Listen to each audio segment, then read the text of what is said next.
I'm trying to help. Lights out. Suffer in the darkness.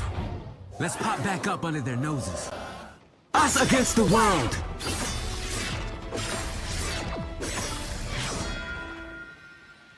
My time to shine.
Behold, Dark Child! Survive this!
Clear the way!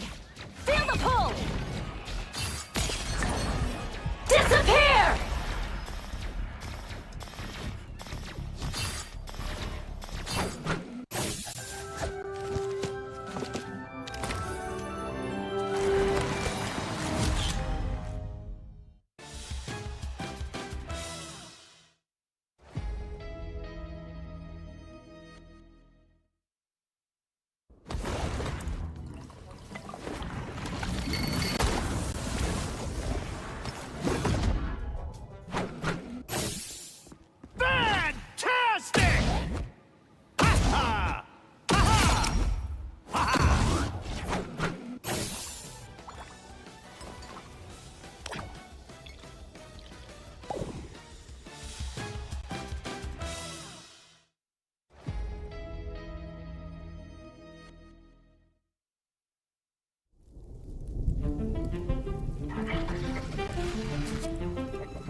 Well, like an Omega Hurricane and 99% charge, a storm is brewing here in the Asia-Pacific region. Tonight, teams will be put to the test in some of their toughest matchups so far. The only way through is forward, and the only thing they can do is ignite the battle. Welcome to day 3 of the preseason here in the Asia-Pacific region of Marvel Rivals Ignite. My name is Diatonic. So excited here to join you alongside my co-caster, the legend, CB. And now, CB, it feels like the Asia-Pacific region blown wide open last night.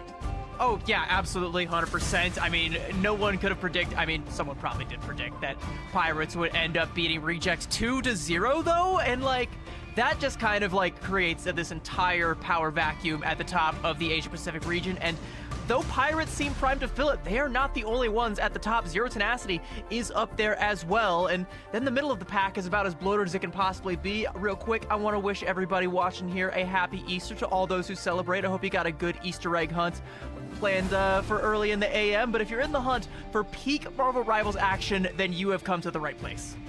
Yeah, in the hunt, no better way to describe it here, as we are still on the lookout for the top team here in the Asia branch of the Pacific region. Pirates being the MRC kind of final boss here. Zero Tenacity emerging as a powerhouse, and now Reject. A lot of questions surrounding this partner team, as yes, they did take a loss last night, but are looking to bounce right back here tonight in a doubleheader. So many banger matches, you don't want to miss a single one, and we've got all of that action coming your way very shortly. But of course, gotta check in with the latest and greatest coming to Marvel Rivals, all kinds of new content, costumes, maps, everything you need to know about Season 7, and we have all that for you and are so excited to get underway.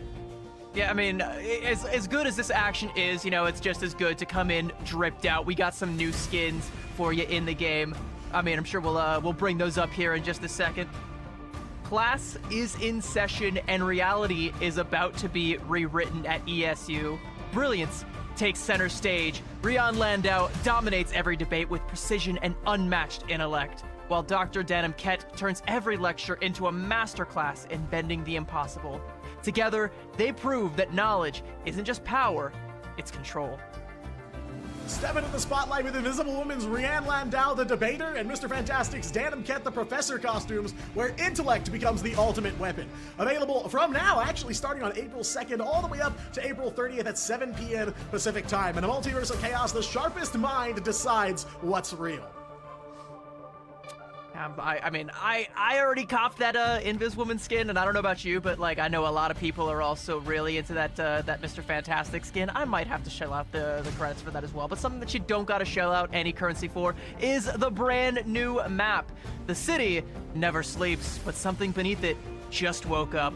Welcome to Lower Manhattan, where iconic streets meet hidden depths. Fight through open avenues, historic buildings, and quiet courtyards in the shade of the Alchemax building. Then descend into secret labs pulsing with unstable energy beneath the surface. From street-level clashes to tight interiors and vertical engagements, every corner shifts the balance of power. This isn't just New York, it's what lies underneath it. And of course, Lower Manhattan, the newest map coming to the game, that is available right now if you boot up your Marvel Rivals client from April 2nd, 9 a.m. In Marvel Rivals, the city is only the beginning. And I think beginning of something else here new too, CB? Yeah, we've got some brand new Twitch drops that arrive with the Ignite preseason. You're getting them right now if you're here watching them on Twitch, but you can tune in to participating channels and watch your favorite streamers to earn exclusive rewards, including a spray, a nameplate, emotes, and an exclusive Gambit costume. Yeah, time quickly ticking away there. That promotion ongoing right now up until May 30th at 3 p.m. The emote and the costume becoming available from April 19th, so be sure to tune in now and back then as well. Watch, support your favorite teams, and follow the road to victory as the Ignite preseason heats up. And really heats up. No better way to describe what's happening here in the Asia-Pacific region of Ignite. We're on day 3 of the preseason now, and teams still looking to kind of find their place in the field, but really feels like it's a wide-open competition right now. Yeah, I mean, we've got 3 people pretty much tied for that middle of the pack. We've got 3 people all gunning for that upper echelon, and then a couple of people who are fighting for survival down towards the lower end. But let's have a look at where we're going, where we are, and what it is all about. We're starting here right now, the group stage going on through April 12th, so we'll have a little bit more action for you next week. And by the end of that, we'll have the playing field all figured out. Everyone will fall into their correct place and then take their place center stage for the playoffs, kicking off April 24th, and that is where the money is. Yeah, I mean, truly must-see action there. A really great look at how the Asian teams are stacking up, not only against each other, but of course against the wider Pacific region. We'll see that in a few weeks. But the real question here is what is on the line? Of course, big implications for the rest of the Ignite season throughout the year. But there is a prize pool here, 50,000 USD on the line. Champions walking away with a cool 20K. That is a lot of brand new ESU costumes in your pocket heading into stage 1. But of course, you know, high stakes action from day number 1 here in Marvel Rivals Ignite, and that is going to be the theme over the next several months here. But of course, this is just really the first step on the journey for a lot of these teams. Yeah, and this is just the preseason, by the way. 20,000 for the winners of the preseason. And while there's no risk of promotion or relegation just yet, there is a risk of going into stage 1 smelling like broke, and you don't want to be doing that. You definitely don't want to be walking into any of our maps here in our map pool without your pockets fat. Shin Shibuya, I think, is the one that a lot of our eyes tend to gravitate towards down there in the lower right-hand corner, because we've actually been seeing a surprising amount of that map as of late. And I think that's because dive is the flavor of the month, and it's very conducive to that dive. But I might have to put out a milk carton somewhere, because I have Symbiotic Surface. Have you seen it? Yeah, have you seen this map? It is a tough pool, right? So many convergence maps, and like you said, so many great of them for what's currently in the meta right now. But yeah, a lack of Clintar here in the preseason that we've seen across all the regions, really. Seen a lot of Celestial Husk, I think. But yeah, Symbiotic Surface, maybe one of the only maps I think still missing in action. Yeah, I mean, we haven't seen a whole lot of Spider Islands, but you know what we have seen a lot of is a Museum of Contemplation. We've seen a lot of people, like we said, going to Shin Shibuya, a couple of Heart of Heavens. It's been really interesting to see how the dive meta has kind of shaped some of these map pool selections, and how some of these teams, you know, where it used to be you'd go to a comfort pick like Midtown or Central Park pretty much every single chance you got. Nowadays, it gets a little bit more wide open. You know, you're seeing a lot less Yggdrasil, you're seeing a lot less of some of these other ones. But as we go through the maps, we also got to talk a little bit about the picks and the bans. Let me break down the ban system for you, Diatonic. Let's say, hypothetically, that I'm Zero Tenacity, right? And you are Reject. It was going to be the other way around, but then I saw the results yesterday, so just roll with me here. So the bans in Ignite, a little bit different from MRC. It's okay if you're just joining us from MRC. They are going to be one-sided, meaning that I can ban Loki and you cannot play it. Of course, you can also ban Loki and then nobody gets to play him unless, of course, I were to use one of my protects on Loki so that he cannot be banned later on down in the draft, thus allowing me to assemble my army of Lokis, which is rapidly approaching your location right now. That is how I win. Right, so basically what you're saying is the bans affect the enemy team and the saves affect my team. So whenever you see a team ban something out, it's not going to be playable by the other team. So be on the lookout for those one-sided bans, of course, a very popular strategy for teams looking to lock the enemy team out of some high-value heroes. You're going to be seeing a lot of that going forward. But yeah, definitely kind of a step up from the MRC ban system, that kind of push and pull of the universal system. I feel like the MRC qualified teams are adjusting pretty well to it, but definitely some questions still remain about how they iron out their draft phase going forward, because as we've seen several times already this season, draft can really be make or break for a lot of these teams. Oh, 100%, and there's sort of this like branching path narrative that goes along with the picks and the ban systems. We'll get a little bit more into that as we walk you through the first couple of them, but let's talk about some of those teams who transitioned from MRC into Marvel Rivals Ignite and earned their place amongst the rest here. Pirates, Triple AD, Loyalty, and N1 Hex all proved themselves, I'd say one more than the other three, in MRC by coming out looking strong and have come out guns blazing in the Ignite preseason so far amongst our invited teams. We've got Reject, our partner team, down there, and they were ruling the roost up until Pirates usurped them, but we've also got Rivals, XO, XO01, and Zero Tenacity all gunning for that top spot as well. Yeah, definitely feels like Pirates have kind of emerged as the MRC Season 6 final boss, maybe the strongest of those four teams, but Triple AD's been holding their own as well, standing at a 1-1 record. Current standings are right in front of you here, a three-way battle for the top position here, so still up in the air as to who is the strongest currently in Asia Pacific, but it truly can go kind of any direction here, as there's also a three-way tie for that second spot here, so there's a lot of questions going to be answered tonight about where teams are stacking up, but for some of them, still trying to find their identity here and get some points up on the board. But yeah, I think you're absolutely right. Z10 and Pirates are definitely emerging as a couple of powerhouses early on here, though can't count Reject out yet. They're just going to have to help restore some faith in the Asia Pacific audience here after last night. I like that it can go any number of directions, because for the teams in the middle of the pack, there are two directions that you can go, either up or down, and one is definitely more preferred than the other. And we are going to get our eyes on all of those teams in the middle of the pack, as well as the upper echelon, as all of these teams are going to be tested like never before today. There is going to be so much action packed into the schedule. We are going to be kicking things off with Triple AD versus Reject, both of which who are on deck for double headers tonight and are in desperate need of a rebound game. But even if they get it, there is no rest for the weary, because they've got Rivals and Z10 respectively waiting on the other end of the show. Yeah, I mean, no room to let off the gas at all, because another team will surpass you if you give up. So, you know, definitely teams like Reject and Triple AD that have got those double headers tonight, they can be looking very different at the end of the night there, whether it's the top of the leaderboard or the bottom. So high stakes for a lot of these teams. Of course, we're going to be seeing some wild cards as well. XOXO01 back in action here tonight too. Definitely a standout here in the Asia region. But no matter who you're a fan of, you're going to be seeing your favorite teams in action. And we are ready to get right into match number one here, a big one. Triple AD taking on the partner team out of the Asia Pacific region in Reject. And CB, this Triple AD team, you know, kind of the middle of the road from the MRC qualified teams, definitely have picked up some big wins here, but they still have some questions to answer about how they stack up against the best in the region, and I can think of no better test for them here against Reject. I think this is the last team in recorded history to be able to take a map off of Pirates, although that was only one map in MRC Season 6 Grand Finals, and since then, Pirates have been on a ever upward trajectory, while Triple AD have been kind of playing catch-up. Like I said, both Triple AD and Reject are in the hunt for that rebound game, and it's gonna have to come at one or the other's expense. But look at this Reject roster here. So much talent, so much veteran talent from other hero shooters, and leading the charge here in the Asia region, and even a couple of newer faces, newer talent that is developing and quickly becoming some of the best in the region. My eyes gravitate towards Brownie. I'm familiar with just about everybody on this roster from other hero shooters, but Brownie is a little bit new to me, and if they're new to you as well, you might want to keep your eyes on that hit scan.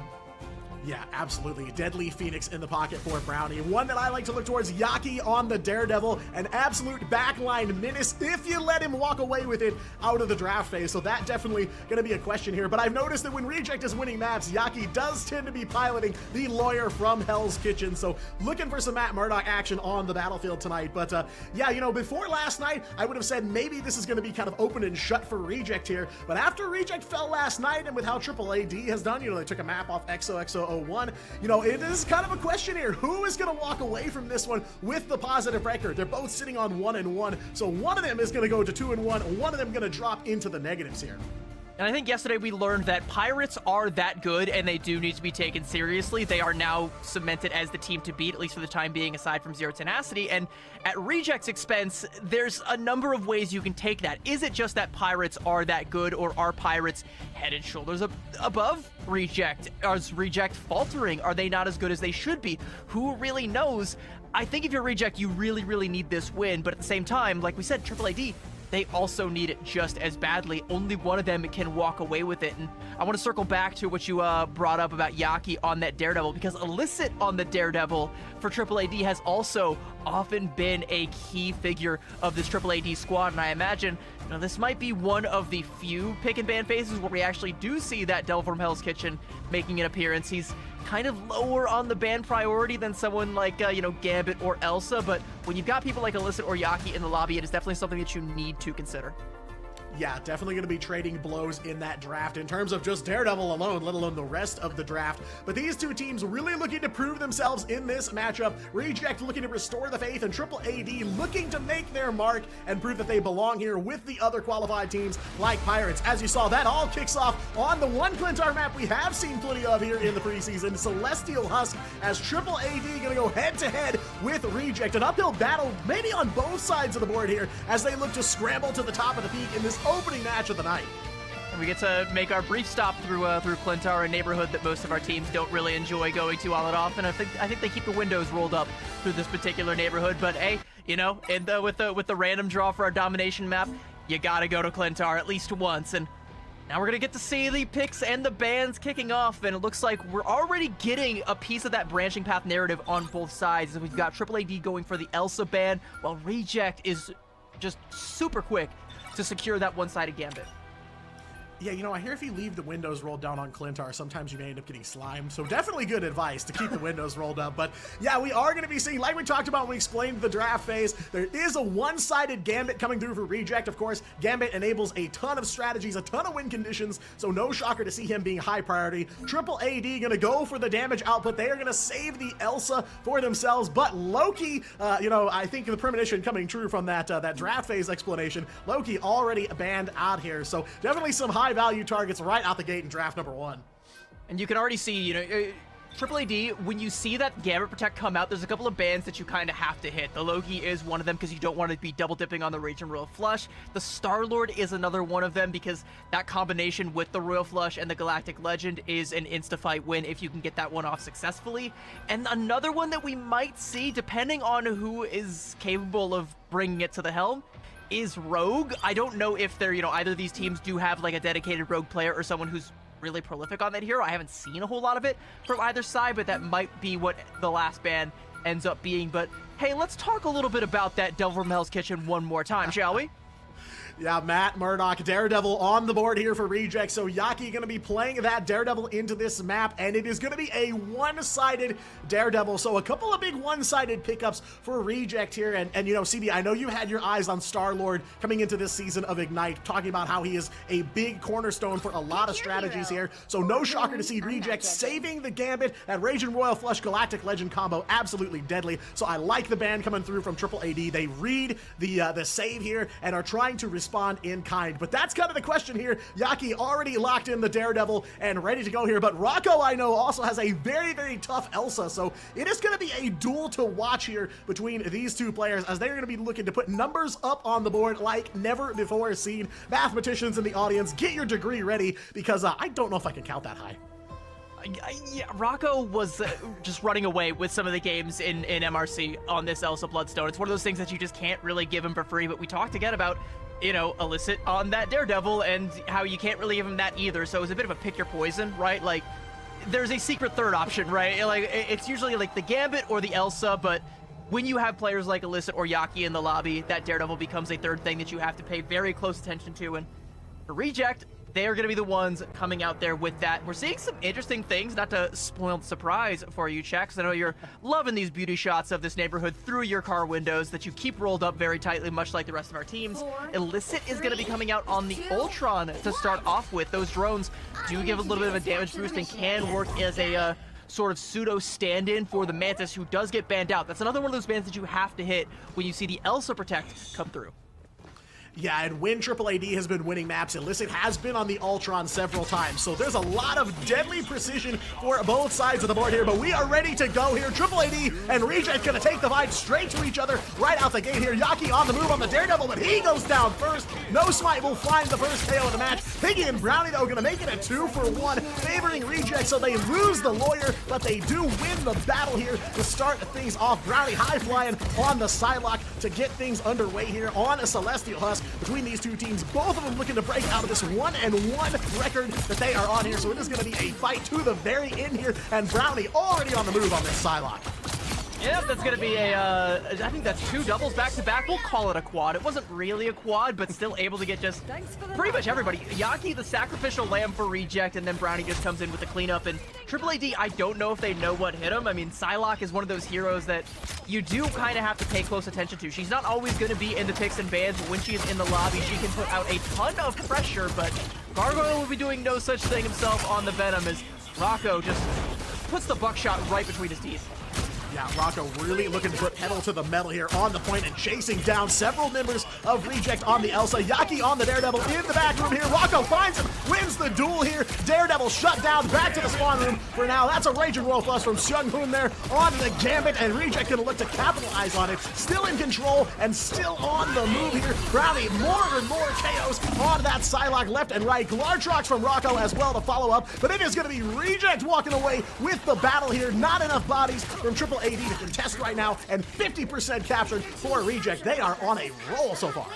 It was good composure from them, though, because that did look very scary when Rocco comes out with 2 off of just, you know, the neutral damage, then pops the Apex Predator, catches 2 in the mouth there, but some good mag bubbles are coming out from Piggy to help keep the rest of the team alive, and we're able to live to fight another day, and only one more day, or one more fight rather, on the docket as we're crossing that 70% threshold, and the longer this fight goes on, the less of a chance of a retake Triple AD will have.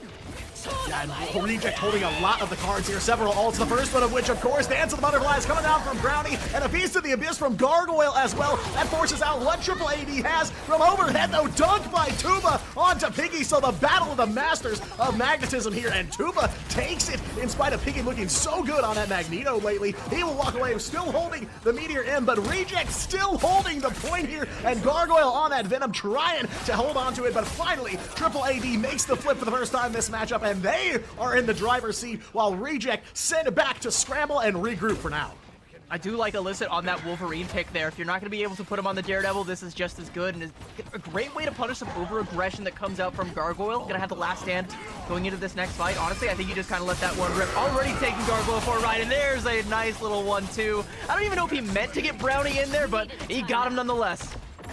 On the cusp here, Reject almost retaking it, but they will drop another fight here. Triple AD in control there. Last stand from Illicit is good, and the Kumiho as well from Winsker. So White Fox already making an appearance here. Of course, this week in preseason, we are playing with those White Fox buffs, so definitely a hero you're going to be seeing more out of tonight. But CB, it looks like for now, Triple AD taking control of the match here.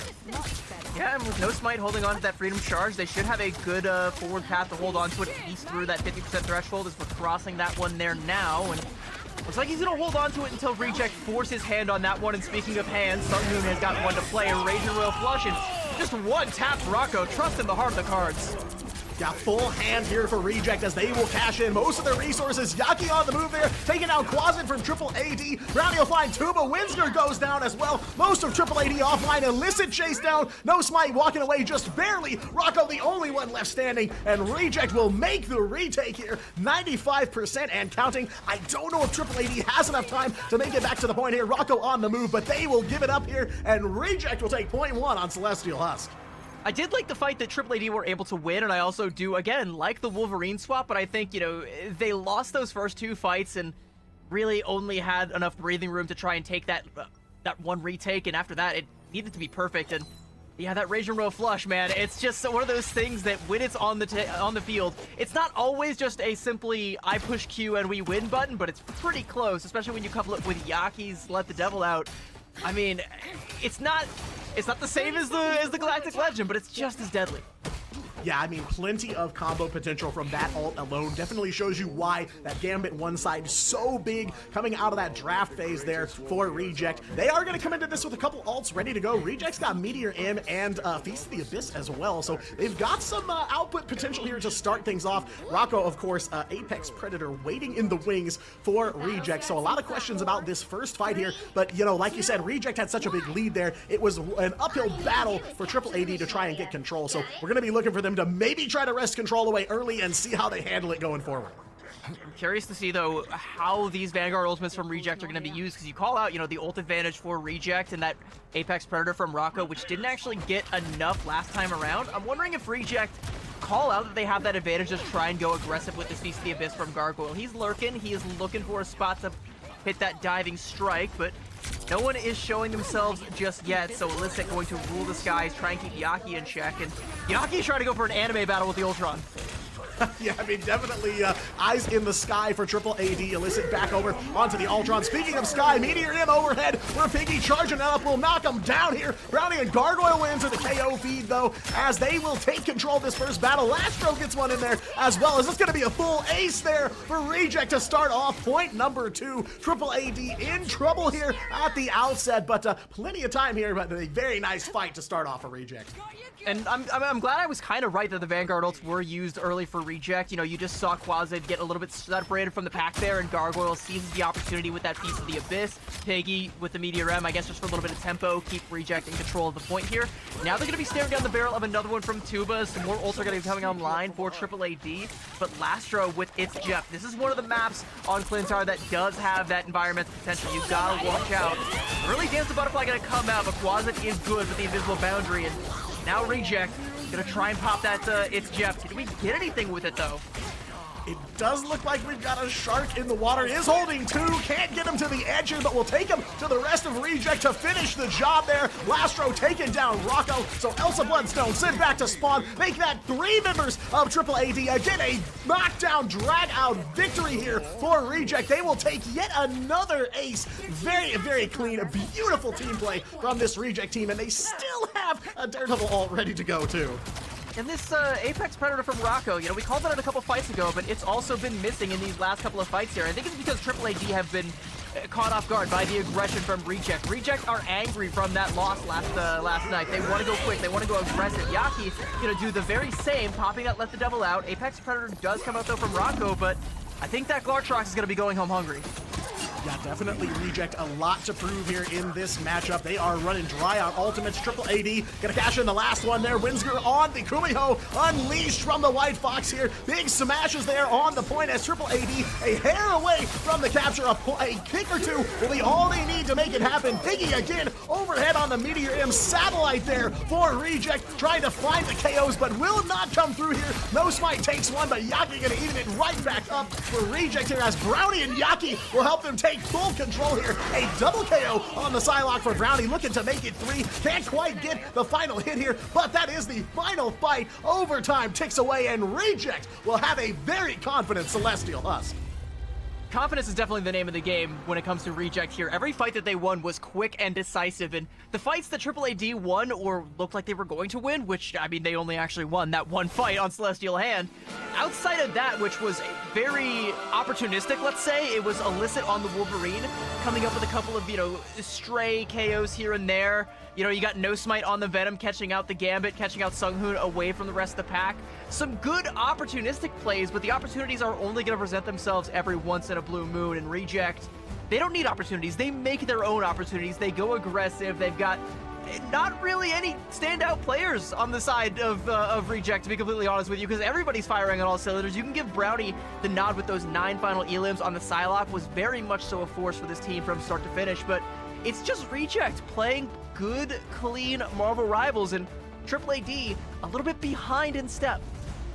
yeah, I mean, feels like each member of Reject kind of getting their flowers there. Of course, Piggy, big Meteor M's, all preseason week 1 along for him. Brownie, plenty of multi-KOs, same with Yaki. Lastro, great ults on the It's Jeff, and of course, Junghoon enabling the entire team to make all of that happen. So MVP deserved, as he's kind of the engine for the rest of the vehicle, but of course, Carr does not work with just one part alone, as this Reject team, like you said, on all cylinders, truly each member putting in the work to maintain that lead over Triple AD. So a very different looking Reject from last night, very confident, in control of the match, even when they're not in control of the capture point. So definitely the looks you want to see if you're on the side of Reject.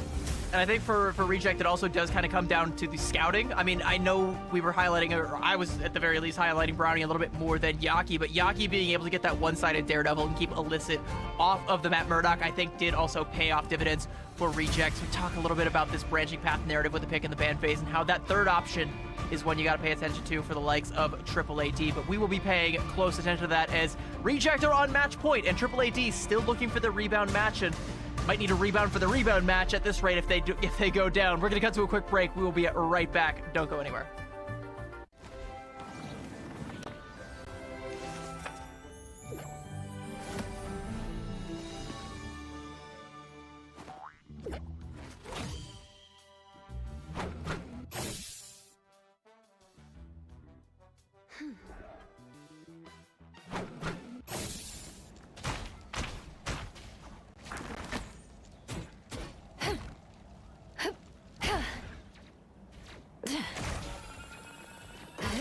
Clear the way! Feel the pull! Disappear!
Hello, rivals, and welcome back. More Asia-Pacific action coming your way. Game 1 of Triple AD versus Reject in the books, and Reject looking confident as ever as they walk away with the win. One-sided Gambit and one-sided Daredevil CB. I have to imagine Triple AD's draft going to be looking a lot different on map 2.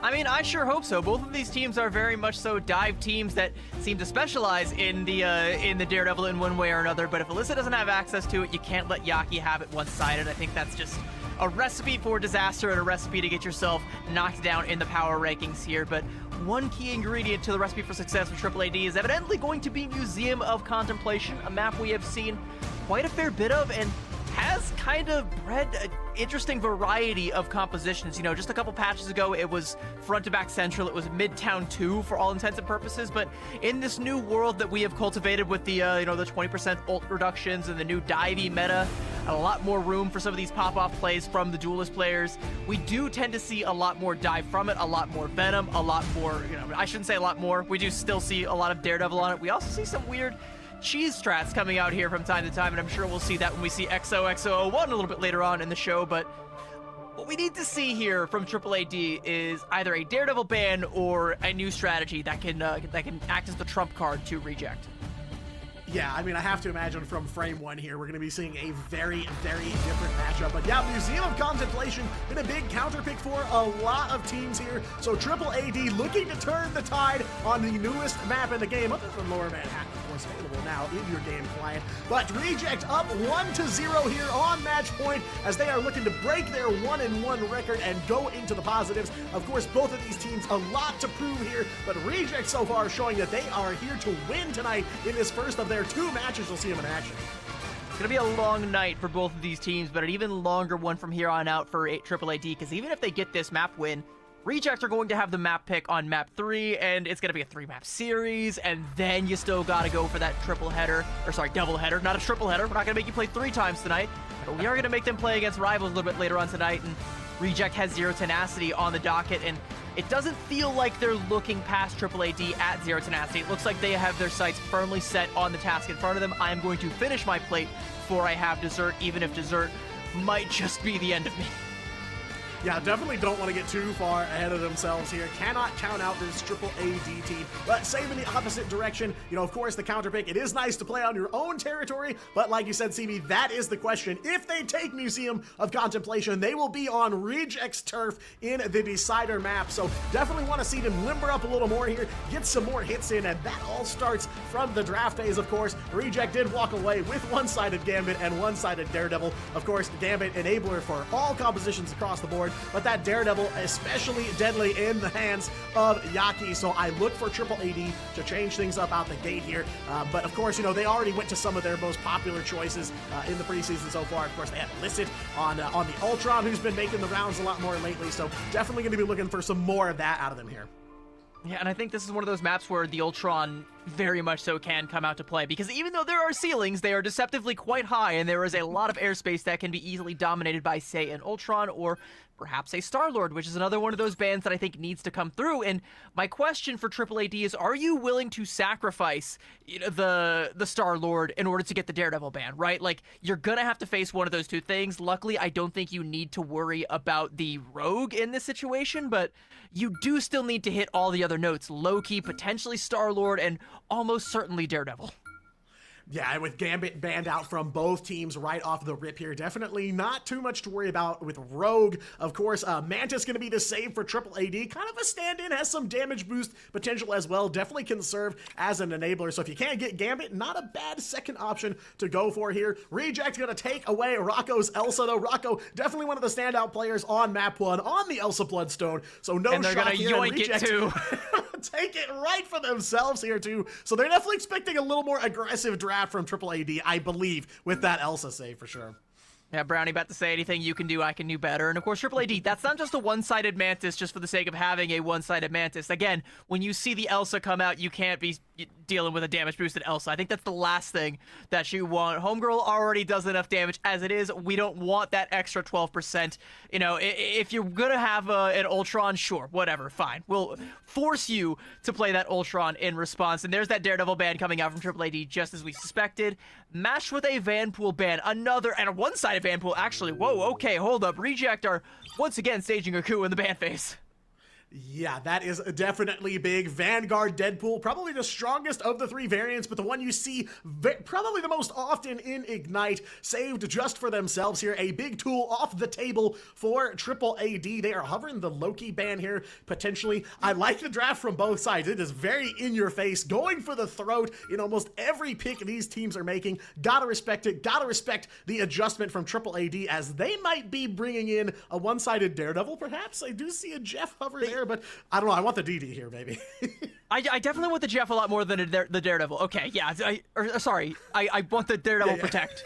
I was like, I don't want the Jeff. There's no environmental potential here on Museum of Contemplation, and I think the corridors just aren't narrow enough to get the maximum out of that Joyful Splash healing. So Jeff not great when it comes to Museum of Contemplation, but hey, nevertheless, we're gonna see him on both sides, or at least hovers from him right away. So what do I know? I'm just a caster and an analyst. These players, they know what's up. If you get the Deadpool team up though, as Piggy does with that one side of Vanpool, Jeff does also do a lot more healing. So even if the corridors aren't quite as narrow for that Joyful Splash, you also have the the teddy bears to do a little bit of extra AoE heals.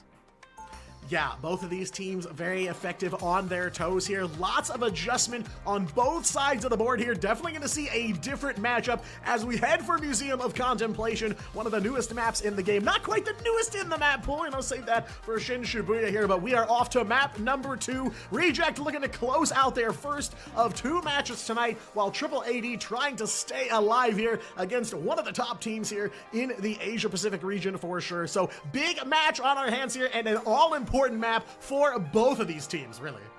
And as we go into the map here in just a second, I want to just go ahead and pre-stage this by saying I have never eaten my words faster than when talking about how Jeff's not good on this map, because both teams have completely crafted their composition around the Jeff Reject. I mentioned the Vanpool team up just a second ago. They're double dipping with the Symbiote Shenanigans team up as well, so Lastro is going to be giving load-bearing heals to Reject, and you still have Sunghoon on the invis, so much healing going to be coming out for Reject, and so much damage going to be coming out from Brownie and Yaki, who is going to be manning the Psylocke there. Brownie apparently doesn't even need to see you to hit a couple of shots.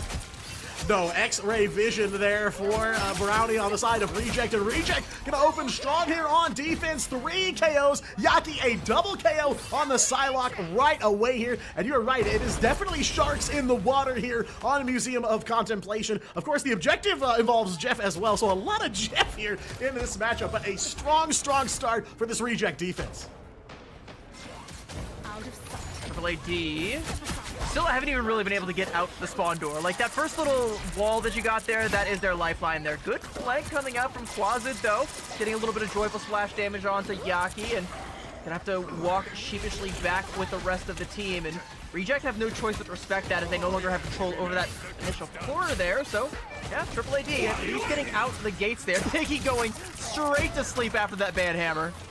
Doesn't manage to get it out here. Reject gonna follow up a little bit on it. That'll convert 1 for Brownie there on the Elsa. So Reject still in your KO feed, still taking control of it, while Triple AD finally getting some progress going here. But Reject gonna take early control of the cart, not let him get away too far there. But I do like the plays here. Illicit and Quasit, like you said, trying to take advantage of those flank routes. That's who we're looking at right now on that Daredevil, and is going for the backline there. We'll find Sunghoon, catches him by surprise. One strategist offline for Reject, but Yaki will play right through, and Lastro will enter the KO feed as well here. Illicit putting in as much work as possible, but so far 2 for 3, all favoring Reject, as finally the Daredevil is backed off.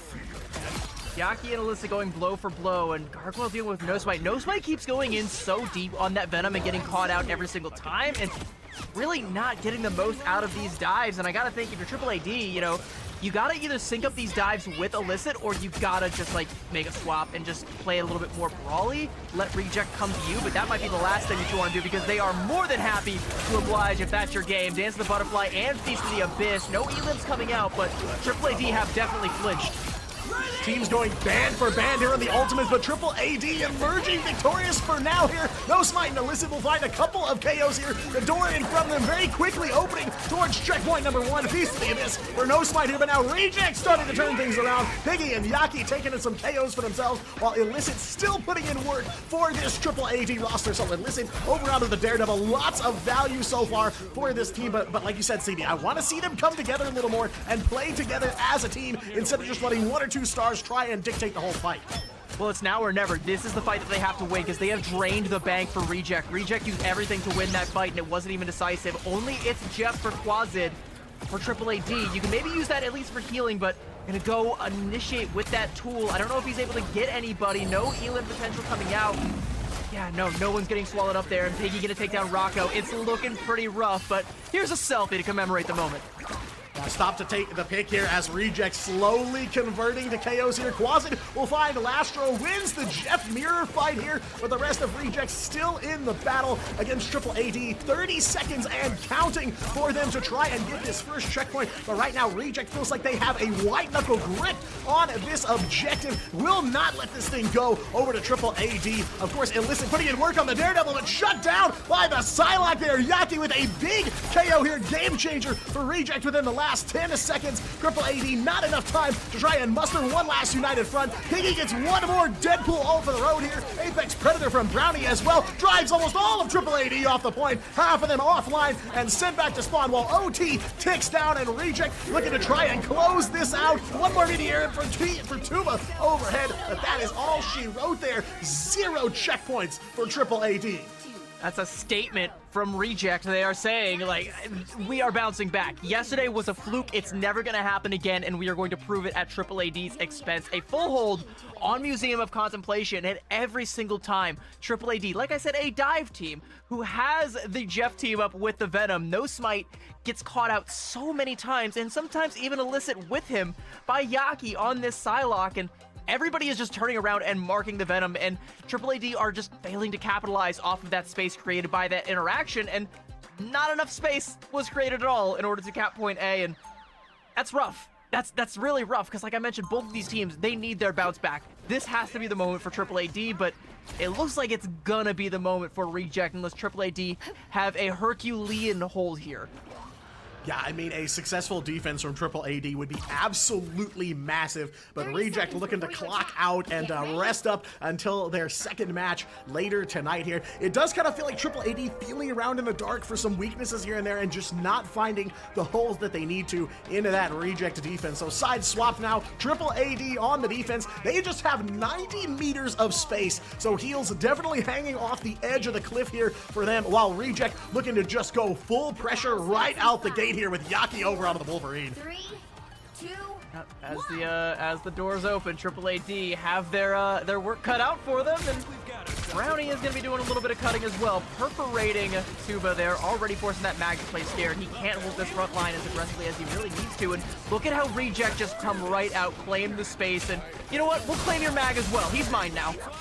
And Yaki defying gravity and physics there, does find Tuba, takes him back to the rest of the team. One big KO already in the books for Reject, but Rocco will find Brownie on the Mantis there, out of the side hallway there to take one KO for Triple AD, so they are all still standing here. No Smite with that symbiotic resistance, just barely hanging on, while the rest of Reject trying to keep this cart moving. I see Illicit taking up some of those flank routes once again, but there's the Deadpool ult from Piggy on the front lines right alongside Yaki here, trying to keep that pressure and keep some space ahead for the card to keep moving, but Illicit will take down Lastro here. Yaki going low, as well as Brownie will go back to the spawn on the behalf of Illicit, making a triple KO there for the Devil of Hell's Kitchen. And it's also off the back of an emergency swap onto the thing from Tuba, so now there's a little bit more peeling for the backline. Quasit has the angle and gives Gargoyle the Hawk Tua from downtown, and Reject have been scuppered at least for the time being, but that's only for about 1 minute and 15 seconds. We still have 2:45 in the time bank and plenty of time for Reject to make a play, but Illicit wants to seize the moment, gets punished there by Yaki, but it's still a high-value KO onto the Jeff there, and no Smite going to get on alive as well, so Triple AD still are in fighting form for this next recontest here, as the Batsmobile once again going to be taken out of park and start slowly driving forward here, but Rocco, with another elim like before, could potentially be another pressure valve here for Triple AD. Yeah, definitely not down for the 3 count yet, as Triple AD gonna muster for another fight here. Gargoyle low on the symbiotic resistance, and Yaki as well. Several members of Reject going down, but it's Jeff coming out from Lastro. Does not look like he picks up anybody, and Triple AD will convert, sending Lastro back to spawn. So Jeff out the picture for now, as they have finally cleared half of Reject's time away on defense here. Definitely a better defensive effort than we might have expected. They built up a lot of ultimates here. I mean, Triple AD have a lot of cards on their side of the table, especially with a clobbering time around the corner too. I mean, it is looking really, really solid here for defense. I think the caffeine just kicked in and Triple AD have woken up, and Illicit is the one who is pouring them another cup of joe, has let the devil out and is going to use it right on top of the back line. But on the other side, Yaki with the Dance of the Butterfly is going to take down Rocco. Couldn't get inside of the invisible boundary. Clobber in time from Tuba, and Illicit goes in. The Apex Predator is going to be finding himself at the bottom of the food chain, and Triple AD again holding strong here in this fight. And now with only a minute left, Reject drained the bank to try and make that happen, and it just didn't happen. Yeah, that was a ton of commitment for Reject for not a lot of value at all there. Beautifully played by Triple AD. They still have It's Jeff online ready to go for what could be potentially the last fight here on defense. Reject still about 50 meters or so to go to try and close this thing out, and they are going to be on the move and trying to do it. Illicit caught out by Brownie, though, on the Elsa. Will manage to get away. No, he won't. Brownie will take him down there. Not the pick you want to see on the side of Triple AD here as Reject mustered and ready to go here. Back in control of the card and on the move. A solid return here for Reject, and Gargoyle going deep on the Venom will find two, and Lastro following him into battle here. Big window of opportunity here for Reject to try and finish this thing off. No Smite and Quasit are stuck deep behind enemy lines. They can go for a contest here as Winsgro's going to make the swap over onto the Dr. Strange. It's going to have to be a portal play to try and go for a recontest here. It's Jeff is still online, but your window of opportunity to use it is slowly narrowing. A portal opens. Triple AD, the reinforcements coming on through it, and it's Jeff being popped, but you need to get something huge with this, and you're gonna have to settle for the invis. It's gonna have to be big enough. Can Quasi confirm the Elim, though? No! There are some men playing Bouncer there, and I think there was a C9! 2, 1. Oh no, you are 100% right. Takes the invis, kidnaps her off the point. Triple AD in control of the payload when the timer reaches 0, and they will even it out. They're taking us to map 3. I cannot believe what I just saw.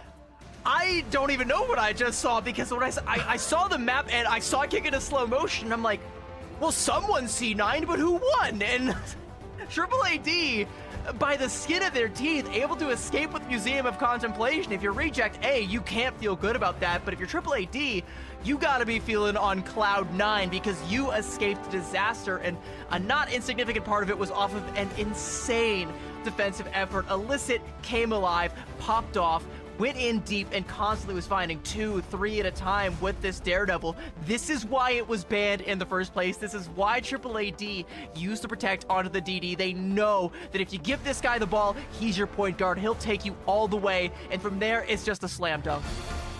Yeah, I mean, it really felt like Illicit and Quasit absolutely relentless in the flank routes here. You don't see a ton of flank route play on Museum, not as much as I thought when the map came out, but these two together put in a lot of work in the back hallways of the Museum of Contemplation. Are definitely went into some employees-only areas to get some of these KOs, but Triple AD managed to hang on here at the very last second. You know, when the fight is that close, I see a Jeff ult go off, and the timer reaches 0. I assume, the Jeff unfortunately walked away from the point, but no, it is Reject with no bodies on the objective to hold it, and now the position they don't want to be in, Reject is tied with Triple AD going into map number 3.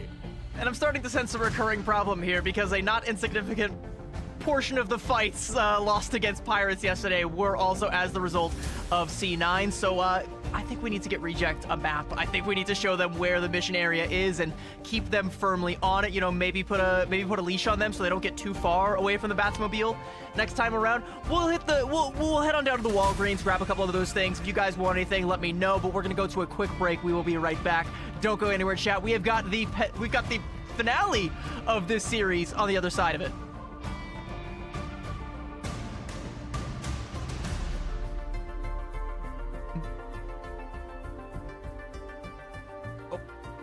I think we're staying with it. I think we're staying with it. Are we staying with it? I mean, high octane okay fight with like that. that can't just step away for that long. You know, it is kind of a tense moment here as map 2 wraps up. A C9 moment, unfortunately, for Reject here. Triple AD gonna stay in the fight and get us to map 3. But unfortunately for them, the downside is going to be they're going to play it on Reject's turf. So I believe we are ready to maybe throw it to a quick break here, let these teams catch their breath, and get ready for the decider right after this.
Well, after a dominant performance on map number 1 and a dominant performance on most of map 2, I did not think we'd be here. But welcome back, map number 3 of Triple AD versus Reject in store after Reject missed coordination somewhere along the line as they step off the objective at the last second and let Triple AD take it.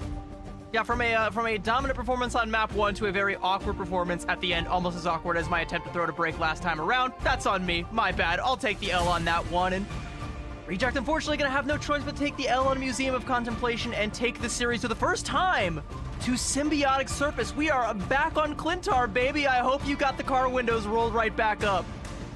Yeah, or grab your parka, umbrella, whatever you need to avoid the slime here. It's everywhere. But yes, it is Symbiotic Surface in store. I feel like we maybe cast or cursed it into existence here. But definitely a miracle moment for Triple AD to take Museum of Contemplation and get us here. The downside, of course, this is Reject's choice. So they are on Reject's turf as both teams going to look to close it out. But, again, it feels like when we came into this series, we said, going in, we would have thought Reject would just take this. But after their loss to Pirates, there were a lot of questions.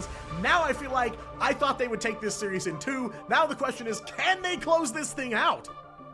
I know the answer to that question. The question is they can, but the question for me is, will they? Because they should, right? Like, they should, just like they should have won Museum of Contemplation, but it all kind of hinges on them, and do they have the appropriate location of the mission objective? Can they keep Null's essence in their sights and keep their feet firmly planted on it, as that seemed to have been their folly on Museum of Contemplation and also on Central Park against Pirates yesterday. It is a recurring problem that needs to be nipped in the bud before it gets out of control. I think they still have their playoff hopes very much so alive going forward, but that's something that you cannot let follow you into a playoff bracket, especially when there's cash money on the line. Yeah, and I mean, gotta give a lot of respect to Triple AD. They didn't just throw in the towel on Museum of Contemplation after they got held short of checkpoint number 1, and that's what throw in the towel. They threw hands. No, they really did. I mean, that's what gave them the opportunity to take advantage of Reject walking off the point and get here. So a gritty team there that likes to hang into the fight until the very last. Love to see it here. But of course, Reject, plenty of opportunity here for them to try and close this thing out and restore the faith here. Because again, I feel like there are some questions. There's a lot of wavering opinion about them right now. So this is their opportunity to shut that down and finish this thing off here. And again, this is just their first match of the night. They're going to be taking on Zero Tenacity later too. It has been determined that this will be a long night for both of these teams. It was already going to be. They had to be on their Lionel Richie business going all night long, but now they got to go through a 3-map series even just to get to their next objective, and that's not going to be a guarantee. And I also can't give you a whole lot of guarantees about this ban phase or what's actually going to be happening here on Symbiotic Surface, because I gotta be honest, I haven't seen it in Ignite. I also haven't seen any teams scrimming it lately. No one has been willing to touch this map with a 10-foot pole since the new patch, but it could be a secret weapon here for Reject. But one weapon that is no secret is Brownie on that Elsa, and they're once again going to secure that weapon and holster it very firmly on their hip. Yeah, and plenty of opportunity here for Reject to take it one-sided as well. Rocco has a solid Elsa too, so wouldn't be too shocked to see a Reject take care of her right here and now. Of course, Gambit off the table. Triple AD definitely learned their lesson from map 1 not to give Xionghoon the Gambit. They will take the one-sided Mantis, and Triple AD, both sides actually gonna ban the Daredevil, so no Daredevil either! That's so funny to me. That's so funny to me. You get one map with Yaki popping off of the Daredevil and another with Illicit, and both teams say enough. All right, we got it. We gotta put him. We gotta put that devil back where it came from, or so help me. Well, one hero making it through the draft phase this time. Loki gonna be saved by Triple AD here, so we're gonna get to see some Loki action on a Symbiotic Surface here. But yeah, it is like you said, there are a lot of questions here on this map. You haven't seen it too much. Teams don't seem to be too fond of it here in this season, so that's the question. Is it just a comfort pick for Reject, or is it kind of a secret weapon, a little bit of a rug pull here? Either way, Adam Warlock, the Golden God, taken off the table for Triple AD, and Reject gonna close it out with a Jeff save, and Lastro already hovering the Jeff again. So the Jeff, I think, the Jeff Protect, I think, does signal that Reject still want to play some type of dive, as Jeff is pretty much, the core enabler when it comes to the healers of dive. But what I'm seeing right now is on the defensive side for Triple AD, you've got Mantis, you've got Loki, and no Groot ban. there is going to be a ban onto the Vanpool, which might be one of Groot's chief ops right now. You can play a pretty decent front-to-back composition here with the Groot if that's what you want to play, and I think that might be one of your strongest ways forward, especially when you have all of these pieces already lined up. You know, a Mantis Loki triple strat with a Groot, can't hate it. Yeah, stars definitely aligning for that comp, and Reject going for a lot of comfort picks here. Seen a lot of Gargoyle Venom, seen a lot of Piggy Magneto, both on the table and open for them to pick up right where they left off here. Yaki and Brownie grabbing the same duelists as well here, and Lastro back over onto the Jeff too. On the side of Triple AD though, they are going to take advantage of that Loki being open here. Quasid's going to pick up the Loki and run with it. Rocco on Mantis for now, but some changes, you know, kind of on both sides of the board here, but Reject, I think these are a lot of the signature heroes for these players. Of course, you know, Yaki, Daredevil, definitely a menace, but Psylocke, definitely not to be sneezed at when Yaki is piloting the Ninja either. So good solid draft phase for both of these teams here. This is the decider for this matchup. One win apiece, and both teams are definitely here to try and take this one home and break their 1-1 records. No Groot, though, going to be coming out from Triple AD, opting for the Mag and the Vanpool, which, you know, of course, you managed to get it banned, so you do technically have it one-sided. Going to be your strongest tool, so I can't say I hate this either. The Namor, I think, is a little bit interesting from Illicit. A prolific counter-dive tool, I think, is afraid of that dive comp that, again, with that Jeff Protect, you knew was going to be coming out. My question is going to be, how are Reject going to approach this? Yeah, that's going to be the answer here. Triple AD looking to meet him, and Tuba looking to meet Yaki with 1 KO onto the board already. Stop to take the selfie, get that XP boost, and already ready for 1 upgrade there. So a solid start for Triple AD, almost 60 seconds off the clock, while Reject, a little bit of cold feet here, trying to think about how to handle this one, but I do see Gargoyle right up in their face on that Venom. As he needs to be, and Lastro does need to be there to help enable that, but that does leave the other half of the formation, this Emma, this Invis, and Brownie on the Elsa just kind of, you know, sitting on the bench, biding their time, waiting for the fight to kick off properly until they can walk right in, but no Smite just has to be the bouncer, hold the door, and stop them from getting in, and Reject are going to stay split. Just feel like Reject kind of slowly pushing their way forward here. Triple AD looking to repel them. Rocco will take down Gargoyle on the Venom, send him all the way back to square one here. But it does feel like Reject kind of encroaching more and more on Triple AD's space here. They are getting close to at least contesting that first capture point here, but a slow start for both sides of the board here. Reject trying to dust themselves off a little bit after the missteps on Museum of Contemplation. 1:30 off the clock, and now Reject standing on the border of that first capture point. It's so hard with the triple strategist lineup for this Venom to get much of anything done. Alyssa gonna check Lastro there. Invisible bounty from Sunghoon. It's a good veil to try and give Gargoyle the opportunity to get in there. Brownie gonna pop that Apex Predator. I don't know how much that was able to grab, but no elims confirmed off the back of that. And Tuba is just going in with the Deagle's Fly and just pops Piggy in the back of the head. Never saw it coming, and Reject again repelled from this point. Yeah, and Tuba power leveling that Deadpool. Second selfie I've seen him snag this game, and now Triple AD hold the cards from top to bottom here. The only ult they don't have is the Deadpool, and they're gonna push up a little bit here. Tuba leading the charge there for the rest of Triple AD, as Reject now under halfway of their time bank still remaining, as they are still looking for a path forward here. It looked like they were trying to set up a pincer there, but like you said, on that Illicit on that check against Lastro really feels like it throws a wrench in things, as again they're kind of circling the point here, trying to surround Triple AD. Oh, Tuba gets low. The healing is there. Regen domain forced out. I think that's an opportunity for Yaki to go in with the Dance of the Butterfly, but he has to build it up. Still at 99%. And as we're waiting on that, Alyssa just marches forward, puts the Trident right between Piggy's eyes. There's that Dance of the Butterfly, but now enough tools are online. The Triple AD, they don't care. They don't want to dance with Yaki. You can go Stag on this one. And Triple AD send most of Reject back to spawn with just 60 seconds left to go. Tuba again, another Deadpool selfie and another upgrade ready to go. That is a beefed up Deadpool here, as we are quickly approaching potentially the last engagement that Reject is going to be able to pull out here. Again, Gargoyle on the Venom on the move here, but it feels like Reject just trying to look for an opening that they have not been able to find, or one that's just not there. It's up to Gargoyle to make that opening, and he did a good job last time around, but it was too soon. Yaki wasn't there to follow up on it, and now Triple AD, they're gonna have the Agata Mischief, they're gonna have they're gonna have the Deadpool as well, and the Meteor M. Like, there's a lot of tools that Triple AD can use defensively here. Gargoyle already forced back, and there's that Banhammer coming out. It's on to Sunghoon, the last person that you wanted on, and goodbye, Sunghoon. Insane target prio here for Triple AD. One strategist offline for Reject. Piggy going overhead for a Meteor M, though, looking to try and get Reject in this fight here. No Smite will take that and give them a taste of their own medicine. We'll find Piggy on the Magneto, and Reject dropping like flies here. Tuba, another KO for the Vanpool here. Apex Predator comes down for Brownie, but it doesn't look like a lot of value here. Overtime in effect, and immediately ticking down here. A couple of members of Reject still alive. Triple AD's got an invisible boundary here as well. Strange Portal does come through. They'll buy just enough overtime for Reject to be able to jump through there. Sunghoon does get the invisible boundary down for Reject now, as they will hang on with just a second of overtime left, but they can't quite grab onto the point like they'd like to here. Gargoyle over onto the Wolverine here, does make it onto the point, is still alive here. Yaki hanging on by a thread as well, but no ults for either team there as Reject finally on the charge here. All of Triple AD standing nearby though, ready for maybe one last fight here. Kidnap onto No Smite from Gargoyle as well, as Reject just trying to get in the fight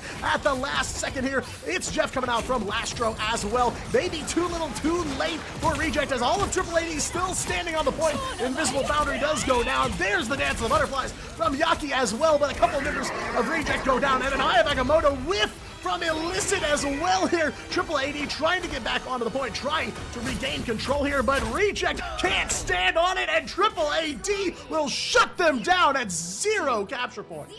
How does this keep happening? They're like, Reject, please. I don't know, I got from the second that overtime wick went down to that microscopic level, I started to get anxiety. My cortisol has spiked to levels hitherto unseen, and Reject can't get the cap there. They get a couple of ticks, but I don't know that I like the strategy that they approach this map with to begin with. I mean, I guess I was right about one thing. This map is a secret weapon. So secret that even Reject don't know how they want to play it.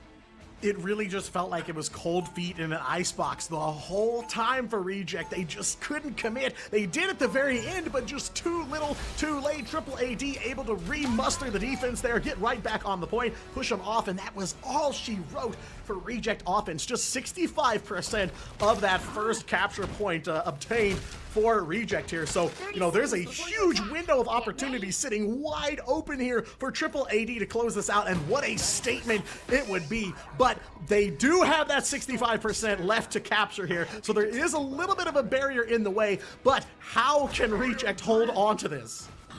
I mean, I guess the silver lining is that if they do hold on to this and manage to prevent that 65% from coming through, it's still a win condition, but it is the most slim of margins of error that you can possibly concoct. I mean, it's less than 2 ticks. It's a tick and a half, and Reject will lose the map if they fail to protect it. I mean, they do have the Adam Warlock alongside the Loki, so they can play the double res comp, lead on a lot of time that way, but Yaki is going to be hunted down like a dog if they get even a whiff of where this Adam Warlock is. And if he's not around for the Loki to copy, then Sunghoon's ultimate is not necessarily useless, but it's not going to buy nearly as much time as it needs to.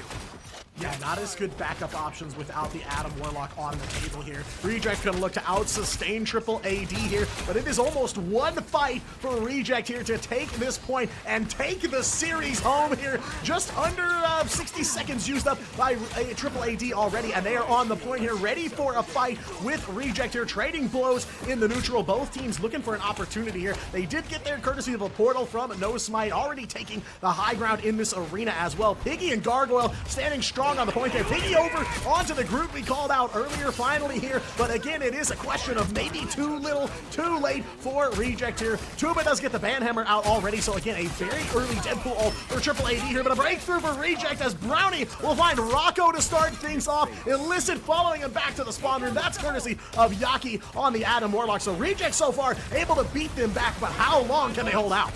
That two-man hit squad of Yaki and Brownie, that's exactly what you need for Reject, but you've only managed to buy yourself a minute and a half. There's still 2:30 in the time bank for Triple AD, and they didn't use any ults on that first engagement aside from the Banhammer from Tuba, but that's one of those ultimates that you build up really fast, especially once you start to get that XP, you start to get the upgrades, especially onto those Desert Eagles. Once those things turn golden, you can expect that thing to be coming off cooldown, and it's going to be another easy win condition for Triple AD. You can't let that one happen. Here's the other silver lining, though. Yaki, 73% to a Karmic Revival. Sunghoon has the God of Mischief, so you have your double res just about ready to go, and more ult to bleed this one out to nothing. yeah, definitely could be a wash in this fight for Triple AD. Ult's coming out though. Brownie got the Apex Predator on the move here. Seunghoon does use the Loki ult, but it is going to be the Cloak and Dagger copy off of that one. No Smite goes for the Eye of Agamotto and whiffs it here, but we'll pick up Seunghoon off of the Maelstrom of Madness, so makes up for it with a quick KO, and now Triple AD gonna look to clamp down on this one. Overhead Meteor M from Gargoyle. This is good. The double KO off the dunk here. Brownie will follow up, make it a triple KO for Gargoyle and a double for Brownie here as Triple AD sick, running for the hills, and now Yaki ready to go with that Karmic Revival for the next fight. Solid looks for Reject defense. I do gotta question the judgment of Seunghoon to copy the Cloak and Dagger ultimate and then go knees deep into the enemy composition just to get popped by a Maelstrom from No Smite, but there's no questions about that dunk from Gargoyle, putting an exclamation point on that fight and putting the kibosh on this attack from Triple AD. Only a minute left. A lot of ults for Triple AD to try and brute force this one, but again, that Karmic Revival that Yaki is holding on to, that is the key to victory for Reject. They have to keep Yaki hidden. You can even see he is far away, trying not to show himself, minimize his existence, and let his team do the work until it's his time to shine.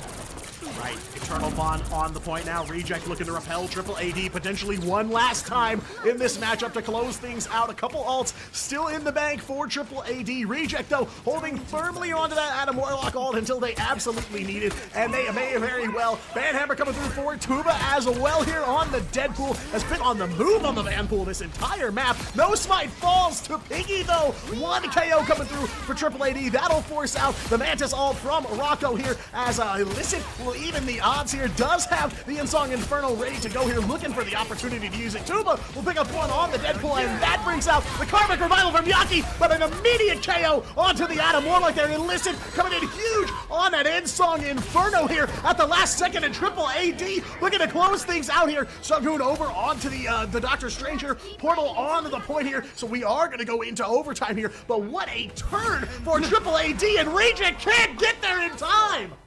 The story of the series and the story of Triple AD's repeated misfortunes is that they either can't or don't touch the point when it is necessary. We'll give a little bit of leeway to Seunghoon there because I don't know that there was even enough time to get that portal off, but that C9 on Museum of Contemplation, man, you are going to be kicking yourself all weekend long over that one, and then even harder for the one here on Symbiotic Surface on your map pick. And again, I just don't know that the attack phase for Reject was what you were looking for on a map like this. You secured the Jeff, you had the Venom, you wanted to play the dive, but they tried to play this split comp that just didn't really work. They didn't have the crossfire that they needed, and even when they went in off of the dives, it was just so disjointed that all Triple AD had to do was survive, and survive they have, and they have survived their way up in the power rankings, and they can walk into this next matchup they've got later on tonight against Rival with their head held high, knowing that they too have bested who we thought was the best in the region. Yeah, I mean, it definitely feels like a big cage rattled for Reject on that Museum of Contemplation misstep, and it feels like they just couldn't recover. They built the confidence there, you know, near the end of that attack phase, but again, too little, too late for them to come back, and it all just fell apart for them at the last second. I thought for sure that Strange Portal was going to make it in time, but no, a miracle pulled through here. Triple AD take down Reject. They move to 2-1, and Reject falls to 1-2, and that's not even the end of the night for Reject because they've got zero tenacity on deck later on. What a matchup here, especially for Triple AD. That's the definition of bad to worse for Reject. You go from looking so clean, like clinical, surgical precision on every single dive. Everything was executed to perfection on Celestial Husk, but it just kind of fell apart from there. Even on Museum of Contemplation, you looked clinical. You looked stellar. Every single dive, every single elim, every single play was perfect until that C9 at the end. And, you know, we can give the assist to Quasit with the Jeff, you know, taking the Invisible Woman off. Maybe it was, you know, maybe it was the Invis's job to protect the cart and keep it in contention for the time being, but that's rough. That is very rough. And they, like you said, yeah, their cage very much so rattled that even on their map pick, I don't even know. I don't even know what I saw because I don't think I like that strategy that they came out with. I mean, no, it's not at all the result we were expecting going into this, right? Not to say that Triple AD were never going to win this match. Clearly, we would have been wrong thinking that. But, you know, it definitely seemed like Reject's opportunity to bounce back after their matchup against Pirates last night. If you're going to drop a match to a team in Asia Pacific, it should be to a team like Pirates, like Zero Tenacity, that are at the top of the leaderboards. But to drop this to Triple AD here is huge. For Triple AD to secure this is big for them too. A statement of statements made to the entire region that Pirates aren't the only qualified team here in Asia with some teeth, because now Triple AD sitting in the positive after defeating the partner team out of Asia. I mean, a massive, massive win coming through here for them. Cannot give them enough respect. I saw Tuba picking up the MVP there on Symbiotic Surface. Deadpool power leveling session there for Triple AD. Yeah, Tuba making it look easy. Do not say his name backwards, I swear.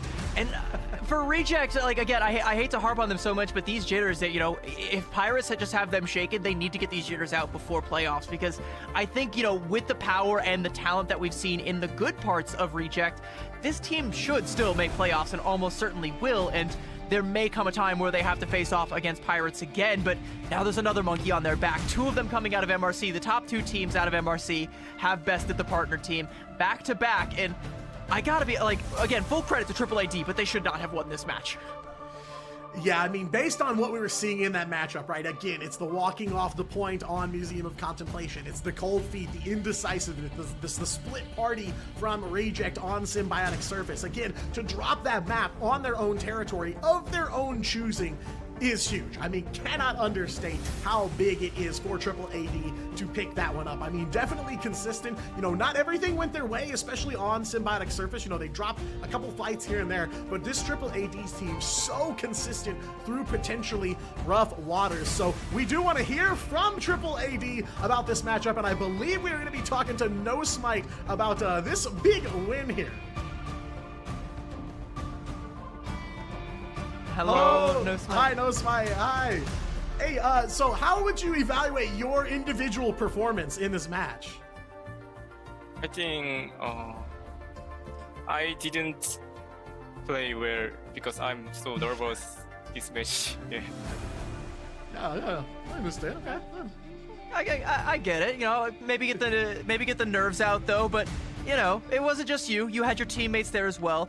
Who do you think was your standout teammate in this match? In this match, Illicit and Tuba plays very well, I think. Illicit's their debut and Tuba's Deadpool was, yeah, they carried me, I think. Yeah, very, very good performance from Tuba and Illicit, yeah. Speaking of Tuba and Illicit, in Game 2, Museum of Contemplation, Tuba and Illicit were very, very strong, but your team, really nice defense at the very end. How did you communicate that critical moment? At the moment, we calm down and we planned how to use our ult, and we played that, yeah. What we play, yeah. Yeah, sometimes it's just that easy. You guys make it look easy there, even if there was a little bit of difficulty at the end. Thank you so much, No Smite, for joining us. Yeah, congratulations on the win. Thank you. Bye-bye. Bye.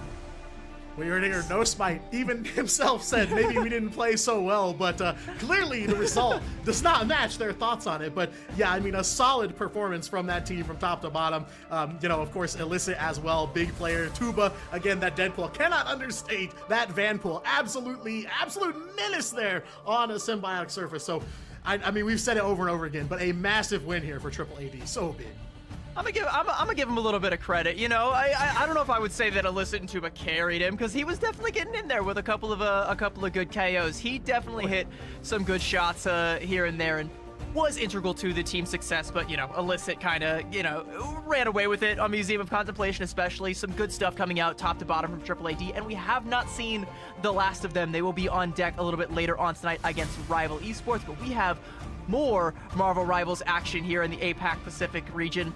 Don't go anywhere. We're going to go to a quick little break, and we have got the next match on the other side of it. We'll see you in a minute.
Clear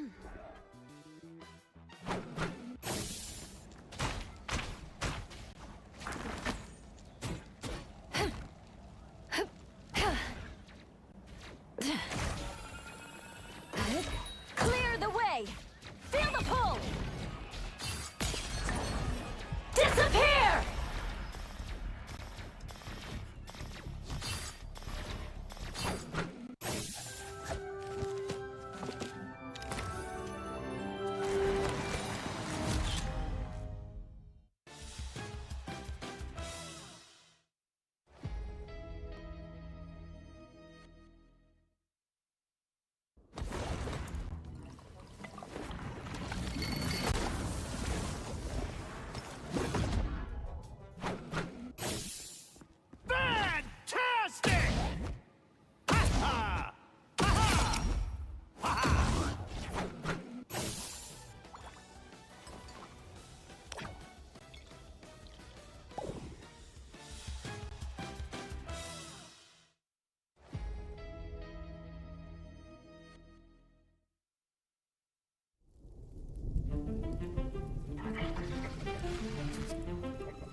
All rivals, and welcome back to Marvel Rivals Ignite here in the Asia Pacific region. A big matchup and a big win for Triple AD over Reject in the first match of the night. But hope you caught your breath because we are diving right back in. We have Pirates taking on XOXO01 for the second match of the night.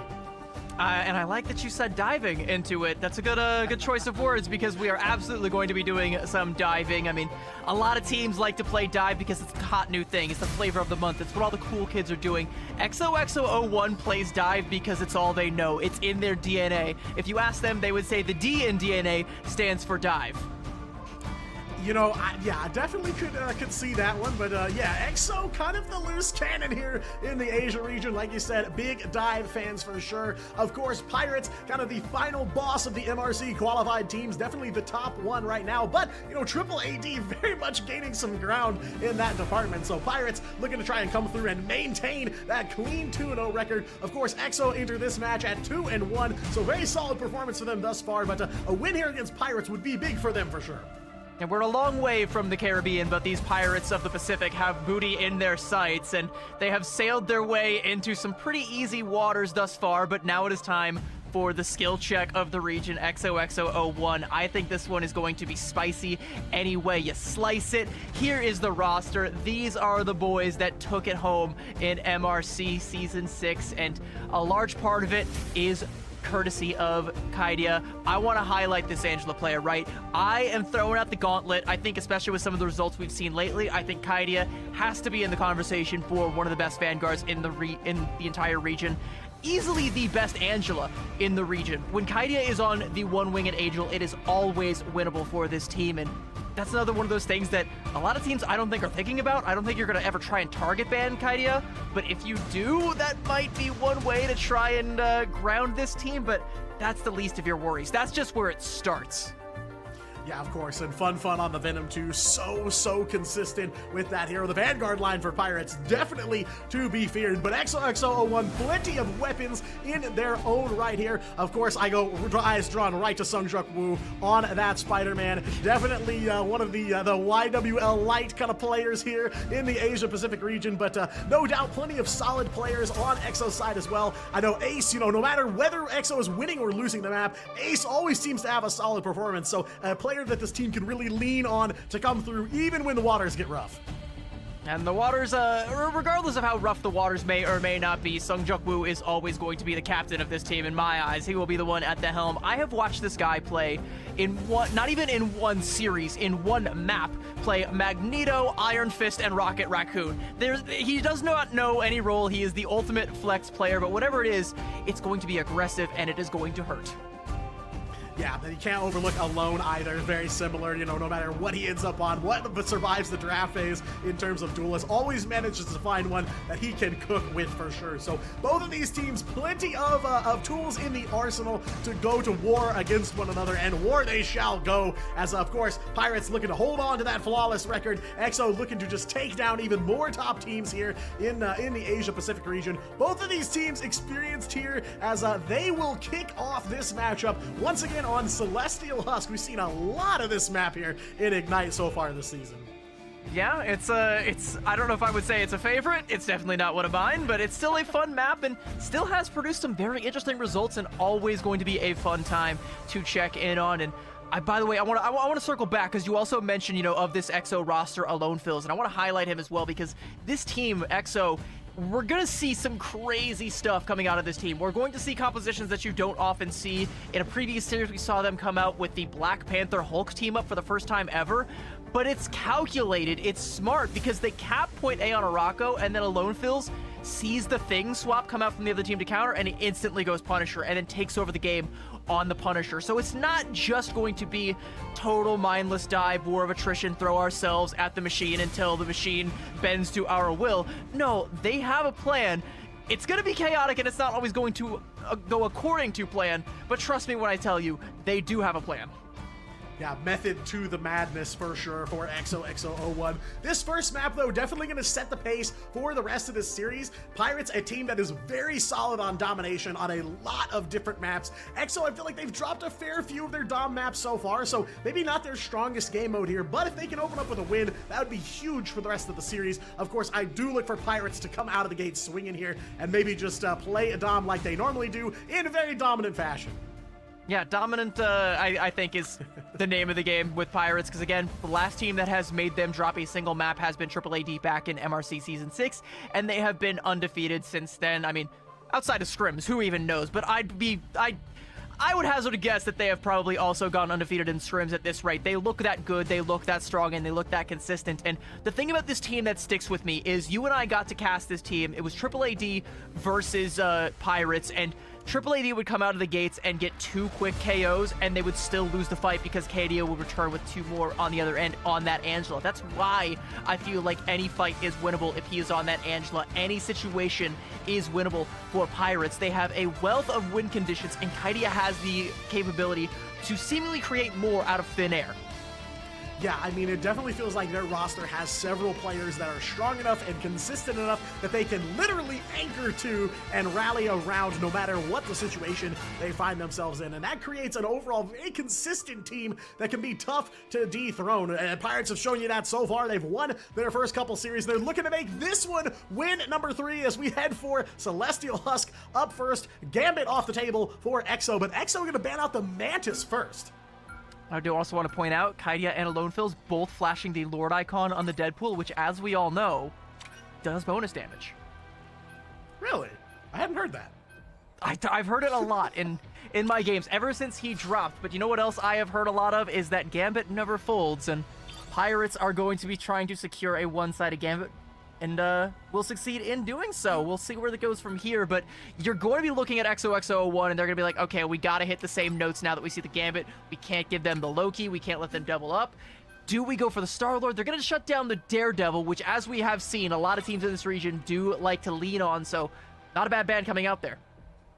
Yeah, I mean, when you see the Gambit save come through, it really kind of tells you we need to ban a couple other things around him, and you end up having to dump so much into stopping the heroes that he enables. So it can kind of throw a wrench in the works of your ban phase there. So not just Gambit himself being strong, but it is who he enables that makes him so deadly. Elsa Bloodstone save for Pirates as well, so they get two very powerful heroes here out of the draft phase. They will not have access to DD though. They will not have Invis, and EXO are going to save Jeff for themselves here to round out their side of the draft. I have to say, I feel like I favor Pirates draft here a little more, but EXO, I feel like a team you really got to let them cook before you can make a determination of what it's looking like for them.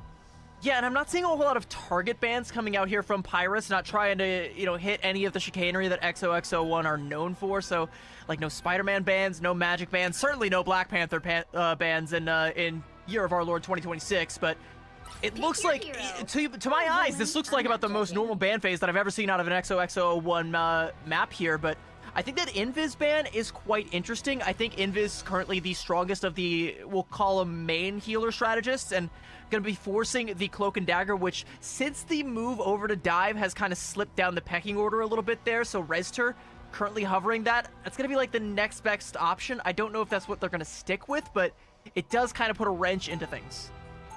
Yeah, and I also noticed no Captain America ban coming through, so that does leave Cap on the table for Zetha to pick up as well over on the side of EXO, if they want to go to that. I did see him hovering Thing there at the end of the ban phase, though, so definitely question of what they're going to come out of the spawn room with, but we are ready for domination here on Celestial Husk. Pirates sitting at 2-0, taking on XOXO01, still standing at a solid 2-1 record for themselves. Hard to say who we think is going to win this one, because if you asked me on the last match, I would have said a reject, and I would have been proven horribly wrong, so I will keep that one on reserve for now, but a solid matchup for sure. I mean, these two teams definitely feel around the same power level, and even matchup, and it feels that way kind of down the card as we go all throughout this night, but we are ready. MRC final boss versus the Bridesmaids, but still looking for their wedding here in this season of Ignite. Zetha from EXO gonna open things up with a strange TP play. Is it gonna be a kidnap, or is it going to be just trying to get all of the troops into the back line and catch Pirates by surprise? They do throw the Terra Cape on in through, but doesn't look like they caught anybody. Instead, just gonna use it for positioning here, and that gives Pirates the high ground essentially for free now. And speaking of high ground, Return doesn't need the ground at all. Bro is on the Ultron, he can fly. Yeah, again, Ultron making his rounds so far in the preseason. Definitely getting a lot of value out of him so far here. Mission area unlocked. Both teams ready for a fight here. Looking for a way to engage there. Kaidia on the move, on the Vanpool, on the table for just Pirates here. They'll walk away with that one-sided. We'll find Ace to start things off here, and Pirates already on the move. They've got the coordinates towards victory locked in, and they will take the first capture as well. Almost all of EXO headed back to the spawn room to dust themselves off. Yeah, blink and you miss it. Kaidia just gets right up in Ace's face and just hits the double deagles. 1, 2, 3, 4, 5 taps. I don't know how many it took, but it was a lot quicker than Ace could count to that number. So XOXO01 already going to be behind the 8-ball here, and they used their strange CP just to try and get positioning, and then immediately lost said positioning here. So now they just got to hoof it right into the meat grinder that is vital on this Elsa Bloodstone, pumping in the damage, and there's the ever-looming threat of Kaidia with that Banhammer, but I mean, you're not even getting that far. You're just taking the raw damage here from Hoodie and Return, and now Kaidia going in with those katanas, leaving XOXO01 and leaving only ribbons behind. Yeah, and Vital taxing every single member of EXO on their way to the point there. Half health bars for almost all of them. Easy cleanup for those Deadpool katanas to just slice and dice like a hot knife through butter. EXO back to spawn, back up and ready for another fight, but Pirates already 50% of the way captured, so big neutral game for this Pirates squad here. EXO trying to pick things back up. The Pirates already on the move here. Kaidia pushing up yet again here, meeting them at the tunnel as EXO walking right out of spawn, but Ace on the move over onto the Angela for now. Sungjok Woo has also made the swap over onto Spider-Man. XOXO01 have had enough of attempting to be normal. They march to the beat of their own drum, and it's time to start marching, but Vital gonna send Ace marching right back to spawn with another elephant gun shot there, and Aztac taking down the aforementioned Sungjok Woo, putting the friendly neighborhood Spider-Man back in the neighborhood where he came from. Again, the spawn door. Turtle Bond coming out from Rezter. XOXO01 still think this is turnable, and at 84%, they better be right. Yeah, mid-fight ult swing here towards Pirates. They'll throw down the Fate of Both Worlds. That's Aztac on the Luna Snow here. Plenty of sustain for this team. Overhead, Galactic Legend from alone. No Gambit to enable him, but still some damage coming down. In the meantime, though, Hoodie on the Gambit will find Ace and send one back. No value out of that Galactic Legend as Pirates will take it to 99 overtime. I do see a Sungjuk Wu Spider-Man flying through somewhere there. Spectacular spin does come through. They're going to try one last attempt here to stay in on it. A Vital, they cannot stop this Elsa Bloodstone here. It is going to be a 2 for 2, make it 3 for 2, favoring Pirates here as Fun comes through with another one on the Magneto and still holding the Meteor M2 to try and finish things off. Ace falls and now overtime ready to tick back down here, but still in the fight here. Sungjuk Wu on the Spider-Man trying to buy time, but gets caught outside the capture circle, and that is point number 1 for Pirates. That is such an unfortunate snare placement, but it does catch a spider in its web. Oh, how the tables have turned, and Pirates taking Celestial Codex quite handily. And XOXO01, I'm not certain what the game plan was there. They're getting into something that feels a little bit more like the XOXO01 that we all know and love, you know, with the Spider-Man. Now switching over to the Hulk. I mean, we're getting a different flavor of dive coming out here from EXO, but Pirates, they don't need to reinvent the wheel, right? They just need to play good and do damage, and Vital has done more than enough damage on the Elsa. I like how you said it, taxing XOXO01's health bars before they even get to the fight, for K to just be able to go in there with the katanas and cut them all down to shreds. And I kind of feel like unless you can shut down Vital, that is going to be the pattern that we see throughout the rest of Celestial Husk, or whatever's left of it.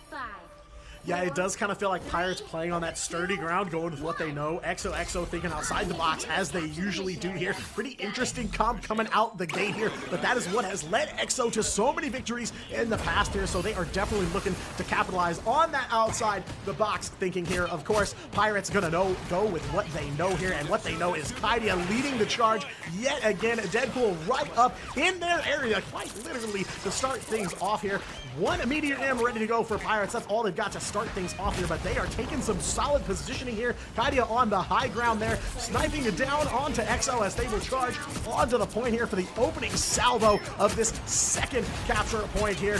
Some damage down onto Hoodie. Gambit in trouble here, but of course, plenty of time for Pirates to recover here. Deadpool all ready to go, and Kaidia is going to let it rip here. The Banhammer on the board here. Vital's going to throw down the Apex Predator as well. Ace Hulkin out there. World Breaker coming through to try and knock some of Pirates off of this point here, but quite a tug of war to start things off.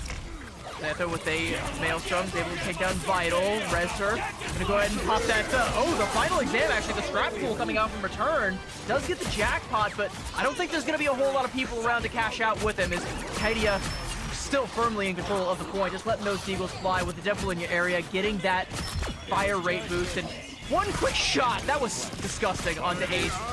Got Bruce Banner sniped out. Eye of Agamotto from Zetha. Unfortunately, a whip, and Pirates will look to convert a KO onto the Strange here, as Pirates just looking to keep bodies on the point, but nobody has made the capture quite yet. Finally, Pirates will get it, but what a fight there for the first capture here on checkpoint number 2. Does draw out the Mantis all from EXO, but not enough to save the Gambit on the side of Pirates. The dance floor ready to go here, and overhead Ultron on the Rage of Ultron as well, as Pirates try to hold through, losing one of their strategists, and it looks like they will stand tall here on the point.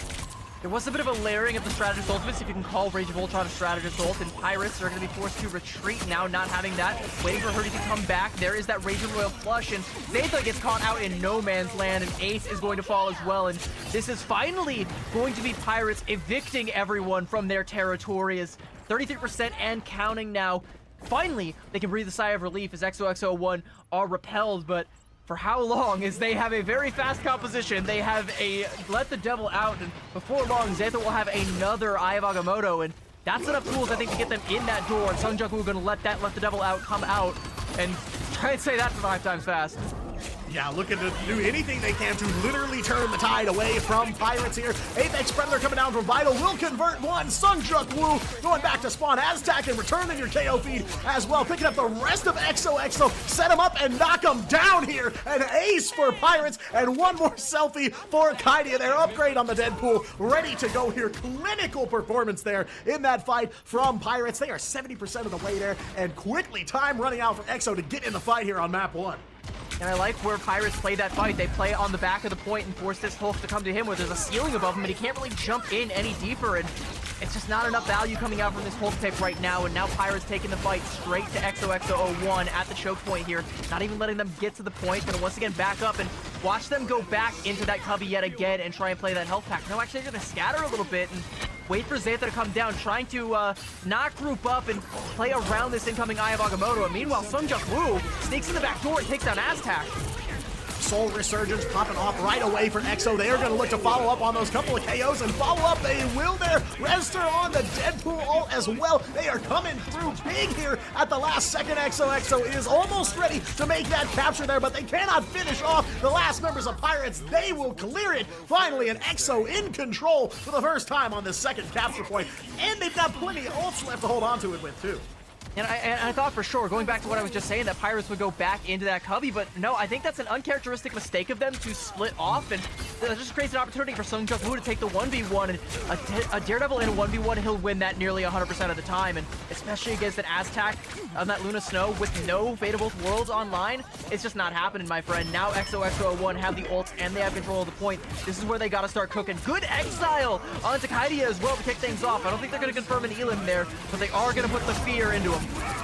Yeah, the name of the game for EXO here is going to be buying as much time as they can. A KO on the return will do it, though. Rester putting in some work on the Deadpool here. Alone does go with the Jeff ult, but shot down by Kaidia there at the last second before he can finish his meal there. Now Pirates slowly trying to regain control here. They just need to win one fight to take this map home, and that they might do here. Ace back down to Beauty Banner and back to the spawn room, along with the Mantis. Sungjuk Woo so low on that Daredevil as well. Zephyr, the rest of the team gonna follow them all back to the grave here as Pirates will return the point to their possession. There is a strange portal from Ace, but it is not gonna be there in time unless somebody from EXO can buy them some time, and all the troops move right back through the portal here. Pirates gotta win another one to take this map home. Apex Predator from Vital. Doesn't look like it gets a ton of value here, but now Pirates a little bit on the back foot with just a second of overtime left. Sungjuk Woo lets the Devil out one more time and shut right back down by Vital on the Elsa. Monster Piercer pierces right through the Mantis and the Deadpool, and Pirates will take map one. That elephant gun shot there from Vital. Bro will address any elephant in the room and firmly remove them from said room. This room, Celestial Codex, Celestial Hand, the entire Celestial Husk belonging to Pirates, and outside of that one little rally there from XOXO01, there was really no doubt. I mean, I do like the composition that they come out with towards the end, and I like the strategies, but Pirates do a very good job of playing around it. They understand that, you know, if you're going to go up against the Hulk, you want to have something for him to bonk his head on, so he can't just jump in onto your backline. You do a good job as well of keeping Sungjuk Woo in check for the most part. When he pops that Let the Devil Out, it's not the most opportunistic ult, it's a desperation ult to try and make something happen, and that's kind of the way that you want to force XOXO01 to be playing. If they're going to be playing chaotic, trying to force something to happen, they're not in control. They're not in the driver's seat. You can't let them have control and start to run away with the map, but it's going to be their map pick next, and I have a question for you, and I think you might know the answer, but if you're XOXO01, where do you take Pirates? Well, we know that Pirates are very, very strong on Dawn. EXO, as far as I'm aware, have yet to lose a Convergence map so far in Ignite. So my question, I guess, or my answer is they're definitely going Convergence.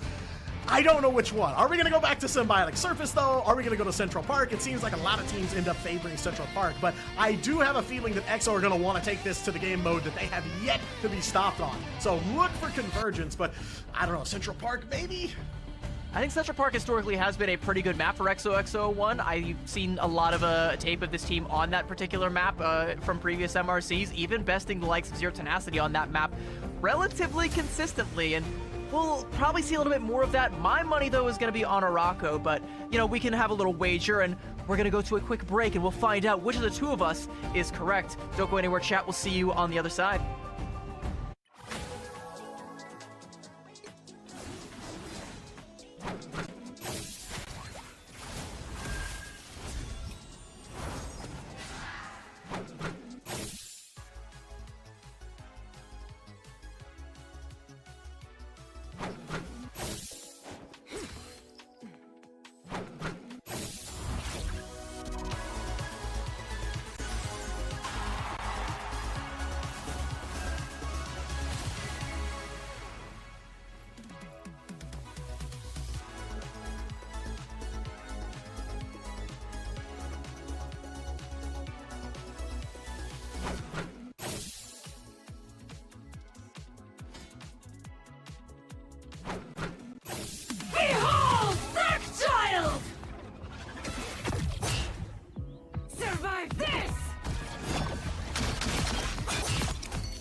Hello, Rivals, and welcome back to Marvel Rivals Ignite. Pirates taking on XOXO01, and so far, Pirates sailing towards victory there with a solid performance on domination. But now the ball in Exo's court. It is their map choice, so playing their turf now may be an opportunity for them to start turning things around. We are going to Museum of Contemplation, though. Seems to be a very, very popular pick among a lot of the teams here tonight so far.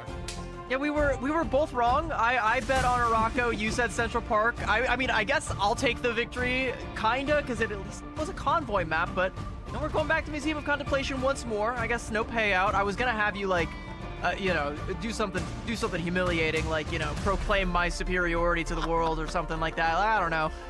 You know, whatever. It's fine. We can just move past that and move on over to the next map pick here. This, I think, is an interesting one though for EXO because, yeah, you can dive on this one, but I don't know if you can really play EXO's flavor of dive, if that makes any sense. They like to play a little bit more of that flanky kind of like look for an opportunity and then seize on that opportunity sort of dive, rather than the I'm just going to jump at you and hurt you kind of dive that I think a lot of other teams like to play, which does work quite well on Museum of Contemplation. But as that one Dan has coined this team, YWL at home, YWL also historically plays pretty well on this map. So, you know, long story short, don't hate it, don't love it. Openly optimistic. Yeah, and maybe that's kind of what they're going for here. They want to maybe take a chance at taking this map so they can save the convergence for the end, because EXO, a team historically that has done very well on that game mode up to now. So yeah, I feel like it's a little bit of maybe we go along the same route. You know, YWL and EXO have some of the same DNA running through their veins here, but that is kind the of D stands for dive, by the way, just a reminder. Right, of course. Take notes, by the way. That will be on the exam at the end, of course, if you're a student at ESU. But anyway, yeah, I think EXO definitely the map pick I would expect out of a loose cannon, you know, kind of subverting both of our expectations going into this one. But, you know, that's what's led them to victory in the past here. But, of course, Pirates, a very confident performance there on domination for map 1. So they are looking clean. They are looking comfortable here and looking to maybe clock out here after just 2 maps. But, you know, I kind of thought the same thing about Reject in game 1, and then I was immediately proven wrong in every way feasible. So we will have to see if that's how things shake out here.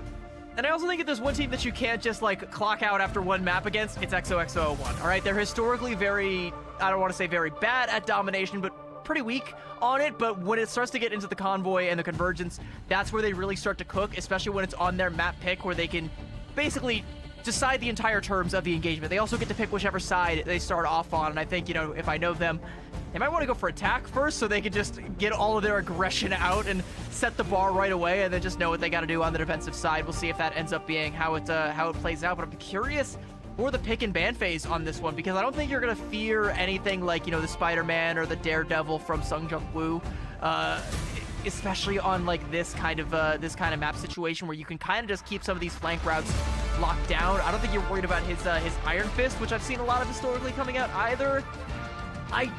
I don't know. I legitimately don't know. I think if you're Pirates, you just kind of play it normal, to be honest. I was gonna say, we're missing one piece of the Sungjung Woo trifecta here, being the Iron Fist, but so far, Pirates have had answers to the Sungjung Woo, Spider-Man, and the Daredevil, so I have no doubt they have something prepped for the Iron Fist as well. But we are ready to head on to map number 2 here, Museum of Contemplation. It is EXO's pick here as they fight to stay alive in this series against Pirates. Of course, Pirates still undefeated so far in the preseason at 2-0. XOXO have marked 1 loss and 2 wins to their name here, and they're looking to make it their 3rd. So both of these teams, veterans, plenty of Ignite experience behind them, so have no doubt that it's going to be a race to the finish. But so far, Pirates sailing the high seas very comfortably for now, but I have to imagine there's something still in the back pocket that EXO's been saving for. And, well, it's going to have to come out now, otherwise, we might not get to see it at all. As EXO, I've called them the skill check of this region, but they very much so, like Reject, could continue to slide down the pecking order further and further from that kind of top 3 a lot of people had them pegged as. Pirates have the opportunity to cement themselves as a top 3, as everyone else seems to be tripping over their shoelaces and falling further down than we would like for them to be. But kicking things off with this ban phase, nothing too fancy here coming out. It's going to be the Mantis Protect coming out from EXO, and a one-sided Mantis at that. I take it back. That is actually a little bit interesting. Yeah, I was going to say, retreading a little bit of familiar ground here in the draft phase. Pirates going to bump up a Loki ban potentially here. Yes, they will lock that in there. So Loki off the table for EXO as they will move into their next save, and they're going to take that one-sided Gambit right away. No doubt the Gambit came in so clutch on that first map for them, and he is an enabler for so many of the duelists in the lineup that it is no shock they're going to try and save him here. But maybe Loki not going to be on the board for anybody. Kind of looking like our ban explanation graphic at the beginning of the night here. Yeah, my army of Lokis will not be approaching your location. In fact, they're going to be seated. They're going to be benched here. Here's the interesting thing. Neither team has touched Elsa Bloodstone in either way, shape, or form. There we go. There's the Protect coming up from Pirates. They read my mind. I think we were all thinking it, though. Like, you're going to see EXO reach for that Mantis. They're going to try and center their strategy around that, and that's not a bad way to go. But to also not ban out the Elsa when you did have an opportunity to do so, that might come back to bite them because we know how lethal Vital can be on that hero. Yeah, I mean, you saw him every single time EXO tried to run it to point. Our health bars halfway emptied. That is courtesy of Vital's Elsa. So absolutely living up to the namesake, picked up the MVP on map 1 on the Elsa, and they are just going to retread that same ground here. EXO going to round it off with a ban onto the Ultron, and they will save the Jeff for themselves here. Pirates looking to ban out Daredevil, so no Daredevil on the board for either side here if they choose to lock it in. But I don't know, this one a little weird for me, this draft phase. Not exactly what I expected to see from EXO starting things off here. Pirates get away with a lot here, actually.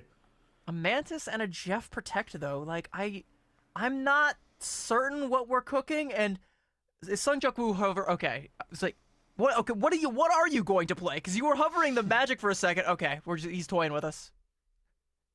As I would expect from loose cannons here out of the Asia region, and maybe that draft also a little indicative of their status as the loose cannons here. Of course, you know, this EXO team, very experienced at Ignite. They have been around for several stages now. Kind of feels like they've been always the bridesmaid, but never the bride here, trying to turn this season of Ignite into their wedding that they have waited so long for. But right now, Pirates standing tall after that first map win here and looking to close things out. And you can't count EXO out, of course. You never know what the loose cannons are going to end up doing here, but it is going to be EXO on the attacking side first. And maybe not to spoil it too much, but we might get the last piece of the Sung Woo trifecta out the spawn gate here. Maybe. Okay, he stood still for a second there. I thought he was gonna make the swap as well, but I like what I'm seeing out of EXO. I think it's interesting. I think it's exactly the kind of interesting that we are used to seeing from this team and need to see from this team to try and catch Pirates off guard. But return on the Namor, they're already ready for whatever shenanigans Sung Woo is going to be coming out with, and he's already caught a trident right between the eyes. Not going to be falling as a result of it, but will be thinking twice about approaching. Yeah, definitely thought they would have some answers for this last Sung Woo hero, and that they do. They've got answers for the strategist line for EXO as well. That answer is a reset button right back to spawn there. Luna and White Fox both sent back, along with the Thing as well. So Pirates opening salvo on defense. Solid start for them, but of course, EXO gonna get right back up and dust themselves off. Long way to go here on Museum of Contemplation.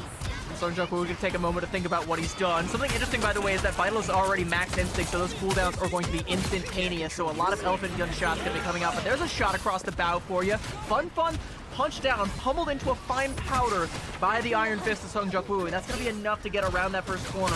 They want to keep the pressure going. Sung Woo looking to try and find someone else that he can burst down, and Kaidia is going to be on the chopping block. Now Sung Woo just eating the Pirates Vanguard line alive here, opening the door for EXO to start coming through onto those duelists and the strategists as well here. Good shots for them. Fun walking it back on the Magneto and ready for a brawl here. Zetha helmeted up, ready to take the pitch here for EXO as they're already on the move over halfway to that first capture point. Plenty of path to go here. Fun standing in front for the team here, trying to soak, but EXO definitely looking to put some pressure on here. Return checking those flank routes here. They do not want to get caught by surprise, and Return will take one onto Ace there, sending the Magneto back. Yep, and that's going to be Zetha turning corner and running and getting back with the rest of the team. I think without the Magneto there and the shielding, they're going to take too much punishment from the spam damage coming out from both the Namor squids and just the raw trident damage, and they really don't want to deal with that. But here's the problem. They're giving Pirates time to build up this last little bit of percentage to their ultimate, so now Pirates can plan. They can decide, when do I want to pop this? How do I want to use this? What's this shark in my backline? Where did he go? Return popped him like a balloon. Yeah, massive wave kind of coming from Pirates here as they find one KO. They're going to look to follow up on it, but a big dunk from Ace taking down Vital. Elsa Bloodstone out the picture for now. Deadpool all does come through for Kaidia, but Dance Floor on the floor for EXO. That's a fade of both worlds offline for now, but it keeps EXO in the fight here as they are looking to try and roll on through. Hoodie on the Gambit as well, finding one here. EXO taking a little bit of a step back here, but not bad progress. Still a minute 30 left to go here, so they gotta find a way to get this over the last hill to that first checkpoint. Clobber Time and Living Chi, not the biggest of wombo combos, not what you would have thought about, but it is one that is going to be online, and EXO can potentially use that one. Among those also has its Jeff. There's the Clobber in time. Not quite as big as you would have liked it to be. It's going to be fun absorbing the brunt of that damage, but with a Meteor Rem, he can absorb a lot more and then some and send it right back the way it came. It definitely just felt like that Clobbering Time out there on its own. No real follow-up from EXO. Breaking even here, 1-for-1 on both sides of the board here. Oh yeah, the Living Chi goes down too, so one more offline. EXO here, Vital lets that the Apex Predator rip there. It's Jeff from alone somewhere in the backline. I do think he caught somebody, maybe not here. And a big horn there, the Horn of Proteus overhead for a return, but he will go down. Sungjuk Woo over onto the Spider-Man and finds one KO. Aztec Invisible Boundary to try and get them back in the fight here on the defense. EXO just a few scan meters away, but shut down by Pirates. I think the Jeff ult from Alone Fills was just to give a healing pool and try and keep EXO alive in the fight for a while, but it's not going to be enough. This is our Sungjuk Woo with an assassination on return, and that's on point B. Bro, you got to cap point A first. Get back into the fight here as it's about to kick off around this first quarter here. Pirates looking to hold the door, but they're going to have to do it without their Phoenix.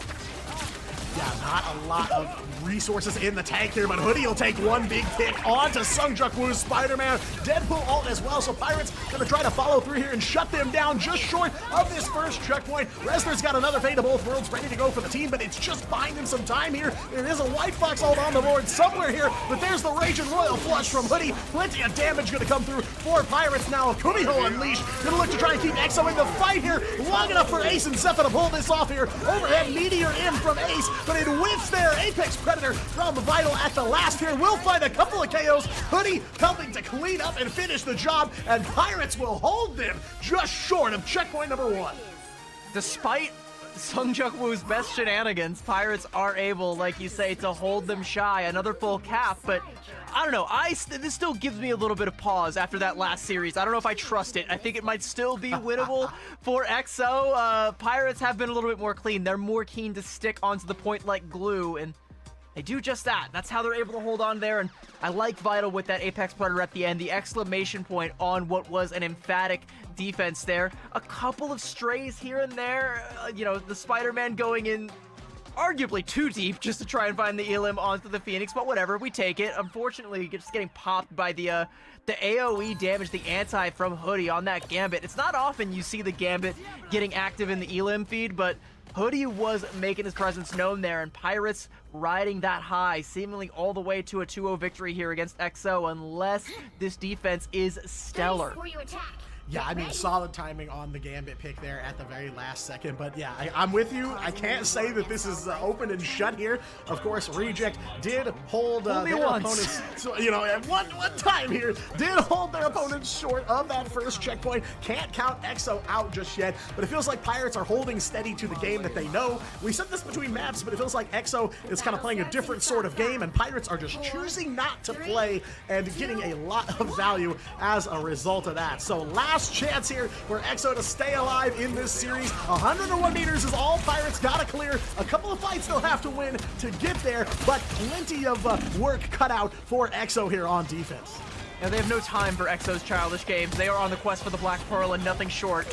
Zeta, they good? Mag Cannon goes a little bit wide there. I was gonna say good Mag Cannon. I expected that one to hit, but Vital was able to hit the schmoogs and get out alive, and Pirates can keep this pressure going. And now Return just able to pepper these shots down range with the angle here, and even getting on an interesting little flank route there as well. That's going to be a pinch that I think EXO are going to have to pay close attention to. They take down Aztec, though. That's a good way to deal with it. Yeah, definitely some way to get your head in the game here as EXO will take control of the cart for now. Gonna have to wait for the invis to walk it back. Kaidia's got Banhammer ready to go on the Deadpool as well. So they've got some options here. A couple heroes looking pretty good in terms of ult charge. But right now it is a neutral game and Pirates gonna have to turn the tide somehow here. Vital on the move yet again on the Elsa. Will find Zetha. So Magneto off the table here. Invis shut down yet again. Return and Vital filling the KO feed for potentially the last time this series as Hoodie gets in there as well. Again on the Gambit. Door wide open here as Zetha going over to the Doctor Strange. Gonna try to get the portal here in at the last second, but Vital throws down Apex Predator to stop him in his tracks. 2:30 still on the clock and Pirates on the move with EXO scrambling to get back to the point. Vital type GG's in the chat after that Apex Predator. Indeed, it might be GG's. We do have Sung Joku on the Venom with a touch there, but return with the end song Inferno, and that will be the swan song for EXO as a quadra KO for return. Man, all right. I will not be fooled again. Pirates will get the full cap there emphatically and decisively, and you are right, Vital. GG's. Yeah, it was kind of all over, but the crying as soon as the Apex Predator came online there, and that was the wrap. Of course, the end song Inferno at the very end too, just to kind of put a nice little bow on this matchup here. But Vital MVP 2 times in a row here, and Pirates will close it out in a clean 2-0 over EXO here, as they will advance to 3 games undefeated so far in the preseason. What a performance for Pirates here yet again. And if EXO was the skill check past Flying Colors, Pirates are clearly skilled enough to be at the top of the pecking order, and with that win, at least for the time being, cement themselves at the top of the leaderboards. It's still an opportunity for Zero Tenacity later on tonight to match that one, but Pirates right now are riding a wave that will take them all the way to the top if they let it, and I think they got the win in their sails, they got the momentum, they've got the duelist players popping off left and right. Vital with 10 final blows, 9 for return, and by the way, 4 out of that 9, nearly half, was in the last 5 seconds of that map. It's insane stuff coming out from this team, and they just look like the cleanest team in the region, bar none. This is what we thought Reject would be, but no, Pirate are the new top of the Asia Pacific.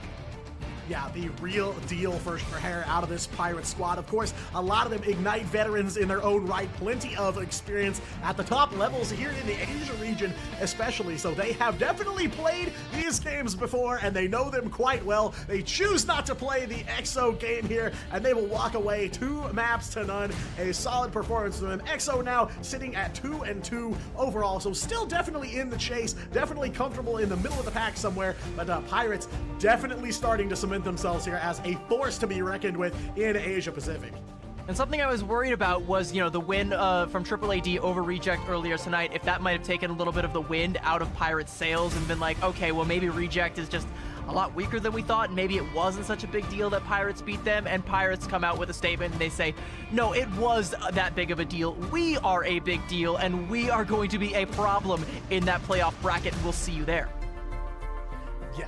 I mean, absolutely no doubt in my mind that they're going to be one of the teams to be reckoned with. Of course, another one, Zero Tenacity, still floating out there somewhere in the stratosphere as another team. Looking forward to the collision course between those two. But I mean, again, a beautiful performance for Pirates on all cylinders. Again here, another team top to bottom that looks so clean, and definitely expect to see big things out of them as they continue down the warpath.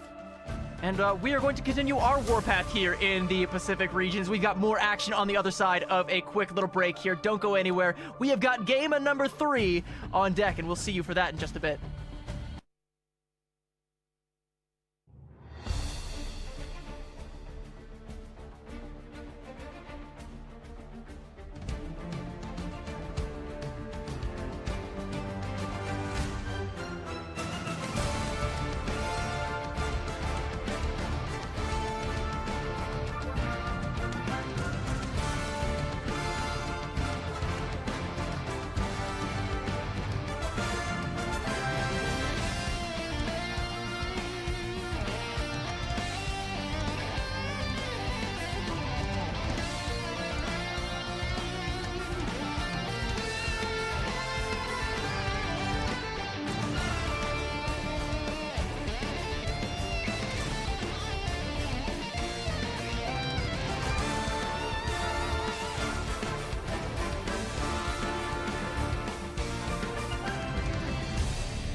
Clear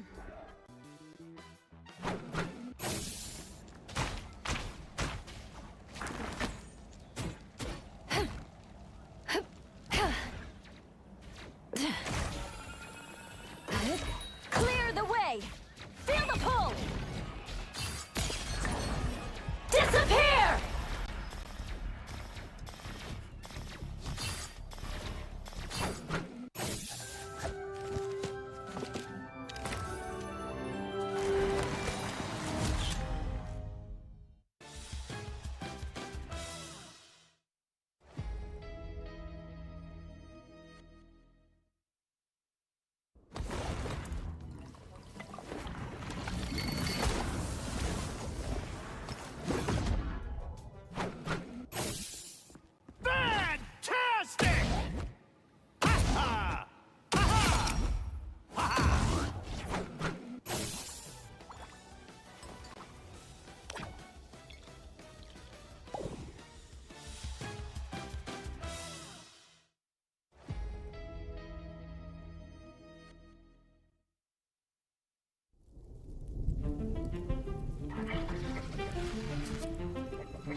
Hello, rivals, and welcome back to more Ignite preseason action here out of the Asia-Pacific region. Pirates taking a very comfortable and confident 2-0 victory in our last match. And now, this next match, even though the season of Elsa Bloodstone is over, these two teams definitely in the hunt for an Ignite win here as N1 Hex looking to take on a Loyalty.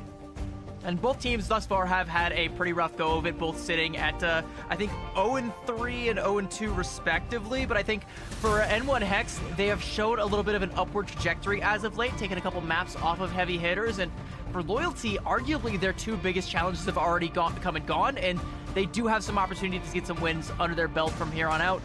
Not all hope is lost for these teams' playoff hopes, but in order to keep that hope alive, this, I think, is a must-win, and I'm expecting both teams to throw down.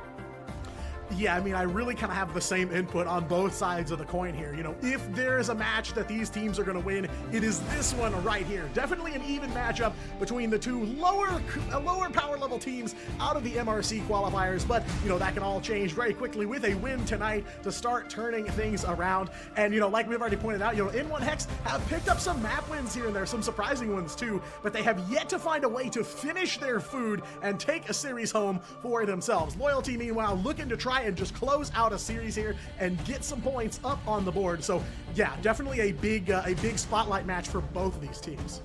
And even though I think a lot of people have predicted that these two would be kind of the, like you said, the lower power level teams, after the way yesterday and today have gone thus far, I don't think anyone's predictions really matter anymore. We're in completely uncharted territory outside of those of us who believe that Pirates would be number one. I saw a couple of preds like that, and those, I think, do still hold water, pun intended. It's how many Pirates puns can we get throughout the night? They're not even playing anymore. It's time to move on. It's time to take a look at what is in front of us now, and that is N1 Hex versus Loyalty. And here is the N1 Hex roster. And this Vanguard lineup, JT3 and D-Spooky, I think, for my money, are going to be the helmsman of this particular ship. I did it again. There's another one. I was about to say, chalk another one up for the pirate puns, but that we gotta sail purpose. away from those. That one was not on purpose. I planned a lot of bits beforehand. That wasn't one of them. Ooh, yeah, so N1 Hex are not pirates, but they definitely do have some big names on this lineup. Of course, I already called out JT3 and D-Spooky.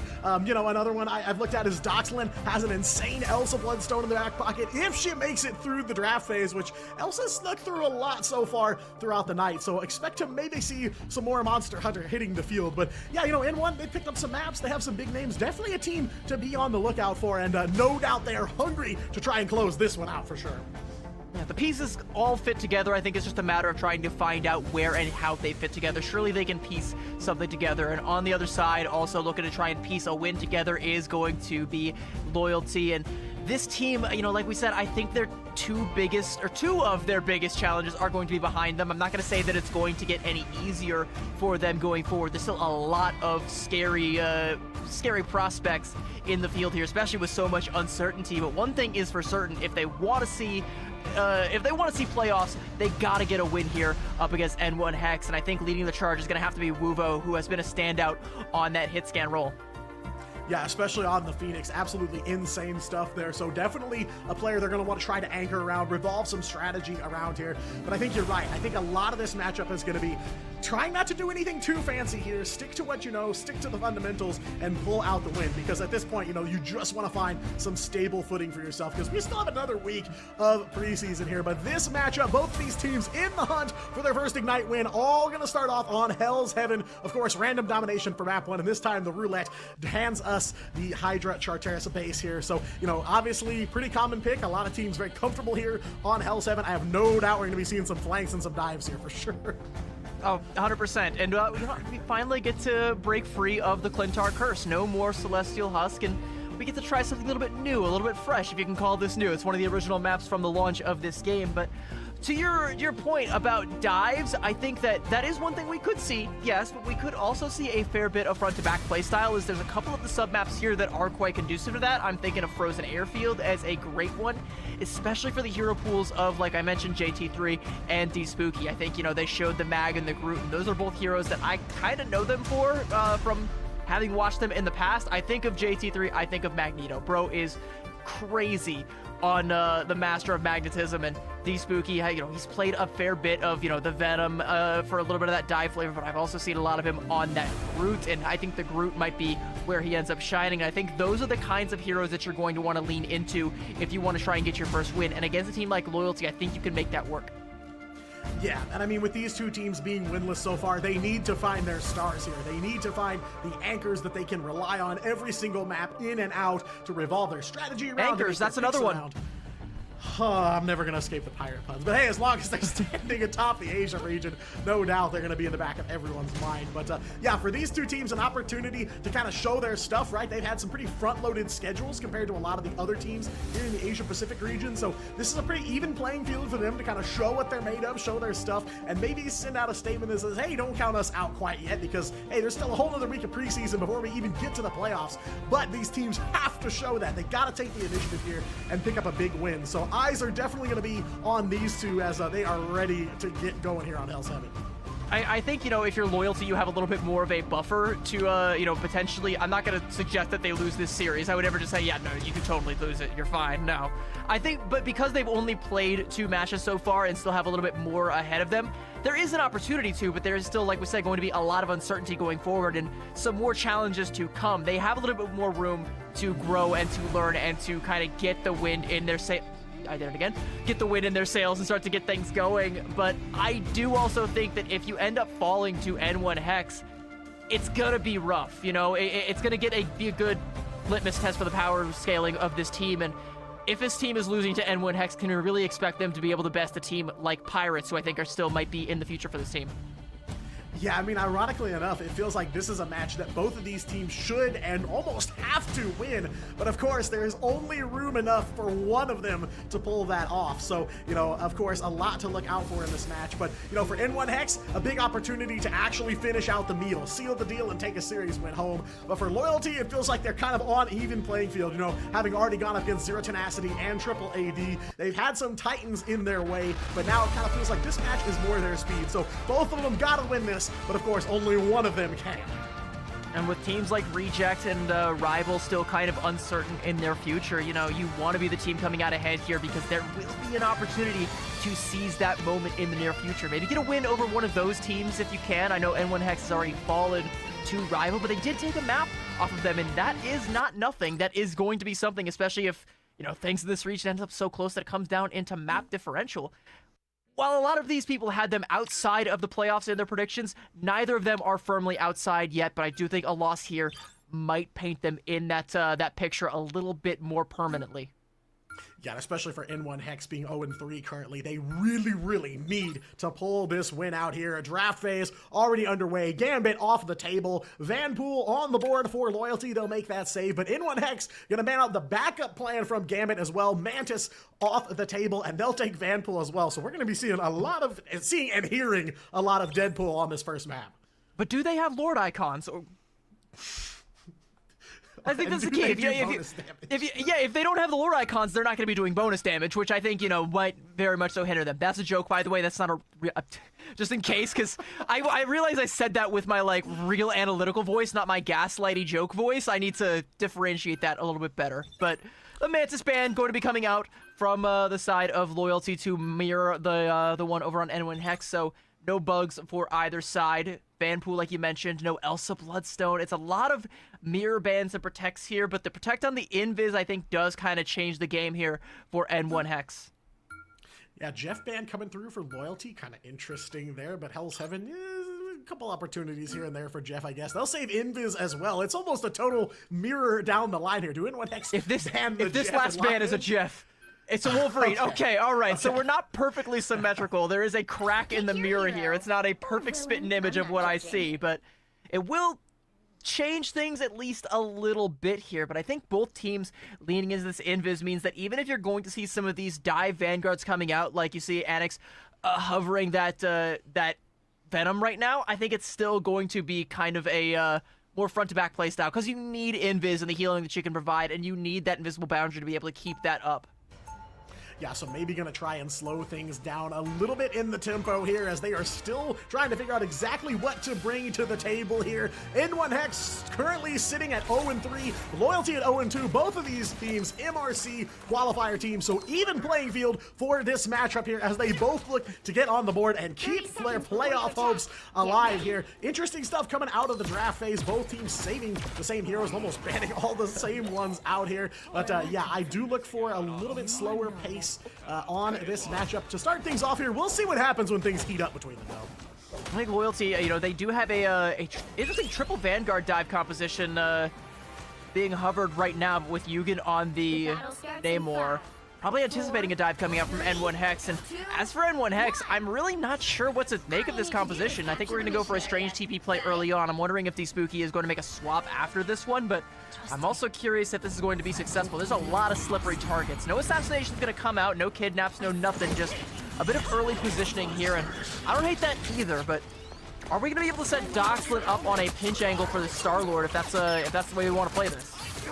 Yeah, both of them just kind of meeting face-to-face straight up. Nothing explosive right out the gate here is the mission area ready to get unlocked here, but it is going to be D-Spooky on the first KO of this matchup here. Namor is sent back to spawn for Loyalty here, and Wubo going to follow it up on the Deadpool. Grab that selfie real quick here. D-Spooky grabbing another one on the Doctor Strange there off that Maelstrom of Madness as N1 Hex scrambling to try and get this first capture here. Bodies for Loyalty dropping courtesy of that Doctor Strange. DC Danny overhead on the Ultron as well, helping to clean up here. Venom sent back by Doxlin, and that is all she wrote there. N1 Hex, first capture here on Hell's Heaven.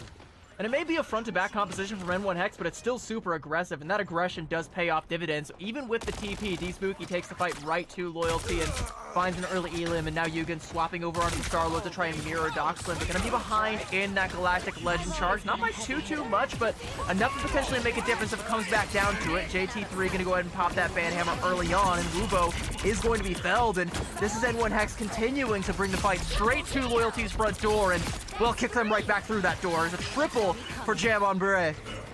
Yeah, as I say, can't just look to the duelist line for N1 Hex to pick up those KOs because the strategists will do it too. Big work there for the Invis, pushing Loyalty all the way to spawn there. DC Danny already got a KO or two on the Ultron there, and that Encephalo Ray, very deadly, and Ultron definitely making his way around Ignite these days. N1 Hex, 50% of the way captured. Rage of Ultron popping off for N1 Hex here, putting some damage down and trying to keep Loyalty contained here, lid firmly on the bottle as N1 Hex come out strong here. D-Spooky airmail on that Eye of Agamotto. Will find a couple there. Will stun the Kumiho Unleashed and the Phoenix as well here. Invisible Boundary from Jay-Z over on the side of Loyalty. Keeps that team on life support here as they go through the ult barrage from N1 Hex. Doxlin goes overhead with the Galactic Legend as well here. Yugen overhead as well. It is dueling satellites, but it is going to be Yugen that finds the Galactic Legend for N1 Hex and takes down the rest of the team with it here. Big swing for Loyalty as they will make the capture and stop N1 Hex at 81%. I mean, that fight really couldn't have been any more explosive. I think the only thing that would have made it a little bit more so is if Jamon had the invisible boundary to pop to try and keep Doxlin alive, maybe through that Galactic Legend duel, but it's going to be Yugen that ends up coming up ahead, but bringing that invisible boundary on into that next fight does give N1 Hex a pretty easy win condition here, and if they keep up the aggressive tempo that they've had thus far, I think you can just use that to try and catch someone off guard, get them inside of the boundary and stop the help from ever coming to them, but don't even need it, just with the daggers of the Nock taking down Scape. Yeah, pressure already coming back on from N1 Hex here. D-Spooky putting in a lot of work here. A whole corporation from this Doctor Strange for N1 Hex on the move here. They are ready to make the retake against Loyalty, and seeing how much pressure N1's been putting on them, this might be the fight here as they might look to push that bubble out yet again. Scape gonna go ahead and look for the Strange Portal opportunity. Maybe a little bit of high ground action for Loyalty as they look to retake, but 90% of the way, it is one fight for N1 Hex, and they've got two ults, potentially a third in that Rage of Ultron going in. Overhead though, the portal is good. Escape drops down onto the point as we are going to overtime for Loyalty to try and take this thing back. JT3 on the Deadpool, all gonna be another Banhammer coming through. Doxlin picks up one on Escape. Doctor Strange sent back as overtime starting to tick down though. Big invisible boundary for both teams here. Venn diagram on the board as N1 Hex will come up big 2-1 for now. D-Spooky yet again on that Eye of Agamotto on target. Finds two, will find one. Conversion for N1 Hex. Big plays coming through as they will close out checkpoint number 1. D-Spooky on that Doctor Strange has just been the plunger of the French press, just pushing loyalty down, making a nice cup of joe, and then sipping on that for the caffeine boost to keep the aggression up throughout the entirety of Eldritch Monument. Really no notes. I mean, outside of one heroic play from Yugen, loyalty were never even in that map, and now as we go into Frozen Airfield, I imagine it's going to be more of the same. We don't get to see Super Soldier Factory. Loyalty can't lean back on that Angela just yet. They have to go through another gauntlet of D-Spooky on this Doctor Strange, where he's going to have the home field advantage. And I mean, it really just goes to show you how strong Star-Lord is. I know you've said several times that stocks for Peter Quill very high in this season of Ignite, and it just goes to show you how powerful that ultimate is. It turned around the whole fight for loyalty and gave them the cap they had. But again, N1 Hex had just taken that lead and ran with it, so too much ground to try and make up here. So now N1 Hex in control here on Hell's Heaven. They've got a couple ults to start things off, so I look for a very aggressive N1 Hex out the gate, which is really no different from how they played Checkpoint 1. I think if you're N1 Hex, though, you might want to temper your aggression a little bit, because Yugen is hovering 85% to that Galactic Legend, and the Kumiho Unleashed from Fish isn't going to be there in time, and even if it was, that's not the best defensive utility to use against an ultimate like Galactic Legend. You got to try and buy time and get a couple of fights. Take it all tactically to where you can get Jamon back to that invisible boundary so you can actually try and make something out of it. But Doxlin knows a no gear but drive, popping the Galactic Legend early on, and that's going to be 2 coming off the back of it. Now he'll find Yugen before he can even activate his own Galactic Legend here, cleaning up the duelist line for loyalty. No teeth left for them here as N1 Hex will take the first cap here. DC Danny does go down, still holding the Rage of Ultron, but he'll be back with Fish's Kumiho Unleashed. So some potential here for N1 Hex to try and hold this thing out, though. Deadpool on the move here, front line for loyalty. They are going to push right back here, try not to get caught up in the same trap as last time and get stuck in the spawn here. I feel like they're already a little bit further ahead than they were last time, but you know, right now feels like resources for both teams break it even as Yugen getting a little cheeky there up on the high ground. Galactic Legend coming out from Yugen. He's going to have to get more than cheeky. He's going to have to get active, but I'm not seeing anything active in the KO feed just yet. The Kumiho Unleashed from Fish is absorbing a lot of the damage, and DC Danny is going to fall. Rubu with some cleanup damage there. No Rage of Ultron coming out, but the Rage of D-Spooky will not be felled. The Maelstrom of Madness is going to come out, putting Wuvo back in his place, but Jamlon getting taken down there by the Deagles from Annex here, and it's super scrappy, but I think Loyalty may have finally gotten their way into it as Yugen is good for a 2-piece, and the Blast of Barrage now to try and melt down D-Spooky's shield, and once that shield falls, so too will the Doctor. The Doctor is out, Loyalty are in.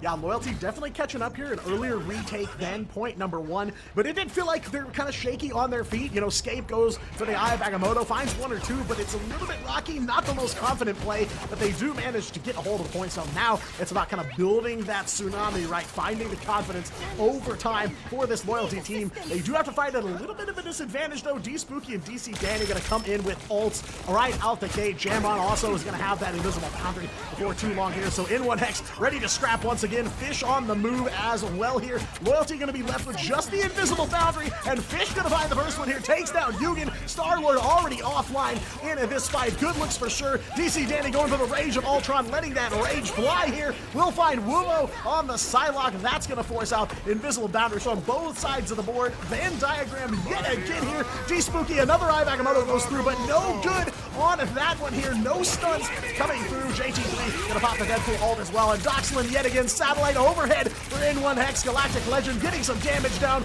We'll find at least 1 here. Fish on the crowd yet again on that white box, putting in some work here. Name a member of N1 Hex, and they are in your KO feed as they are hungry for this recapture here.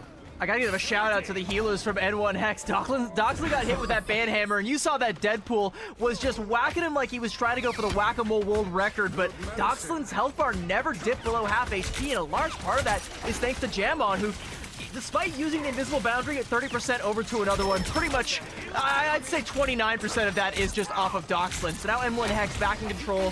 Looking at this Eye of Agamotto coming out potentially from Escape. Are they going to have an answer from this one? I'm not quite sure. Wuvo going in early with that Dance the Butterfly, but N1 Hex seemingly able to parry it. Whoa, a big airmail from Scape now. Agamotto finds 4, and they will convert on it. 3 for Scape. Follows it up with a huge maelstrom of madness that swallows all of N1 Hex. Spooky gonna follow the rest of the team back. Jamon the only one able to escape, and now Loyalty right back in the driver's seat here, just 20% short of where N1 Hex are. Definitely a lot more competitive look from Loyalty this one. And that Dance of the Butterfly from Muvo, while it didn't find any elims, it did pull N1 Hex back, and that just created the opening for Scape to go for the leap there. That tomahawk guy of Agamotto, as it's called sometimes. And now Yugen has the Galactic Legend, and he's got the angle, and he's been so good on the Star-Lord thus far. Been almost single-handedly keeping Loyalty alive in this fight, but now the Kumiho Unleashed going to do the very same from Gamebo. Yeah, big support plays for N1 Hex here. Strategists on point here. They will find the breakthrough against Loyalty as we go into overtime on point number 2. All of N1 Hex standing on this point, and they are shredding through Loyalty. Wubo hanging on by a thread. They're finally taken down by Jamon's Invis here as N1 Hex will make the retake here. I see the Strange Portal coming through for Loyalty. So does the One more Spooky. opportunity, but Spooky's gonna go for the counter portal here. He will find the Strange, buy them some time. 97 and counting here as Doxlin 100% on that Galactic Legend, ready for one last fight for the map here. N1X looking to close it out. They will let all of the ultimates fly. They will find the KOs, and they will find Hell's Heaven. N1X goes up 1-0. And that is the work that N1 Hex have been putting in over the past couple of days paying off, able to get that map quite cleanly. I will say Frozen Airfield started to tilt a little bit more in Loyalty's favor, but that is thanks to some pop-off performances from Yugen. Outside of those pop-off performances, though, N1 Hex seemed to be the better team, at least based on the eye test and based off of one map. Hell's Heaven very much so going their way, and D-Spooky absolutely the one leading the charge. I mean, yeah, the Sorcerer Supreme so big for both of these teams. Can't overlook the strange plays from Loyalty either. You know, the big Eye of Agamotto quad follow-up. I mean, huge stuff out of Dr. Strange for this match. But yes, well-deserved by D-Spooky. Big anchor for this N1 Hex team as they are still finding their identity here and finding who the stars to revolve around are. Right now, D-Spooky shining quite bright here on map number 1. But you're right, definitely checkpoint number 2. A lot more of a knockdown, drag-out fight for both of these teams. So it feels like Loyalty not too far in the rearview mirror of N1 Hex, but definitely great to take that map number 1 for them. The question here for Loyalty is, are they going to be able to shore up the neutral game and stop relying on some of these pop-up performances from the likes of Yugen? I mean, there is some degree of planning there. I go back to that fight with the Dance the Butterfly from Wuvo, creating enough space for the Eye of Agamotto to come through after that, but we need to see more and more of that start to amass for Loyalty if they're going to start to get some of these wins under their belt. Like we said, this is a must-win map for, or a must-win match for both teams, rather. And if you're Loyalty and you're falling to N1 Hex, well, N1 Hex can get a little bit of momentum going, and you are still struggling to get out of park. Yeah, I mean, and I'm 100% with you, especially in a post-20% global alt-nerf world. You cannot rely on those pop-off ult moments to really carry you to the win. So, I definitely agree. I think that's the first thing we got to see out of Loyalty to clean up. But of course, back to the drawing board next for them. But man, what a win here for N1 Hex. Very impressive stuff on Hell's Heaven. Yeah, and there might be another one on the other side of this break if N1 Hex can keep this reign of dominance going over Loyalty and cement themselves atop the pecking order, at least atop Loyalty. But we'll see if that is the future that we live in, because we got to go to a real quick break. Don't go anywhere, chat. We've got map number 2 coming your way right after this.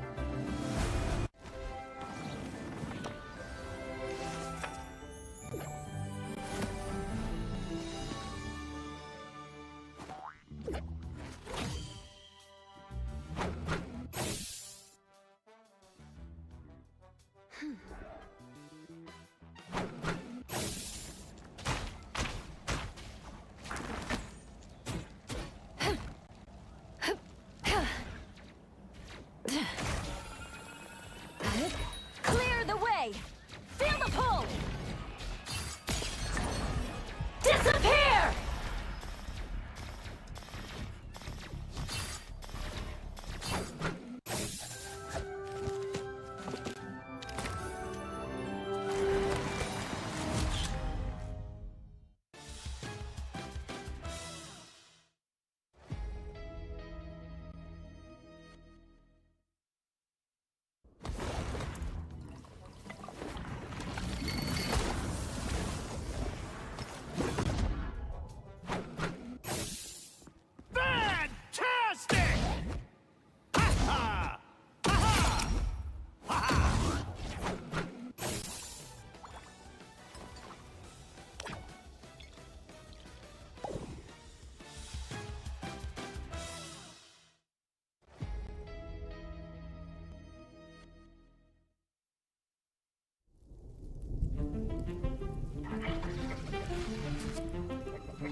Welcome back to some more preseason Asia action here. N1 Hex and Loyalty going head-to-head MRC qualifier teams, and N1 Hex taking map number 1. CB, what is Loyalty's answer to this N1 Hex team? I mean, I hope it's not more of the same, because as we kind of discussed a little bit in the break, if we go to another kind of front-to-back playstyle, which, hey-ho, it's Midtown, so we very well might be doing just that, N1 Hex just seem a lot better practice when it comes to this particular composition, even though it is a even though it's a playstyle that's a couple of minutes old, it can still be refined, it can still be perfected, and I think N1 Hex are trying to do that, at least for the time being, because that's what their Vanguard lineup is so good at, especially de-spooking on the Doctor Strange. Now that we are in a more neutral game where we're less reliant on ultimates, Doctor Strange is someone who can get a lot of damage downrange real fast, and those Maelstroms are something you have to be keeping an eye on, because once he gets up to that dark magic on 100%, that's just a time bomb waiting to go off. Yeah, I mean, plenty of Sorcerer Supreme action from both sides of the coin on map number 1. Expect to see more of that going forward. But yeah, you know, it does feel like of the teams in the Asia region, the ones that might struggle with those 20% ult nerf changes the most are the MRC teams. Of course, they get their invite to Ignite out of the MRC in a world where ults matter a lot more, and big ult pop-off plays are kind of the bread and butter for a lot of squads. But now we live in the world where the neutral is so much more important for these teams, and it feels like N1 Hex working to adapt and getting better at it, but it feels like Loyalty still haven't quite found their footing in this meta. It's like a totally different game from the one that they qualified in, right? Like, you talk about how they qualified through MRC, but we were playing that on the patch that, like, didn't have White Fox, didn't have the 20%. You know, it was very much so you try to play around using as many ults as you can, you know, comboing them as best you can and making sure you always have an ult for the next fight. That doesn't really happen anymore. It takes you a lot longer to get those ultimates. A lot more can happen if you don't have them, and you will be punished for not having the right one at the right moment. So you have to pay close attention to the Strategist ultimates. You have to pay close attention to the Star-Lord ultimates. And, you know, Yugen was making the most of those Star-Lord ultimates, but what do we got for me in between that? Unfortunately, on Hell's Heaven, it wasn't enough to get Loyalty the win here. And as we go to Midtown, I'm hoping they have learned their lesson and they start to get a little bit more pokey in between, you know, maybe get a little bit more hit scan action going and try and make something happen in the neutral. Yeah, definitely have the sight lines on Midtown to be able to do that, because you're right, it kind of feels like Loyalty's answer or their game plan is go big on Galactic Legend, which when you get it to pop off, sure, it does work pretty well, as we saw on map number 1, but there's so much time in between. That cadence is so long that they've got to find more to do in between those moments. So it's all about that moment to moment. What do you do in the neutral? So I'm with you. I hope to see them take advantage of those sight lines. It is going to be Loyalty's pick here, so you have to think maybe coming in they have a game plan ready to go here, but the question is it on those couple patches ago? Because remember, it's not just the 20% global ult nerf patch, but now we're also in the post White Fox buff patch. So there, like you said, there are a ton of changes these teams are trying to adapt to. I mean, it is pretty tough out here to keep up. And I will say, though, that both of these teams did have some good highlights coming out with the White Fox specifically. The post-buff White Fox, Fish had a couple of interesting moments getting those marbles right down range and just finding a low HP target and getting active in the KOP, something you don't often see from the Strategist lineup. There was also Jamon on the Invis that was doing the very same, and it feels to me like N1 Hex, while they may have sunk at first when transitioning to this new environment, they're slowly learning to swim bit by bit, piece by piece, as everybody is starting to come alive. And if they keep that momentum going, that upward trajectory we talked about in those last couple of maps, or those last couple of series, could potentially take them further and further up as some of these other teams start to slide on down. But there's one more hurdle they got to get through, and that is going to be here on Midtown. They got to best Loyalty if they want to keep those hopes alive, and a ban on the gamut from both sides is how we are going to kick things off. We talk a little bit about this branching path narrative. Which way are these two teams going to go from here? It looks like N1 Hex going to try and get that Mantis, so definitely second best option if Rage and Royal Flush off the table for sure here. But yeah, you're right. You know, you did kind of see the advancement from Loyalty. You know, Checkpoint 2 was a lot more back and forth, 99-99 at the very end. So it does kind of feel like they're trying to catch up here. But, you know, the question of being, is it too little too late? Do they really have time to make up that lost ground? So that's the question that I think Loyalty is going to have to answer here on Midtown. They do ban away the Van Pool from N1 Hex, and they'll take an Elsa save for themselves here. Yugen's already got the Elsa log locked in, so you know where that's going. But there's not going to be any Vanguard Deadpool showing up here on Midtown, because N1 Hex is going to take him right off the table as well.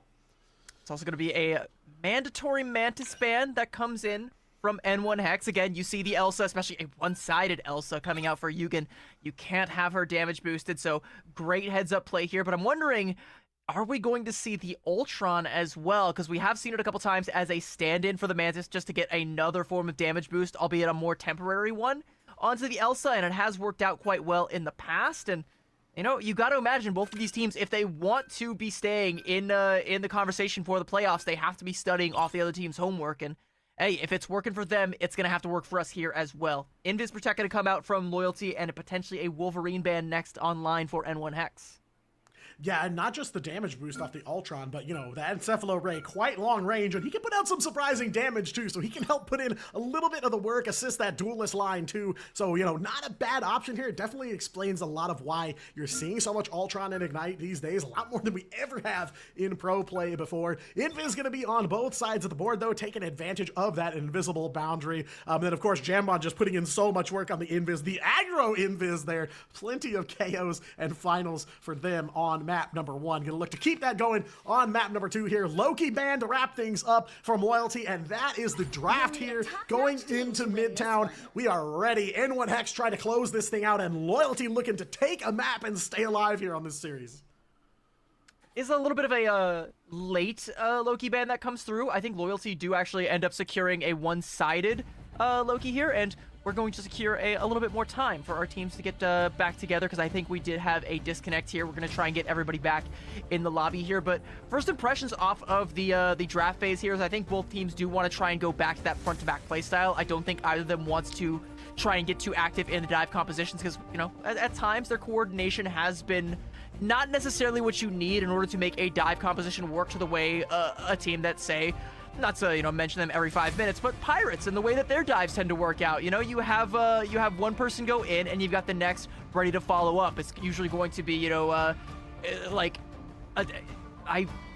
you're going to have like Vital ready to follow up, or you're going to have Aztac like off on a flank on the Jeff ready to follow up to try and aid with the Venom dives. We don't see that a lot from these teams, so going back to something a little bit more comfortable I think works out pretty well.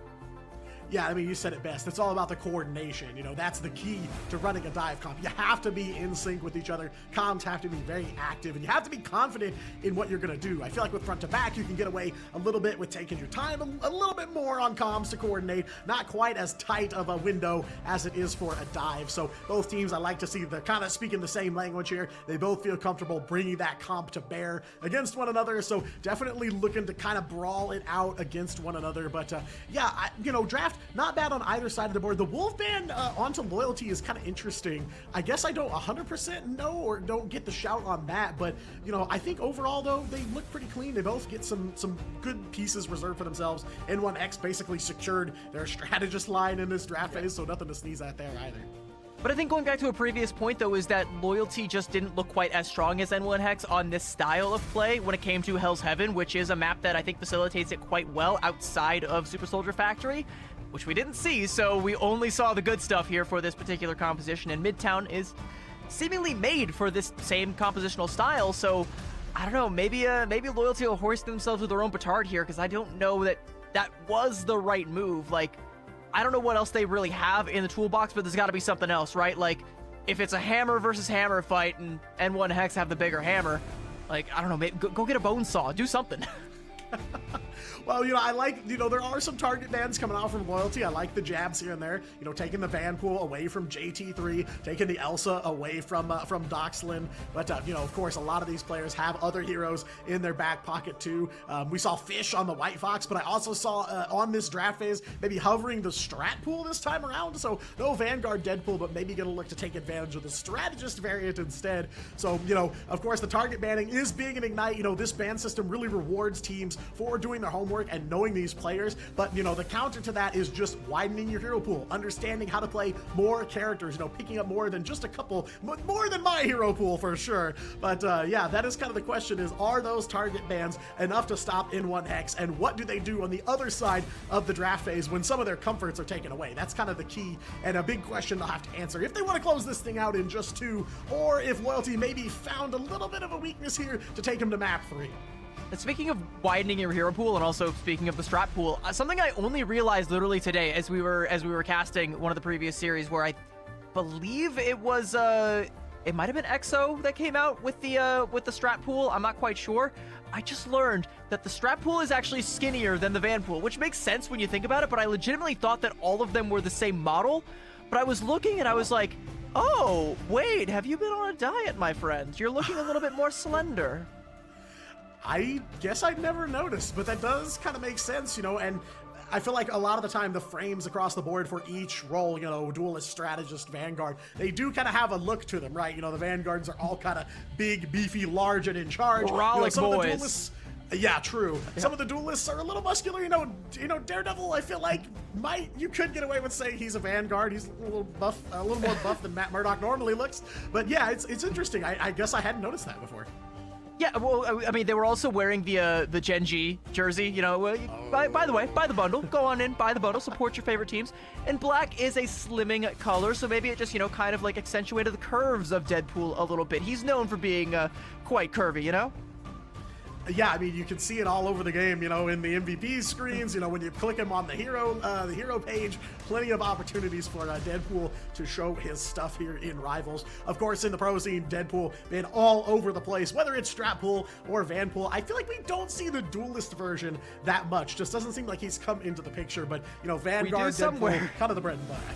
We do somewhere. Yeah, we lost. We'll play it. Jitward will play the dual pool from time to time. So we have, what's interesting, we've actually seen all three variants of the Deadpool just in the Ignite preseason. To be like, I think myself and a lot of people thought that it would only be the ban pool pretty much ruling the roost. And if you look at the pick and ban phase, for the most part, that's still kind of the case. But, you know, if you can't play the ban pool and you still want to play the strat pool, Banhammer is still just as good. You can also use the final exam on the strat pool for that overhealth as well. You get the jackpot. We've seen that come into play a couple of times. It's not a terrible strategy to utilize, and I kind of feel like the one weakness of a strat pool specifically, I think, is just, you know, as strong as the ultimates are, they're not your traditional like strategist ultimates, so you're not really getting the same utility or healing as you would out of like Adam Warlock or Invis or even Rocket. You know, you still have to kind of make the most of it, but still got a fair bit of sustained healing throughout. He can keep up with the likes of Gambit, and I think strat pool kind of competes with Gambit for playtime, which is why you don't see a whole lot of him. But if Gambit is banned, next best thing. Yeah, I mean, I feel like it catches people off guard. It definitely has caught me off guard several times when I see a strat pool and then see the scoreboard at the end and realize, wow, he heals a lot more than people give him credit for outright, which is pretty impressive, all things considered. But yeah, definitely the ult is kind of the drawback to that strat pool. It can be a little more tricky to figure out. Not, like you said, not your traditional strategist ult that you would expect from a lot of other kits. So, you know, maybe another reason why you don't see him too much. Again, maybe you're gonna see some strat pool get busted out here as we are waiting on this matchup. It does look like Loyalty maybe having a technical issue here, so taking a second to get them all ready to go and in charge, because I definitely don't want to walk into the 5v6, especially not when you're facing down match point here on Midtown. So giving them the opportunity to kind of, you know, prep and get really fully into the game. Yeah, and until then, you can enjoy us yapping, and you know, we're talking a lot about strategists here. I'm curious if, because we haven't like played together a whole lot lately. Have you expanded your hero pool? Not to put you on blast, but I mean, is it more than just the Rocket now? Like, what are we learning lately? So if I learned anything over watching Ignite basically every single match the last couple weeks, it's that Ultron is back, baby. So I'm playing some Ultron to some pretty decent success, I will say. He's got some good healing output. I found that Ultron and White Fox together is a pretty nice combination. You can get a lot done with that, really? Especially, you know, keep the drones on the White Fox. It kind of goes crazy sometimes. Catches people kind of on the back foot. So that's definitely been a fun one. But, you know, I kind of have feet in different pools. You know, I play a lot of strategists. That's kind of my go-to. But do play a lot of Vanguard, so I play a lot of Van Pool. I have noticed, and you know, seeing map number 1, I have noticed that Doctor Strange stocks way up this season here. You know, got a lot more potential. Yeah. Again, there's so much more use in the neutral game, so you know, can get a lot done on a Doctor Strange, even for myself. You know, far from a pro player, but yeah. So you know, a little bit of a mix of everything. I don't really do duelist. I can't do duelist, but I'll flex between strategist and Vanguard. Not even the Squirrel Girl, like, or the Moon Knight. Like, you don't even have to try on Moon Knight. Like, he does the aiming for you. You just throw it on the Ankh and just, you know, point your cursor at that, and it'll do the whole job, right? Like, it doesn't seem too hard. I believe in you. I think you can do. If you can play Rocket, you can play Moon Knight. That's what That's what I'm going to say with my chest here. I like the Doctor Strange. I like that everybody needs to learn Doctor Strange, regardless of what role they play, because sooner or later you are going to have to be the Uber driver who gets the portal from point A to point B, or you know, maybe you're not even on point B yet. The portal from spawn to the end of point A. As we've seen a couple times in preseason so far, yeah. I'm 100%. You know, the only duelist I think I ever dipped my toes in is Mr. Fantastic, and I mean, is that a duelist? Is he not just a Vanguard in, you know, in disguise? I mean, kinda. He's an anomaly, because like he's kind of a Vanguard, but if you come into my game and you're like, yeah, no, we're on 2-2-2, we've got Magneto, fantastic, I will yell at you, and I think I'm well within my rights to do that. I will say, no, get back into that spawn right now, put the Strange in the bag, and get back to the front line. Put the Strange in the bag. Put the Strange in the bag. Just... Like, you don't gotta like try and reinvent the wheel, all right? Sure, we've got a couple of hybrid heroes in the mix here. I think Vanpool and Rogue both kind of work as sort of like, you know, kind of blurring the lines between Vanguard and Duelist, but they're both classified as Vanguards and will work as Vanguards in a pinch. I don't think I can say the same for Reed Richards, I'm afraid. It feels like Vanpool and Rogue are kind of like duelists with really high health pools, but Reed feels a little bit like a Vanguard with a really low health pool. Yeah. I don't know how that works out. I mean, until he goes into like his inflatable, where he walks up to you looking like a refrigerator. Like, it's such a funny stance to me, by the way. Like, Bro just turns into a rectangle with like a head at the top. Like kind of aura farming, but also he looks so goofy. Yeah, I mean, I usually refer to it as door mode and big mode are the two, but, you know, the team up is nice too, being able to activate big mode whenever you feel like, you know, 40%, let's big mode it up, why not? Oh, but, Bro's going big mode. We've been going big mode here with the yapping here, but it looks like we don't have all of our players in the lobby just yet, so we're going to give them a little bit more time. We're going to throw it to a quick break. Don't go anywhere, chat. We'll be right back with map number 2. Hang tight. We'll see you there.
Well, Rivals, and welcome back to some Asia preseason action here in Marvel Rivals Ignite. We are almost ready to get underway. Map 2 of N1 Hex versus Loyalty, fixing some equipment issues here, but these teams almost ready to get back into it. N1 Hex, pretty comfortable win on map 1. Checkpoint number 2 did kind of feel like a more back and forth. Loyalty maybe getting some download done, but still a long way to go here for Loyalty to try and make this series up. Yeah, thank you guys all for sticking with us, by the way, through the yappening before the break here. But now on the other side of it, hopefully I think we've got everybody back in the lobby and ready to go. And as you say, Loyalty do have a long way to go, as they're going to have to get all the way through Midtown. But N1 Hex are going to be first up to bat on that. And if we go through a quick little Cliff's Notes here of the picks and bans, a Mantis Protect for N1 Hex, essentially kind of a mirror-ish ban outside of that, but N1 Hex getting denied the Loki and Loyalty getting denied the Wolverine. So very interesting stuff overall here. I think that N1 Hex, I kind of like their draft a little bit more. I think denying the Wolverine, I think, is going to play very well into what N1 Hex want to play. You don't really have to worry so much about the kidnaps as much without the Logan on the field. Can't catch me. Definitely. So I was going to say, I lean in the draft, I lean a little bit more towards N1 here. They definitely come into this map with the momentum here. They will be on the attack first here, and they are hungry for it, standing right there at the door, practically knocking on it, trying to beat it down here. Doors open, Midtown, map number 2. N1 Hex looking to check out after the second map here. Loyalty, meanwhile, trying to get on the board here and stay alive in this series. JT3 on the Magneto this time around, and D-Spooky on the Groot. Love that front line for the N1 Hex for sure.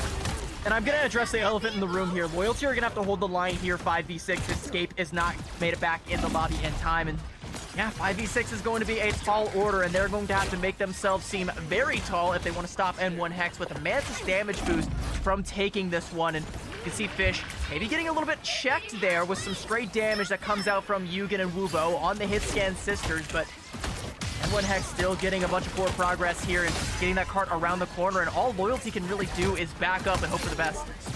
Yeah, I mean, heads up play from Loyalty on that one, but it is going to be N1 Hex in the KO feed here first, already pushing towards that first checkpoint, and JT3 on the Magneto, double KO onto Loyalty to kick things off here. Doors wide open, and they are already rounding the corner towards Grand Central Station, just 60 seconds in, and N1 Hex have got the checkpoint here. Again, 5v6, tough uphill battle here for Loyalty on map number 2. And it's especially rough, you know, when one of the people who's not in your lobby is the Vanguard. It does mean that Annex has to be the only one holding onto that front line, and that just means that all of the damage pressure coming up from N1 Hex as soon as those metallic curtains fall is just going to have to be face tanked, and you can only tank so much before you have to give ground. And you can already see that's the thought process for this team. We're taking too much damage. We have to back up. We can't afford any more losses, and if we take even one, it's just about over. And there's one. Yugen just getting sniped with the mag cannon there from JT3, and oh, it is all about to fall over like dominoes, one after the other, as Doxlin lines them up, and, well, Gamebo gonna disappear before he can knock him down, but close enough. Yeah, I mean, Loyalty trying to walk it back, like you said, play it a little bit closer to their side of the board here, but N1 Hex will just walk it right to him there. Doxlin, another one on the Phoenix in Song Inferno, already locked in and ready to go here. 4:30 still on the clock for N1, and they're ready to grab checkpoint number 2. Yugen over onto the Black Widow here, sniping down the lane here, down the ramp, trying to get some damage down, but again, you know, if you're gonna have one Vanguard protecting you in the front, Magneto, not the worst one to have, but again, picked off so quickly there. Doxlin insane on that Phoenix here. Absolutely no quarter given to Loyalty here, as most of them going to be walking it back to the spawn room, and N1 Hex just on a tear. And Fish with the damage amps onto the Phoenix is just so much damage to have to deal with here. Yugen running the gauntlet here, swapping onto just about every hit scan you could possibly imagine. I think the Punisher might be the best one, because at least with this one, you can melt down some of these root walls and try and give your team a fighting chance, but it's going to be rough. Scape is back in the building, by the way, and has picked up the Groot. Unfortunately, it's after the points A and B have already been capped by N1 Hex, and they have 5 ultimates. Meteor M to try and be the opening salvo here, but now that Loyalty has some say in the fight, the invisible boundary comes out, but JD3 going to deny any use of it. 5 ultimates and 5 minutes on the clock for N1 Hex. Absolutely resources top to bottom here for them, and they will clean up shop here. Wubo low on the Phoenix. Scape already sent back to the spawn room along with Wubo. JZ, the last one standing here, just the Luna, but nowhere in sight as N1 Hex rounding the last corner up the last block of Midtown New York here. It has been a roll for N1 Hex. Scape, yes, back online and here in the fight, but unfortunately too little, too late here as Loyalty going to change up the Vanguard line one last time for one last defensive, but JT3 absolutely merciless onto the Magneto. One more snipe for the road here. Invisible boundary for Jambot as well, just to try and get the team over the finish line here as they will slowly pick away at the front line of Loyalty. Now door wide open to the rest of the squishies in the back. Wubo goes up overhead for Insong Inferno, and on ground final judgment from Hugin as well here. They're going to put up a fight as long as they can, but with 4 minutes still on the clock for N1 Hex and just 2 meters left to go here. Absolute miracle in order for Loyalty to try and hold this one down. But they do have the bodies on the point, at least for the time being, but Doxlin going to make them nothing more than bodies, and Fish going in super deep, taking the duel with JZ, and I can tell you right now, JZ is not feeling the Empire state of mind here in Midtown, as 341 in the time bank for N1 Hex, with an asterisk on that one, as it was a 5v6 for at least 2/3 of it. Props to Loyalty for keeping themselves in it for the time being, and being able to bleed off on, you know, that last minute of the time bank. But it wasn't even just the time, it wasn't even just the cart progress, it was the ult bank. When Scape walked back in, he walked into a bear trap. Yeah, I mean, absolute respect for this Loyalty team to still put up the fight here, still come to the battlefield ready for a fight, but it is a tough uphill battle, especially with the no mercy from N1 Hex, JT3, and Doxlin picking up KO after KO left and right here. We will swap sides. It is going to be N1 back on defense here, so Loyalty do have a chance to try and take us to some extra rounds here, but again, it is going to take some solid offense, maybe the best they could possibly muster here, because even if they clear the map, that's a 341 time bank that N1 Hex is holding on to for extra rounds. So an uphill battle on top of an uphill battle here on map number 2. I think N1 Hex should be nice, and they should let Loyalty have the first point for free.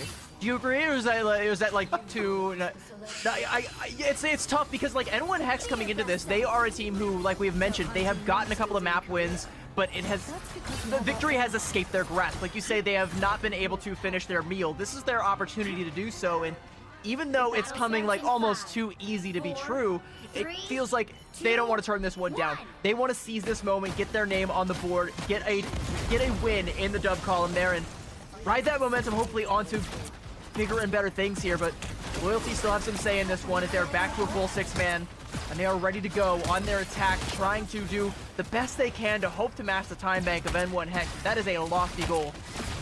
Very, very true. A lot of respect again for this Loyalty team here to take it to them once again. They are out the door here, already on the move in a brawl here with N1 Hex, but it is going to be a tough back and forth here. Not a lot of time to waste, and Doxlin already looking to buy N1 Hex some time here. You get taken down as well. JT3 and Doxlin absolutely running the KO feed this entire time so far here. Again, defenders, can't get picked off too badly here, as that's a long walk back. But the offense, they can just get right back up and back in the fight, but Doxlin just keeps knocking them down as soon as they are back on the board here. Already 60 seconds away here on Loyalty. Not a lot of progress on the cart so far, so definitely a tough battle ahead.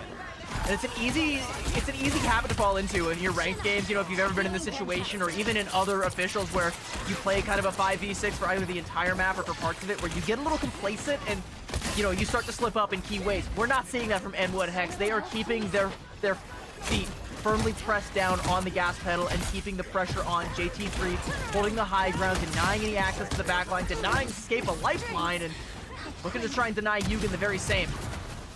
Yeah, deny them at every turn if they can here. Scape gonna get back up out the spawn room here in just a moment. Still 2:20 on the clock here for Loyalty to get a push going, but again, almost 60 seconds gone yet again here, and still no progress yet for Loyalty. They have not flipped the card in their favor here. They are just underfoot of N1 Hex, as N1 Hex gonna have 6 ults charged up and ready to go, though Loyalty not gonna be too far behind here. JZ throws down the fate of both ults. Hugin picked off yet again, this time by Fish on the white box there. there. So Insong Inferno out the picture for the time being. Strangling Prison comes through from Scape. It is good. Does capture a couple members of N1 Hex here, but not enough to convert to KOs here as N1 still holding several of their resources, and Loyalty is just going to purge the tank here.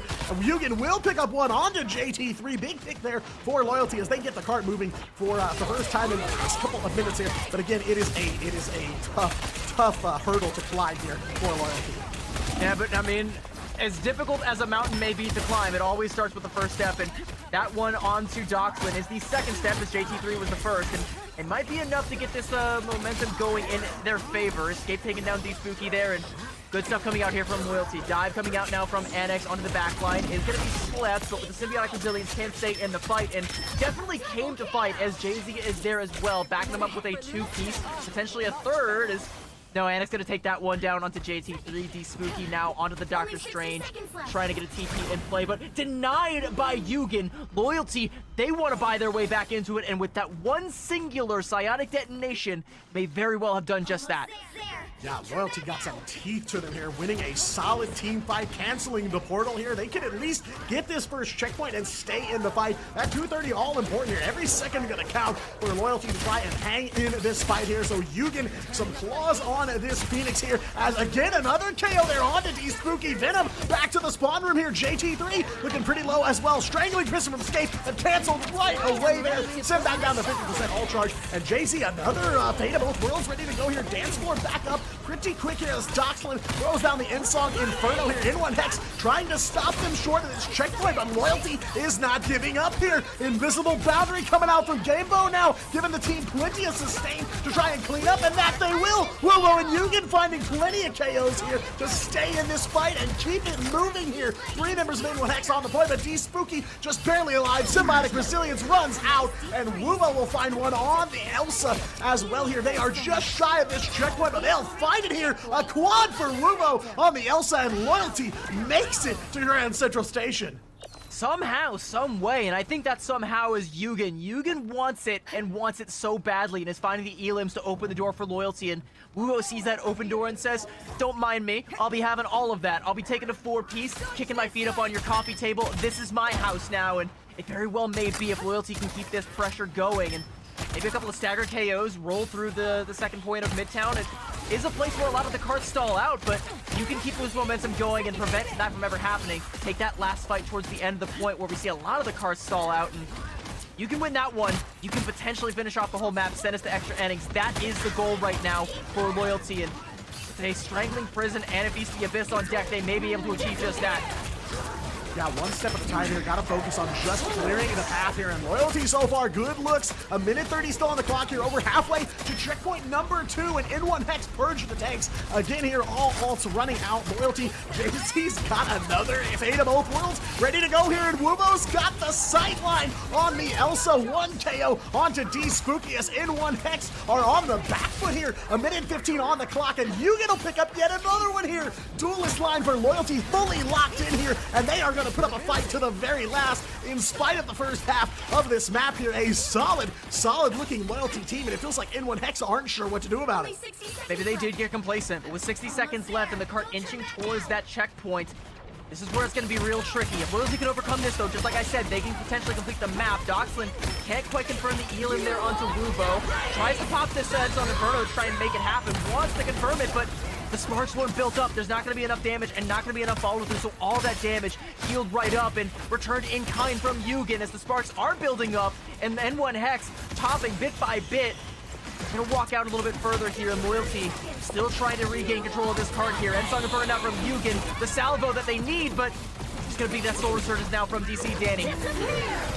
Right on through it, and again, N1 Hex putting full gas on. JT3 will find one off the Magneto ult here. Yugen taken down for now. One of the key pieces of Loyalty's strategy here. What's kept them alive in this fight for so long. Yugen going over to the Strange now. Gonna portal back in for this last second recontest here. It's gonna take overtime. Scape does get the Strangling Prison down. Jambon's got the oversight there, the invisible boundary to keep that team alive as N1 Hex are trying to finish this chokehold here. Yugen will go through the portal with no backup here. Wubo up and ready to go, but can't get through the portal in time, and N1 Hex will stop them short of checkpoint 2, and they'll take it 2 maps to 0. What a way for Yugen to go out on his back all by himself, trying desperately to try and keep it in contention. He did so much, and you could just feel like he wanted it so badly on point A. Full respect to Loyalty, by the way. This wasn't some ruling that was put up against them. The two teams negotiated, and they decided to continue on with the match as is, even with the 5v6. They said, we're not going to hold you up all night. We're going to take this fight on our terms. We're going to go out. We're going to go down swinging. But even if it's just the 5 of us, Scape does come back in, brings it back to an even 6v6. But I think by then, the mountain was just too tall to climb. But boy, did Yugen bring his climbing shoes. Yeah, I mean, N1 really put the pedals to the metal when they had the opportunity to take a big lead. They created enough space to buy themselves time, and even though they were definitely caught on the back foot on the second half for a lot of that map, they were able to turn things around at the last second just before that second checkpoint. So Loyalty will fall to 0-3 overall, but big respect for them. They showed up huge on the back half of Midtown when the full team was there. You have to wonder if things would look different if it was 6v6 right out the gate here, but N1 will close it out, and they will get their first win on the board here in the Ignite preseason. And we said for both teams this was a must-win, and luckily for N1 Hex, they did win it. And whether there's an asterisk tied to it or not, a dub is a dub. They're on the board. They finally got that win that has eluded them. Maybe the next one will come a little bit more decisively and a little bit, less chicanery. I don't know if that's a word, but if they can do it against Loyalty and look this strong against them, I do firmly believe that they can close out another series against some of these other teams. And thankfully for Loyalty, I don't think they're fully out of the picture just yet. They're definitely going to be on the downward trajectory after this one, but they do still have 3 matches left to play throughout, I believe, next weekend, and there is still going to be an opportunity for them to get a couple more wins on the board, potentially buy their way into playoffs and show us something that was lacking here today. Yeah, definitely can't count them out yet, especially if they can find a way to play like they did in the back half of both of those maps earlier on, right? They definitely showed their claws there on the back half of both Domination and Midtown as well. So there's definitely something there for this Loyalty team, but they've got to find a way to harness it earlier on in the matchups because they can't be playing from the back foot like this forever. So again, a lot of respect there to that Loyalty team. Cannot overlook the effort they put in on that Midtown run, but N1 Hex are the ones that will take the day at the end of the day, and they are on the board now, 1-3, but still in the fight. Nobody eliminated from playoffs quite yet, so can't count any of these teams out. But yeah, I'm with you. I think Loyalty, there is definitely something there. I think my takeaway here is that there, like you said, there is something there, and both teams very much so wanted it. N1 Hex, like we said so many times, they wanted to get their first win. Loyalty, yeah, they wanted it as well, but even though they kind of knew, after Scape wasn't able to get back in time, they were like, okay, we will honorably continue this one, and even though we might not be able to get this one, we're still going to fight for it. We are still going to go out with our heads held high, and I think that's noble. I think that's awesome, and I think that if they continue to play like they did in that last half of Midtown, if they continue to play like they want it, the sky might be the limit for this team. They do have a lot of work to do. They are kind of still, feels like they're starting not necessarily from square one, but a couple steps behind some of these other teams, but some things to iron out and maybe some connection issues to iron out as well, and there is definitely something here. Yeah, I mean, for a lot of these qualifier teams, right, a lot of it is about finding their identity, where they stack up in the rest of the region. So Loyalty definitely put a mark somewhere in the sand here, but they are still in the hunt for their first win. One team that is on the board now, got their first win, is N1 Hex, of course, and we are going to hear from them. I do believe we've got DC Danny on the line here to give us a little bit more insight behind that N1 Hex win and getting themselves on the board. Give it just one sec so we know that the interview is going to be ready here, but we will have DC Danny here in just a second here, and I'm curious to find out what the thought process is here for N1 Hex and how they're feeling here, because I got to imagine it might be kind of like mixed emotions, because like on the one hand you have the relief of, yeah, we finally got that win, we finally got that monkey off our back, maybe the sky might be the limit here, but on the other hand, you got to be like, I wish we could have done it in like a full-on like 3-mapper, maybe like gone the distance, gone up against somebody who, really tested us, really challenged us, give us that back half of Midtown loyalty, but give me that for 3 maps. Yeah, 100%. And I mean, you know, they have had a pretty front-loaded schedule. They've had some really tough matchups on their way to this one against Loyalty, but a lot of that is in their rearview mirror now, and they got to be looking ahead at where they're going to go next and how they're going to stack up with some of the other teams. Obviously, against Loyalty, they take the win there. They restore the faith a bit here. They can put up some dubs on the board, but that's kind of the question, is what does the bigger picture look like going forward for this team, and how do they keep adapting and adjusting to the meta, right? We kind of pointed this out earlier as we were waiting for map number 2. It seems like a lot of the MRC teams still finding their footing after several balance changes since that MRC. So again, that is kind of the question, and something to look to this team to see how they handle the rest of not only just preseason, but going forward in Ignite too, because, you know, the changes don't stop, right? Rivals is a game that is constantly changing around every turn. So this is kind of the first test for a lot of these teams to see how do they respond when things change, when the rug is pulled out from under them.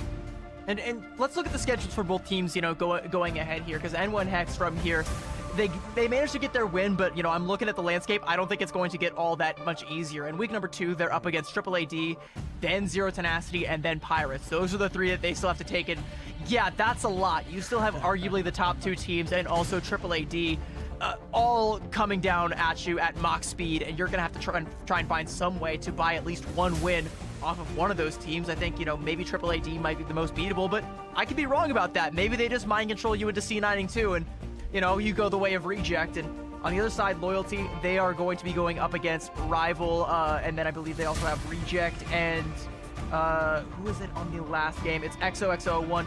Honestly, all of those are kind of doable in their current state, so I wouldn't say all hope is lost here for Loyalty. No, definitely not. I mean, there's some more games that they can make up some ground for. You know, got to get a couple wins off the board here, but you don't have to win every series to get to playoffs. You know, some of it is just about trying to clear that gap, and, you know, that gap is widening for some of these teams. They're lagging behind a little bit, not a ton of time to turn things around, but, you know, if Loyalty can continue to play like they have been, you know, again, like we said, you know, the back half for those maps, definitely a late game team, but they got to find a way to turn on that late game team earlier in the maps for sure. That's a key for them. Their drafts seem good to me. I think they have some pretty sound draft fundamentals. But yeah, ultimately, it just seems like they got to pick up the pace.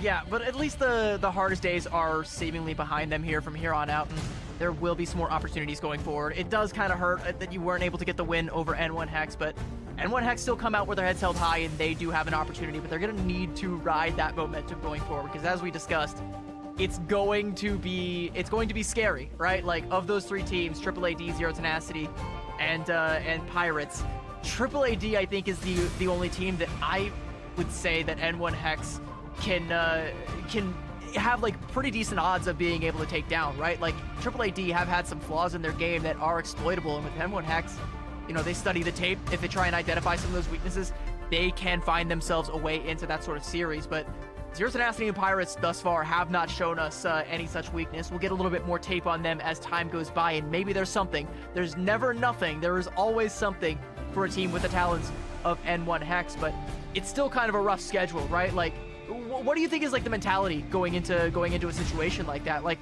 you know, put yourself in their shoes.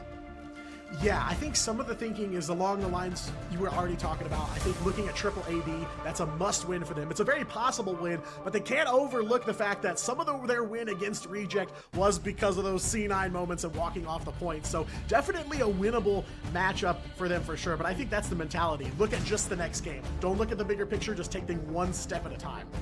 Well, I'm curious to hear it straight from the horse's mouth, and we have got DC Danny on the line ready to go. Our interview is ready, so let's get him in here and figure out how things are going. First of all, congratulations on the win.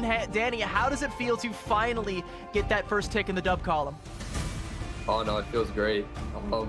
I felt like we were supposed to win 2 other games, you know, or like 2 other maps. We let that go, so finally just being on the board feels pretty good. Yeah, I was going to say, you guys have taken some maps in some big matchups, and, you know, I was kind of wondering, you know, with this one, able to close this one out and kind of finish the meal here, is there something that's changed, you know, fundamentally or with the team that's helped you kind of get over that hill, or has it just been kind of, you know, beating your heads against it until you find one you can close out? No, well, we definitely put in a lot of practice. Like, every time, like, we lose a game, we spend, like, a couple hours just spot reviewing, making sure that we get better, for sure. And I think today we came in, like, extremely prepared, with bans especially. Like, we knew exactly like how they seemed like to play, what to ban out. So that like helped us tremendously. I mean, the work is definitely showing, and I think right away on Hell's Heaven we were like, this team looks like they've locked in. They definitely don't want to go down the the way the last couple ones have. They don't want to let it slip away from them. They want to seize this moment, I and think, that was evident sorry, throughout. Continue. Oh no, go ahead. You got the floor, my friend. This one's all you. Okay. No, I think against Reject that was like an eye opener, and then the next map. Or the next match, we definitely should have won that. Like the last game, I think we just had like every advantage and we let that one go. So we just made sure going into this one, just like clear comms, everybody like needs to keep focused so we just don't make that mistake again. Glad to hear it. Well, go ahead. Oh, go ahead. You can take it. I was just gonna I got one last quick one for you. Of the teams you still have left to face in the lineup, is there one you've got your eye on, or a team you're looking forward to facing, or a team that you fear? I wouldn't say that we fear, like I wouldn't say that we're scared. There's definitely going to be some competition. I think our next match against AAA is definitely going to be pretty exciting. So I'm like just excited to see how we do against them. I mean, you kind of stole. I mean, we had the same wavelength there, Diatonic, because that was the same question that I was going to ask. But I'm going to take it a little bit one step further. And I'm going to say, like, what is going to be like the mentality going into this schedule as it continues? Is it one step at a time, or is it, just trying to be the best version of yourself so that you can take on all three of the teams you have still yet to play? Because there's some heavy hitters coming down at you. Not to scare you, but just win. I think that's all we can do at this point. You just got to play for the win. Easy enough. No, I'd win. All right. Thank you so much, Danny. The floor is yours real quick if you have anything else you want to say, any shout-outs or any congratulations to your teammates. Yeah, shout out JT3. That's my GOAT. Put it in work Go. for sure. That's pretty much it. Saying that matchup, yeah. All right. Well, thank you so much for joining us, Danny, and thank you to JT3 for being the GOAT as well. All right, thank you guys. Yeah, take care. Yeah, definitely a lot for that team to celebrate here tonight on the board. First win for sure, and definitely already forward thinkers here looking ahead at who's left in the lineup and who to watch out for. But, plenty of hurdles still in their way for the rest of the preseason, no doubt. But I like the confidence. I like we just win. Like, that's really all it is. And, to his point, it did feel like, yeah, maybe they should have won the game up against Rival. Maybe they should have won the game over XOXO01. Yesterday was kind of a rough day for Enwin Hex, but, if those series go a different way, we're singing a different tune today. Maybe this would be just another one in a long line of victories. Maybe this would be a playoff team. Their playoff hopes are not done. They are not put to rest. They still have a chance, but it's going to be a little bit rough from here on out. But speaking of from here on out, we still have 2 more series coming your way, chat. I sure hope you're not tired because we got so much more coming your way. A couple more bangers on the other side of this break. Don't go anywhere, chat. We've got Game 4 on the other side of this break.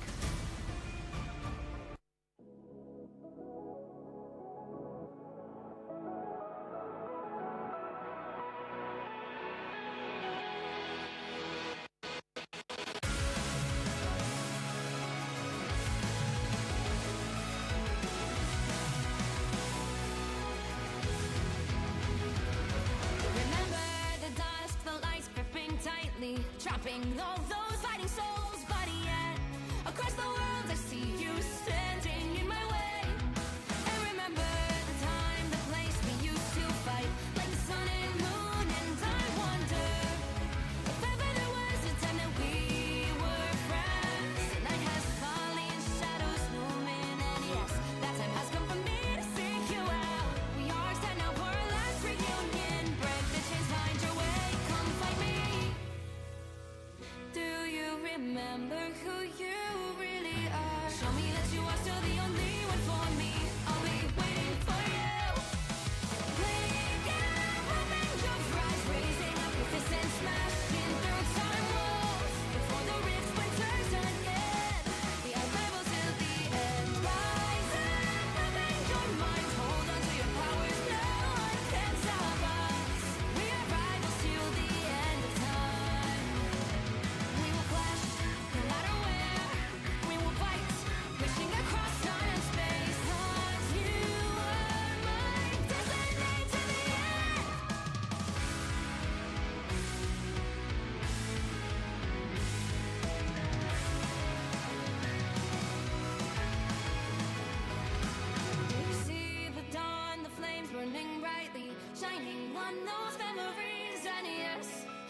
single time I see you turning the tides. And do you see now our time, our turn? We can still fight like the wind and fire. And wonder no more that now is the only time your heart is mine. Light has fallen, darkness grows, and yes, we fight for our destiny.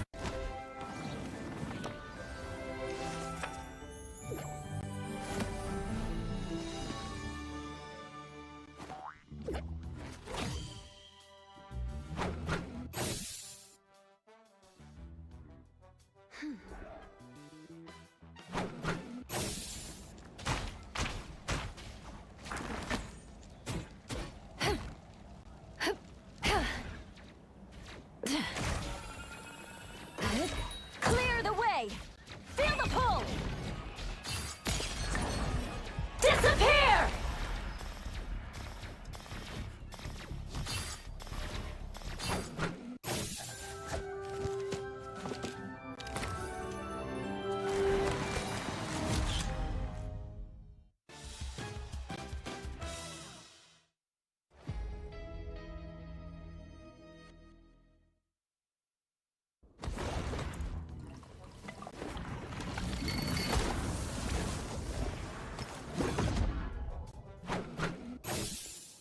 Fantastic! Ha-ha! Ha-ha! Ha-ha!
Hello, rivals, and welcome back to day number 3 of the Asia Pacific preseason here. Now in the back half of our matches today, we got 2 left on deck here. First up, Triple AD back in action here, back on the pitch for a doubleheader, this time taking on Rival Esports. CB, what is this matchup looking like for Triple AD? I'm thinking it's looking like, I mean, on the one hand, it could look like a victory lap after their win over Reject earlier today, or it could look like they need something to prove. I mean, I think both of these teams have something to prove. You know, for Triple AD, for my eyes, you kind of have to prove that that win over Reject was not a fluke and that you are still the real deal and you are still a top contender. And for Rival, I think they still have to kind of prove their position in the pecking order. You know, they are one of our guest teams. They were invited here. They had their pick of the litter when it came to roster. They just need to back it up and have the performance to show it. And thus far, it's been a bit of a rough go. You know, mixed results, still besting N1 Hex, so not completely out of the field, but in the middle of the pack where you can go up or you can go down, today is where they have to decide which it's going to be.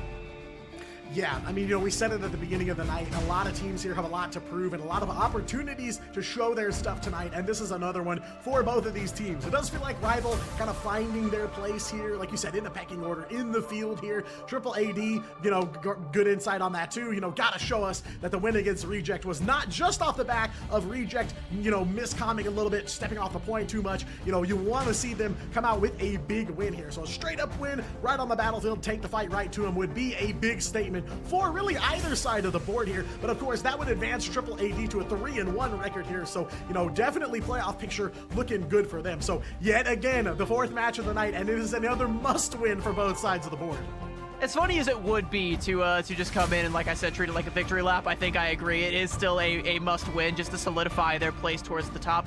get themselves some good seeding, and again, prove that they are a top contender and it was not a fluke. And as nervous as they might have been at the top of the show, this might be the time to get those nerves out and get a real game under their belts and really show us what they are capable of, because we look at this roster and we know they are capable of some great things. We saw some glimmers of those great things, and even if you want to chalk it up to the C9s from Reject, a large part of that was set up due in no small part to the dives by Illicit and No Smite.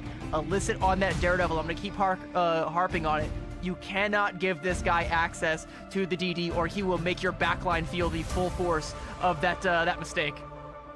Yeah, definitely with you there. I also definitely big shouts to Rocco and Tuba as well. Tuba on that Deadpool, absolute menace in their first matchup tonight. But for Rival, they had an opportunity to see Triple AD in action, and now just a couple hours later, we'll get to take the fight right to them here. This Rival squad, they do have a couple of bright spots here. I feel like, Six is also a pretty good Vanpool player in their own right as well. Zeft has a pretty strong Star-Lord here too, so there's definitely a couple of key pieces to this team that they're going to try to rally around, almost definitely. And I have seen HK Mario putting up some pretty impressive stuff in the scoreboard on some of this team's wins, and even in some of their losses, he's come up pretty clutch for this team from time to time, and I think we're going to need to see more of that, as this, I think, might be one of the more evenly matched matchups that we end up having towards the end of the night here. We're going to kick things off on another new map we haven't gotten to see yet. We're going to Krakoa for our domination match. Yeah, random Dom on deck, as always, to start things off. And yeah, that is kind of the question here. It's a little bit of a question of endurance on Triple AD's part. They did have a tough matchup with Reject, had to play the whole thing out. They did come out the other side. The victors, though, now already having to get back up and muster the squad yet again versus Rival, which, being fresh could be, nice, but they also, the question, are they going to come in cold? What's the warm-up look like for them? Of course, Triple AD, one of the best warm-ups they could have possibly had, that win against Reject. So I'm curious to see what the beginning of this matchup is going to look like. Definitely going to set the pace for the rest of the series. And again, I think the ban draft is going to be what does end up setting that pace. And as I mentioned, you cannot give Illicit access to the Daredevil, but just as deadly is Rocco on that Elsa Bloodstones. That's two things you have to deal with. And maybe you get lucky. Maybe you take out both of those in the ban draft. You're not getting both of those and the Gambit. So pick your poison. You have got three very deadly chalices full of snake venom, and you have no choice but to take a sip from at least one of them. Heaven forbid two of them. Yeah, and I mean, that's what a lot of these drafts come down to for these teams, are the lesser of not just two evils, but 3, 4, 5, 6 evils that you have to pick from. And which one do you want to try to counterplay against? Which one do you just not want to deal with outright? It's really a choice of 1,000 cuts, unfortunately, for a lot of these teams in draft. So even more important now is what you ban and what you save. And obviously, both of these teams have some standouts for sure. The question is, how many of them can you get rid of, and what does that leave you to play against when you hit the battlefield? Well, to my previous point, Gambit is going to be one of the chalices we are not taking a sip out of today. Rival opening things up with a Mantis Protect, and we have seen Mantis often coming through, and I think that might also work kind of in reverse from the Elsa. You know how I talk about when you see the Elsa Protect, there's got to be a Mantis ban to follow from the other side. I think there's going to need to be an Elsa ban that comes out from the side of Triple AD, but before we get to that, they are going to mirror that Mantis Protect, and I got to imagine, yep, there we go. There is going to be that Elsa ban from Rival. So a good read early on here from Rival. Yeah, and it feels like Rocco was kind of expecting it to come down the pipeline, locked in the Psylocke on the early setup here. Elsa off the table completely for both sides, though. Triple AD take her out as well, and Rival bans away the Daredevil, too. So, obviously some new, fresh tape for them to watch here from tonight's matchups, and they definitely paid attention, as they will also take the Vanpool away from Tuba. So Rival going straight for the throat here in this draft. Yeah, I kind of love it. One-sided Loki for the side of Triple AD, I love a little bit less. I mean, Loki is very strong right now, but he's strong for a variety of reasons. Taking a one-sided Vanpool duel on the other side, though, I don't know that the God of Mischief is going to have the stuff to be able to deal with that one. We're going to see a Daredevil ban coming out to round things out here for Triple AD, meaning that no one is going to be donning the Matt Murdock today, and you know what? I'm okay with that. As a strat player, the less of him, the better. Yeah, no, I'm with you. I'm 100% with you. And we've seen a lot of Daredevil action, so definitely time to change it up for these duelists here. You know, the one bright spot to the Loki save for Triple AD is the only strategist they don't have access to is Gambit. So definitely you get your run of what you want to copy, but yeah, you know, not the best save necessarily, but there is a bright spot here as they are going to lock things in and get ready for this map 1. Yet again, Triple AD, this is their second series of the night here, and the first one up against Reject. We will see if Rival will test them here as well, while Rival looking to break that 1-1 record they are standing on right now as well. So again, it's another situation where you really want to see both of these teams win because Rival needs another win and Triple AD needs to prove that Reject was not just a fluke for them. Yeah, before this, both of these teams were kind of drifting towards that middle of the pack, but Triple AD have found themselves drifting a little bit further up the pecking order, and if you're Rival, you definitely don't want to let them get away with that. If anything else, you want to tag along and try and find your way up towards the top as well, and a win is going to be the only way to ensure that that ends up happening here. As we kick things off on Grove, and there are the Mantises from both sides. Mantisai, I'm not quite sure of the plural of Mantis. It's probably just Mantises, but no smite on the Captain America. That's an interesting look here. Triple AD, even without the Daredevil, are still going to be coming out with a dive. Illicit not able to use that Daredevil. Going to be just as effective on the Psylocke, I am sure, but early on repelled there by Zeph.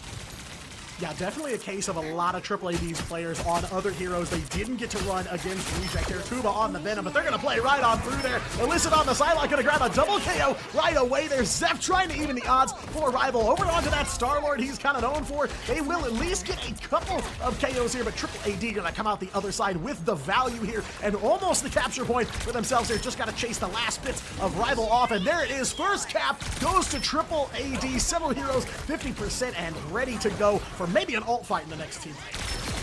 Oh, good cleanup damage there from Zeph to take down Tuba, so there is going to be at least a way forward for Rival to get themselves back on top of this waterfall and utilize this high ground. If they can find another Elim, they can potentially get themselves on the point there, and Illicit, that is the best Elim you could possibly ask for right now, because now Proxies doesn't have to have his head on a swivel, doesn't have to worry about the Psylocke coming in and taking an unwanted duel, and Rivals now 5-man strong on the point here, looking to try and find the flip, but as Tuba comes back into the fold, wants to stand his ground. Yeah, looking to try and clip those claws right off of Triple AD, but Rocco's got some claws here too on the Mantis. We'll find Zeph Star-Lord, sending him back to spawn for now. Triple AD still in control of the capture point here. Lumi looks like they did find something off of the Jeff ult here, and now Rival gonna come through with some KOs here, looking to try and secure this retake here. Closet over onto the Jeff ult. We'll find, I believe that's the Venom of HK Mario here, and the Invis as well. Double KO off of the Jeff ult will keep Triple AD in control. HK Mario just fought the Feast of the Abyss, dove right into the Jeff's mouth like it was a sleeping bag. I don't know that I've ever seen that before in my life, and you know what else I'm not seeing? I'm not seeing Rival Esports getting any capture percentage as Triple AD off the back of that Jeff ultimate from Closet are able to repel this early rally from Rival. And now Zeph once again has to try and look for an opening frag if they want to try and get themselves back into this one. Yeah, it felt like Rival was kind of finding the flow, and then suddenly they had the rug pulled out from under him from a very hungry Shark that found a couple of solid KOs off that one. So now Triple AD firmly in the driver's seat here. Proxies, though, on the Mantis, all looking to try and get Rival back in the fight here. Triple AD gonna throw everything they've got at Rival to try and close out the point. Early here, Soul Resurgence gone for both sides of the board here, though it is gonna be 6 on that Vanpool there, finding 1. Winsker forced down the invisible boundary here to try and close things out. And Tuba gonna pick up right where they left off in the series against Reject here. Right back in your KO feed. A double for the Psylocke here and a double for the Venom as well. Very successful overtime fight here for Triple AD, but they gotta close the door on him here. Overtime ticking away. I do see a Doctor Strange over on the side of Rival, and I don't think the portal's gonna make it in time. It does not, and Triple AD will walk away with point number 1. And I can tell you that point was no fluke whatsoever. It looks clinical from Triple AD. Illicit is always there on the follow-up or being the one to lead the charge. It doesn't really matter because either way, Rival Esports are constantly on the back foot there and not doing the best job, to be completely honest with you, of repelling whatever comes after his initial opening salvo. There was a slight layering of the strategist ultimates, but I believe that was forced out by Tuba using that Feast of the Abyss, Proxies, and I believe I'm not quite sure if it was Leo on the Invis previously as well. I think both had to use their strategist ultimates just to be able to live through that, but it just wasn't enough, you know? Once that's gone, Illicit in the neutral, just able to click with that Sonic Crossbow, get a couple of headshots in there, a little bit more damage down range, and there's nothing Rival can really do about it. They gotta keep this guy in check somehow, some way, and so far, I ain't seeing it. Yeah, it feels like they're being blocked almost around every turn by Triple AD here. The one or two times they had some breakthroughs going, immediately shut back down. An ult comes through for Triple AD, or they just outright win the fight here. So Rival gotta start putting it together here. Gotta find a way to turn things around. On point number 2, it was a 0 to 100 for Triple AD. They were never able to secure the retake here. So Rival got to get on the board here. No smite on the Steve Rogers here. The football cap here, leading the charge for the rest of Triple AD, and diving right on in to throw some haymakers here. Tuba gonna follow him in on the dive, and Feast of the Abyss already ready to go here. Point not even unlocked, not even contesting for it, and they are ready for a scrap here. Tuba will take out Liel on that invis. 1 KO for Triple AD, and they're gonna grab this first cap here, while Rival gonna try to dust themselves off. A solid opener yet again for Triple AD. I gotta call out one mistake there. That's not actually Steve Rogers from No Smite. That's Brett, what's his name, from ESU. Tuba with a chop there onto Proxies, and that is about as clean as it's going to get. Illicit with some damage there onto HK Mario as well, and yeah, Triple AD just able to snuff out any momentum that Rival Esports hope to try and amass, and even in the neutral here, they're finding all of these stagger elims like that one there onto Zeft, who was holding on to that Galactic Legend, but we're gonna have to wait for that Legend to come out another day, as it won't be coming out today. Rival Esports still trying to get themselves composed here, but Illicit not gonna allow them the room to do so. Dance the Butterfly, again, forcing reactions.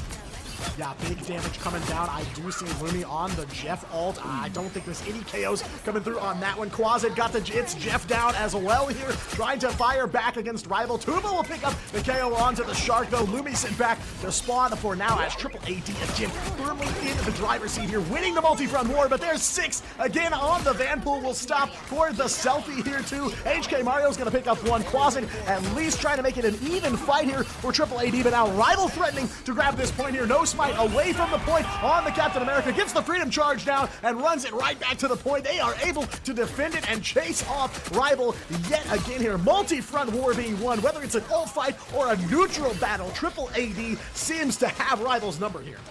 I like how No Smite saw that the cap was about to come through, and he was like, oh, no, you don't, and pops the Freedom Charge just to make sure he gets back in time to snuff that one out. Don't worry, your team already had your back there, uses that one to try and keep this full momentum going, and Tuba is so deep inside of the enemy spawn right now that he's practically on their team at this point in time, but there is a spy among us, and we have got to deal with him before we can move forward, as Illicit is tearing up everybody who dares touch foot onto the point here. Feast of the Abyss coming out from HK Mario, and will he find enough to snack on? No, it's going to be only a nibble and not nearly enough to satiate his hunger.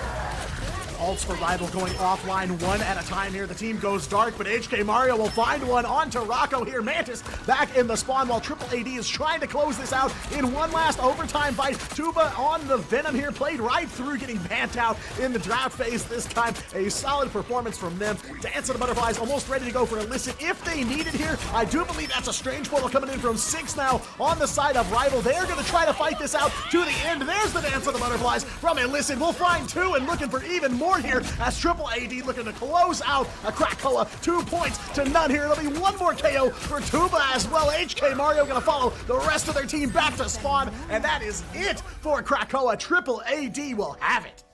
You could take away the Daredevil from Melissa, but if he picks up the Psylocke, he is looking just as deadly, and where do you go from here, right? Like, you're trying to snuff out Triple AD's dive strategies by target banning some of their strongest heroes, but it doesn't matter because the second strongest heroes still seem to be stronger than anything that you're bringing to the table, and rightfully so. Illicit will be walking away with the MVP. How many final blows did he manage to accumulate there? Because we gotta be in double digits there. Yep, right on the nose. 10 final hits for Illicit, and for a map that went by that quick, that's not nothing. No. For 2 points that were both 0 to 100, no retakes. Yeah, nothing to sneeze at. Actually, I was gonna guess 12, so I guess I wasn't too far off. But gotta point out, no smite on the Captain America. Did not get KO'd one time this map. So Steve Rogers, or his ESU undercover persona, definitely plays right on through here.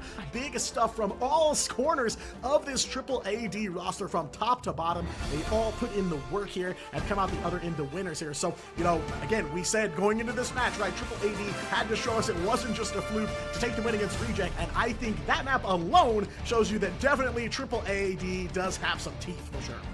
Oh, yeah, and Rival Esports now know that for sure, as they have felt the full weight of those teeth sinking, breaking the skin. I gotta be honest, by the way, you already caught me. I forgot the name of the skin for the Captain America, because I think it's Brett Hendricks. But he's got the name Rogers on his back because he goes undercover but puts his real name on his back. He's not a very good undercover agent, I have to say. I wouldn't normally send a super soldier for a job that, somebody coming out of the Red Room, trained, or an agent of S.H.I.E.L.D. can handle. Maybe not my choice for secret agent jobs. But furthermore, why are we allowing a super soldier who's all juiced up on super soldier serum to play college football? That seems like it should be in violation of several rules. Surely there's got to be someone, putting a stop to that, right? Like, where's the outcry? Why is Captain America just dunking on college kids when he's got literal super soldier serum developed by Howard Stark? I'm not sure what the timeline actually is, if that's true in that particular timeline where he ends up at ESU, but still, it's an outrage. Yeah, well, I mean, definitely good looks for Captain Rogers there on the battlefield. No smite, no KOs on that first one there. Triple AD will take the first map. We will take a very short break, and we will get back to map number 2, Triple AD versus Rival, right after this.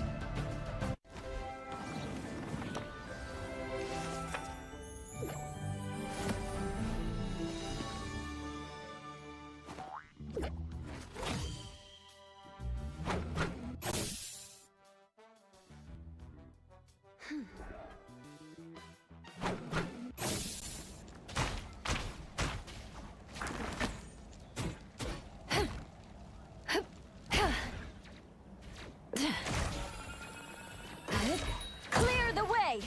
Feel the pull! Disappear!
Well, rivals, and welcome back. Day 3 of the Asia Pacific preseason here in this matchup between Triple AD and Rival Esports. Triple AD taking a very, very confident map number 1. Very much thanks to the likes of Brett Hendricks there, who I did hear an NCAA ruling. They are going to allow the Super Soldier back onto the pitch here as we go to Museum of Contemplation for map 2.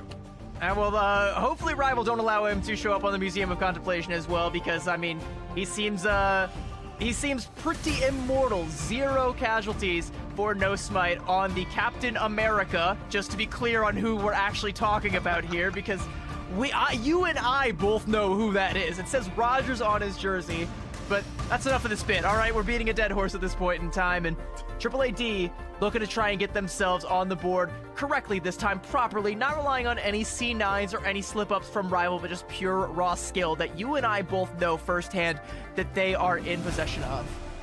Yeah, I mean, if you watch map 1, definitely you are now aware that Triple AD don't just win on the C9 plays, they can win it outright. 0-100 points for them, so a very, very solid performance here on map 1. Does not seem like this being their second match of the night has slowed them down at all. In fact, they may even look even tougher than they did in their opener, so definitely looking for them to keep that going here on Museum of Contemplation. But this is Rival's pick, of course, so they are going to play on their turf, so that's 1 plus in Rival's back pocket. But you know, I gotta ask, that first draft phase, Rival pretty much watched what Triple AD did in the match against Reject earlier tonight and banned out exactly what they played against Reject and what helped them.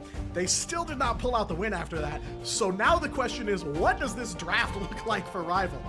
I mean, honestly, I wouldn't hate it if it looked identical, even though it didn't work out, but, like, you gotta just bite the bullet in some way, shape, or form, and I think the Psylocke is the easier of the two to try and deal with, and I would much rather, you know, try and see them find an answer for that just in raw gameplay than have to face down the wrath of Illicit on the Daredevil. I think even against the Psylocke, even having just fallen to that, you're still like, okay, but no Daredevil. Like, bro is broken in anyone's hands, especially Illicit's. The Psylocke, though, maybe a little bit of a skill differential there, but you know, in these situations, why I kind of like the meta right now, where we have sort of these branching paths. Sure, it starts with the Elsa or it starts with the Gambit, but from there on out, you know, you kind of get the opportunity for these teams to explore their own playstyles, play what they are good at, and more often than not, the better team should win.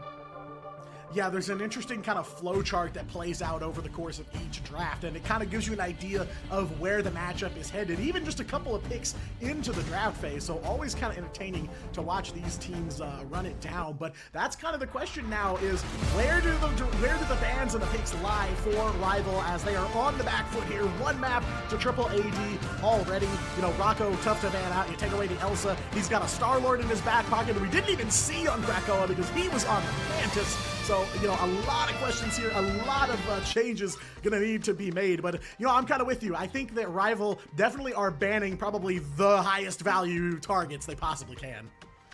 Right, like, I think they just kind of need to play this map into their style a little bit better. You know, I wouldn't hate, like I said, I wouldn't hate to see an identical ban phase from the last one. Both teams gonna go straight for the Gambit ban and a Mantis Protect coming out from Rival as well. Same thing that we saw on Krakoa, not really reinventing the wheel here, so we're kind of going down those same steps, and yeah, just keep at it, my friends.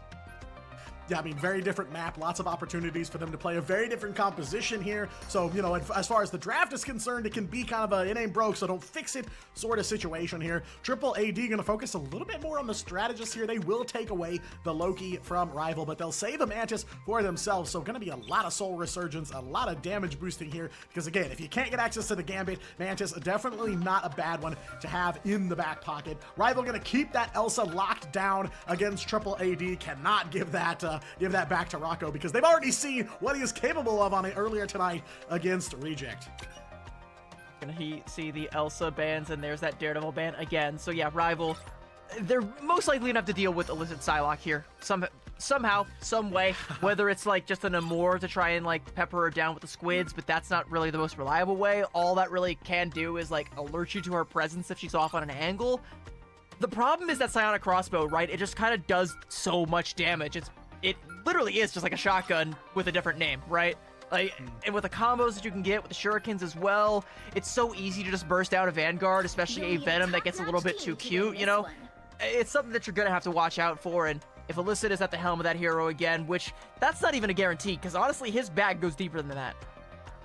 Yeah, definitely a player with a deep hero pool. Exactly what you want to see in this league here. Definitely don't want to get caught off guard in the draft phase and have absolutely nothing to go to. One difference I do notice in this draft is that Rival are going to take Daredevil in. They do get the Daredevil save here, so I don't know if that will be the turning point for them, but I do like that they're going to be able to bring DD to the map here. But again, you know, you just don't know if it's going to be enough to turn things around for them. Of course, Triple AD taking map number 1 here on match point and ready to close things out. Museum of Contemplation is where they finish off Reject as well. So they've already picked up 1 win here tonight. The question is, can they do it again and close out their second series? That would put them at a 3-1 record and firmly at the top of the leaderboards, at least in the top 3 or so of Asia Pacific. And can they do it more decisively than last time? Like I said, no C9s, just give me a pure beatdown, B2A, and just kind of like we saw on Krakoa. If they can do that here on Museum of Contemplation, they can silence any doubt and maybe rebound properly today. You know, going back-to-back with 2 wins on the day, that's definitely the way that you want to get that rebound after that first loss a couple days ago. But Triple AD on the defensive side, leveraging the Mantis Loki group, full team up coming out here for Triple AD and Rival. They're going to be coming out with the Ultron. Interesting look right out the gate. A lot of damage, a lot of hit scan damage, and a lot of Mantis damage boost damage for that Ultron. So I don't hate this from Rival Esports either. Yeah, definitely going to come out the gate swinging here as they are on the attack here first, and already out the gate fairly comfortably here, round in the first corner. Not a bad start for them, able to at least push Triple AD back far enough to get some distance here. But of course, we're going to see a lot of HK Mario up close and personal with Triple AD, and Lumi out the side hallway, a double KO on the Doctor Strange. Six will pick up 1 on the Punisher as well. HK Mario gets 1. There is 1 KO coming through for Triple AD, but it is huge here for Rival on the opener. It is going to be almost a complete ace onto Triple AD, and that is a lot of free real estate. A solid opening salvo from Rival. That's aura from Lumi. Like, homie just walked right up, slow walked right up, slow rolled straight to the back line, Maelstrom of Madness, boom, you're gone. And now there's suddenly just no defense. There might be an opportunity for Triple AD to get a touch here, and No Smite is going to do just that, but the healers are lagging a little bit behind. Regen domain forced out early on, and a Rage of Ultron, once those greens are gone, your backline is going to be under so much pressure, but Illicit, a firm anti-AI stance, taking down Zeb, tells them to pick up a pencil. Closet really trying to keep the sustain going, even when the Regen domain goes down. Invisible boundary goes up, but it can't stop the might of 6 here. Triple KO making a quad there on the Punisher. Judge, Jury, and Executioner here, wiping out all of Triple AD yet again. Rival now on the move, 4:45 on the clock, and they've already got checkpoint number 1 locked and in their pocket. Appreciate that camera cut to HK Mario, just giving Illicit a firm backhand. Getting a little bit of retribution for Zeft off of that one, and Triple AD, I like the swaps that they're making, but it comes at the end of point A, so they can't really leverage any of the angles to get Illicit set up where he wants to be. Rocco now going to be the one taking up the Mantis, and I mean, it still looks good overall for Triple AD. They have a decent ult bank here, but they need to try and stop this Batmobile before it gets up this hill, because that's where it starts to get a little bit scary, right? Like, it's one fight away from getting the full cap here. Yeah, Rival could very quickly gain some momentum here. Illicit, though, gonna look to try and put a very quick lid on that. Insong Inferno is ready to go. It's gonna be the Strangling Prison from No Smite now. 6 plays right on through it, chews through the Groot there. 1 more KO for the Frank Castle on the side of Rival Esports, and 1 ult down from Triple AD, but plenty more where that came from. Illicit will pick off 6, though. Insong Inferno to follow it up here, trying to cash in the sparks. Will get some damage down, but not enough to convert to KOs yet. So Triple AD kind of doing this one at a time, ult thing, trying to poke some holes in Rival and see where the weaknesses are. But so far, Rival still standing tall here, 330, and just 1 more quarter of the way to checkpoint number 2. Very aggressive invisible boundaries, getting that with a Soul Resurgence, and there is that final stand coming out there from 6, and Tuba now popping the Meteor M. A lot of ultimates coming out. You were saying they were doing it 1 at a time. Well, now the ult bank has been forced to be drained as Rival Esports leveraging their advantage, and this Rage of Ultron just peppering Winsgar, and that is going to be the revenge of the AI. The robots are now fighting back, and Lumi with 1 little cleanup KO there onto Illicit, and there's No Smite down to clean up the 444 Zeft, and Rival Esports keeping this cart rolling on in. Winsgar going to make the swap over onto the Doctor Strange. There's an opportunity to get another touch here for Triple AD, and they're going to take it, but the Batmobile just rolls right on through the portal, and it's going to be an interesting approach for Triple AD to say the least. Got Lumi right away, kidnapped right off of the point by Illicit, swapping over to the Wolverine. Quasit yet again copying the invisible boundary for Triple AD to all hunker down under here with just a few meters left to go for Rivals to get yet another time refresh. Illicit slice and dice though, straight through the Sorcerer Supreme. Lumi back to square one for now here as Triple AD looking to hold on here, trying to find a way to dig their heels in, but Rival definitely not giving up that easily. It is kind of the age of Ultron here from this Rival team. Zeph putting in some serious work here. Beast of the Abyss coming out from HK Mario, but there's just not a lot of follow-up here for Rival to convert on, so they will back off for now. But Rival again on the move here, looking so much cleaner on map number 2. Last stand coming in for Illicit here, and 6 back on the final judgment will chase down Quasit there. Loki offline. That does force out the invisible boundary, but if you're not in the boundary, you're not getting the heals from it, and 6 will fight yet another one onto the Sorcerer Supreme. Rocco, though, trying to even things out, will take down the Ultron, so they will at least clap back here. But right now, it is a back and forth with Rival just barely hanging on to this last few inches before they'll get this last minute 30 time refresh. Peppering down Scuba there. It comes off the back of Lumi just getting access to the backline, getting that far forward with the Doctor Strange and popping the Maelstrom of Madness. Oh, hello, Rocco. I didn't realize you were still lurking here. That's, this is our cart. This is our point. You're gonna have to find your way back home, little buddy. Proxy's gonna help you along your way and send you back on, rejoin the rest of Triple AD way over there at the end of point C, the checkpoint. And now this is where things get interesting, is the cart is going to transform into the Doctor Strange. A very difficult cart to push, as you gotta have yourself completely on top of it. And, you know, Doctor Strange and his big fat head do tend to obscure some of your line of sight as a healer, so your Vanguards have to play quite safe from here on out, and that was not safe at all as Winsker with the force pull there onto Zeph, and that is a 1-2 punch that is going to knock Rival Esports flat on their backs.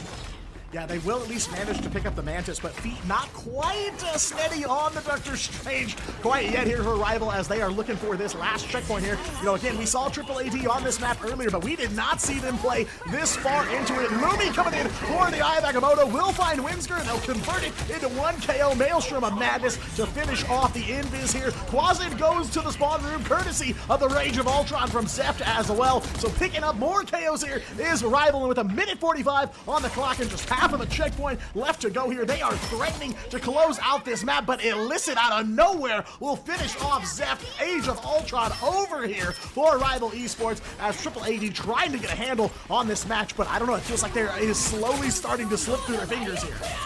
Gets Butterfly now from Illicit, and gonna take down the invis, and another onto 6 as well, and this should be where the car stops, at least for now. But there's going to be 1:20 in the time bank for Rival Esports to get a little bit more progress here, potentially find the full cap, but you're right, it's going to look pretty scary here from here on out, as Rival Esports, yeah, they got a couple ults to their name, yeah, they got a minute to build up more, but Triple AD have both Strategist ultimates. They've got a Feast of the Abyss, and they've got the It's Jeff, which, you know, I guess all 3 Strategist ults, because we are in a triple strat world right now, trying to play some of this counter dive, and Feast of the Abyss coming out early on from Tuba, and Illicit is there with a follow-up. Gross, ew, disgusting. Love to see it, though. Yeah, I was going to say, it is a triple strategist world, but Illicit is ruling it here as the sole duelist for Triple AD, finding more KOs on Psylocke. But again, almost all the Triple AD roster finding their comfy spot there in the KO feed, as it feels like Triple AD has really run this third and final checkpoint here. They have really taken control back of this match. 30 seconds left to go for Rival to find an answer, find some way to get this Doctor Strange here to the end of the track, but time very quickly running out here, and Triple AD have a lot of resources. Mantis ult coming out first here of those resources just to try and close out. 6 though has one more final judgment ready to go here. Been a game changer for Rival, and now Rival will find 1. HK Mario picks up a KO here. Zep 6, almost all of the Rival Esports members here now finding KOs of their own. Quasit is going to take out their strategist though, but it doesn't matter. Rival plays right on through. Ultron the only one standing, and now in overtime Rival have the run of the last bit of track here. That's still a clutch play, though, from Quasit. You're going to give up a bit of cart progress here, but there's no teleport to get the strategist back to the front lines here, so there's not going to be enough healing. It's just going to be Zep with the drones trying to shore up all of the damage here. So if Triple AD come out fast and hit hard, they should be able to stop the cart here and avoid a long stagger fight that's going to let the strategist complete the walk back. Yeah, definitely going to be tricky here. A race to the finish for both teams for sure. Illicit got one more dance of the butterflies to dance here. We'll find proxies right away. Mantis offline. So rival strategists again having trouble mustering up to this last point here, but they still control the card, and it is still making some forward progress here as rival will bust right on through the AAA defense for one last time there. Lumi cleaning up Illicit, and rival will clear the map in overtime. It's not often we even get to see point 3 on Museum of Contemplation, much less see a completion of it, but Rival Esports are able to make it work, and you know, a lot of that was off the back of that swift point A capture, being able to parlay that momentum into point B, and then still, like we said, you know, finding these elims, finding these cheeky teleport plays from Lumi on the Doctor Strange to keep that Doctor Strange interesting. I wonder, does Doctor Strange have any voice lines where he acknowledges that he is in duck form on this map? Because I haven't heard any. Nevertheless, I mean, duck form, Lumi is in rare form right now, all right, on the Doctor Strange. Bro is the driving force of the success on this this composition. I love what I'm seeing out of Rival. I was going to say peak form for sure. From square one here on Museum of Contemplation, Lumi has been a big piece of Rival's success here on this map, and they are firmly right back in the fight in this series. So Triple AD may run the gamut there on domination, but so far here on some convoy action, Rival have Triple AD's number, and they are going to look to close this thing out. 4 minutes on the clock for Triple AD. They've got to clear the whole map and then take it to extra rounds if they want to close the series out here. So a huge opportunity for Rival to take this thing to map number 3. But they don't want to use all 4 of those minutes. They want to do it a lot more quickly, and you can tell because No Smite is back on that Captain America or Brett Hendricks, whoever you are, you imposter you, but he's going to be running alongside Tuba on the Venom. This is the classic dive composition that you used to see once upon a time. You know, back when dive was popular before we went to the pocketing, as some people like to call it. I just made that up. I call it that. You are some people, though, and some people do indeed call it the pokening here, but back in full force is a dive, and in full force here, completing his move through the transfer portal. Brett Hendricks back on the field, everybody, for Triple AD. No Smite back onto the cap that helped make a dent in that domination map on map 1 here, so now going to try to capture that magic again, but Rival on the move already. It's going to be a 1-for-1, but the Ultron will find 1 KO here. They are going to trade back and forth, but Six is going to try to take the lead for the Rival defense here over onto Phoenix for this defensive play here, and already almost 60 seconds away here. Triple AD still just around that first corner, and Rival looking to just keep shoving them back into spawn. And Triple AD are trying to do essentially the same lineups that they played in the last time we saw this map, but they need to get someone on top of Six and try and pressure this Phoenix down. But right now, the only pressure being felt right now is by Tuba, who is just taking headshot after headshot from Six, and No Smite next on the chopping block will be able to get back to the rest of his team alive, and with his head still firmly intact as Tuba is going to be coming back, still picking up the pieces of his off the ground. Six has been a menace as the Ensong Inferno nearly takes down Rocco, and unless you can dislodge this Phoenix, unless you can deal with him, you're not going to be able to round this corner.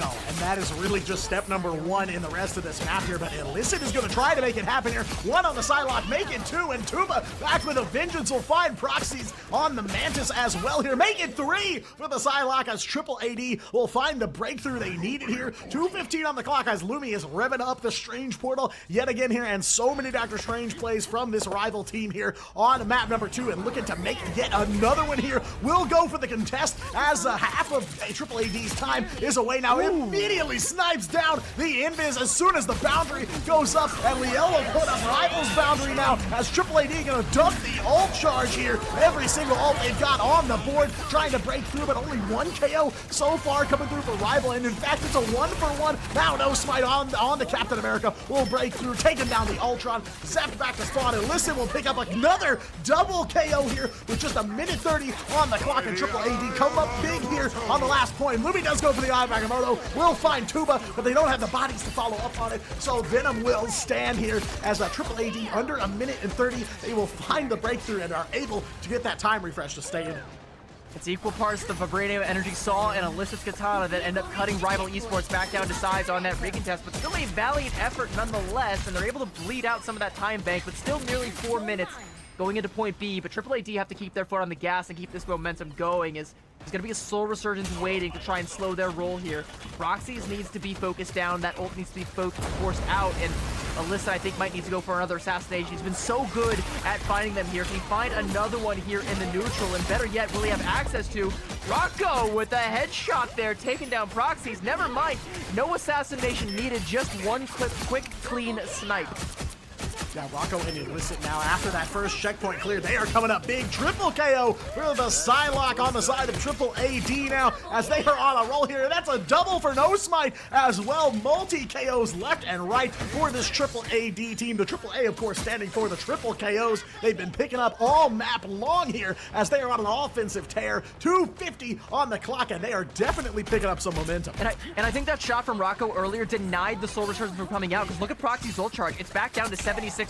Bro, I think it got it denied halfway through. Tuba going in for a dive there. Wants to try and pressure him down again, because surely Triple AD have called that one out, and they are going to find 3 off the back of that Feast of the Abyss from Tuba. The Dance of the Butterfly. Triple AD know exactly how much of their hands to play. Not overplay it, but find exactly what they need to keep this cart rolling, and now they are threatening another cap, and I gotta be honest, I don't think that the Doctor Strange teleport is back online, and Rival Esports aren't going to be able to deny the point B cap from coming through. They can try and walk right on through, but No Smite just holding up the shield, holding the door, the cap comes. Yeah, beautiful body block there from No Smite. They secure the checkpoint. 3:30 on the clock to try and close this thing out. Every single fight now, Triple AD stringing beautiful win after win together here. Rival gonna dump all the ults here to try and slow this roll, but they cannot stop this train that is Triple AD. They will cash in a couple ults here to try and keep that train rolling here, but they hold on to a couple as well. I like that they're trying to hold some back here, but a couple of KOs gonna come through now for Rival here. They will fight back as this Doctor Strange back on the board here, and we are on the third and final leg of this map. Triple AD gotta make this quick though. They want to have as much time as they can to get that advantage in extra rounds, because right now, CB, it is looking like we might be getting another round of Museum of Contemplation. I mean, Rival Esports doing a good job of finding some of these spawn KOs, not letting Triple AD out the front door. And interesting that they're keeping up this pressure, because Quaza did actually get a pretty high value elim on the Proxies, scooped him up with the Jeff ult and brought him back into the spawn, and that is an insta KO. And without the Mantis there and still coming in on the walk back, there's an opening, and No Smite wants to try and seize that opportunity. As you can see, the back line split clean in half from the rest of the team there, but a good denial on the invisible boundary there coming out, and Rival Esports, they have everything they could possibly want, but Illicit is out for blood, wants revenge. We've seen a lot of invisible boundaries get denied on this map too, over and over again, and now Rival Esports over and over in your KO feed. They'll find the break here. Lumi, grab that quick selfie on the Deadpool here, swapping off the Strange for now. Rival Esports calm the chaos a little bit, and with 2 minutes on the clock, they are in control here as Triple AD are gonna pick themselves up and dust themselves off, and that's kind of the name of the game for Rival right now. Obviously, they want to shut this down, they want to win the map here, but if they don't have to, or they don't have the ability to, they want to just suck up as much of the time as they possibly can, make this extra round that much easier. But Illicit again on the Dance of the Butterflies, gonna carve right through Rival. 4 members down, just HK Mario and Proxy the only ones left standing. With a minute 30, Triple AD are gonna get this duck moving yet again.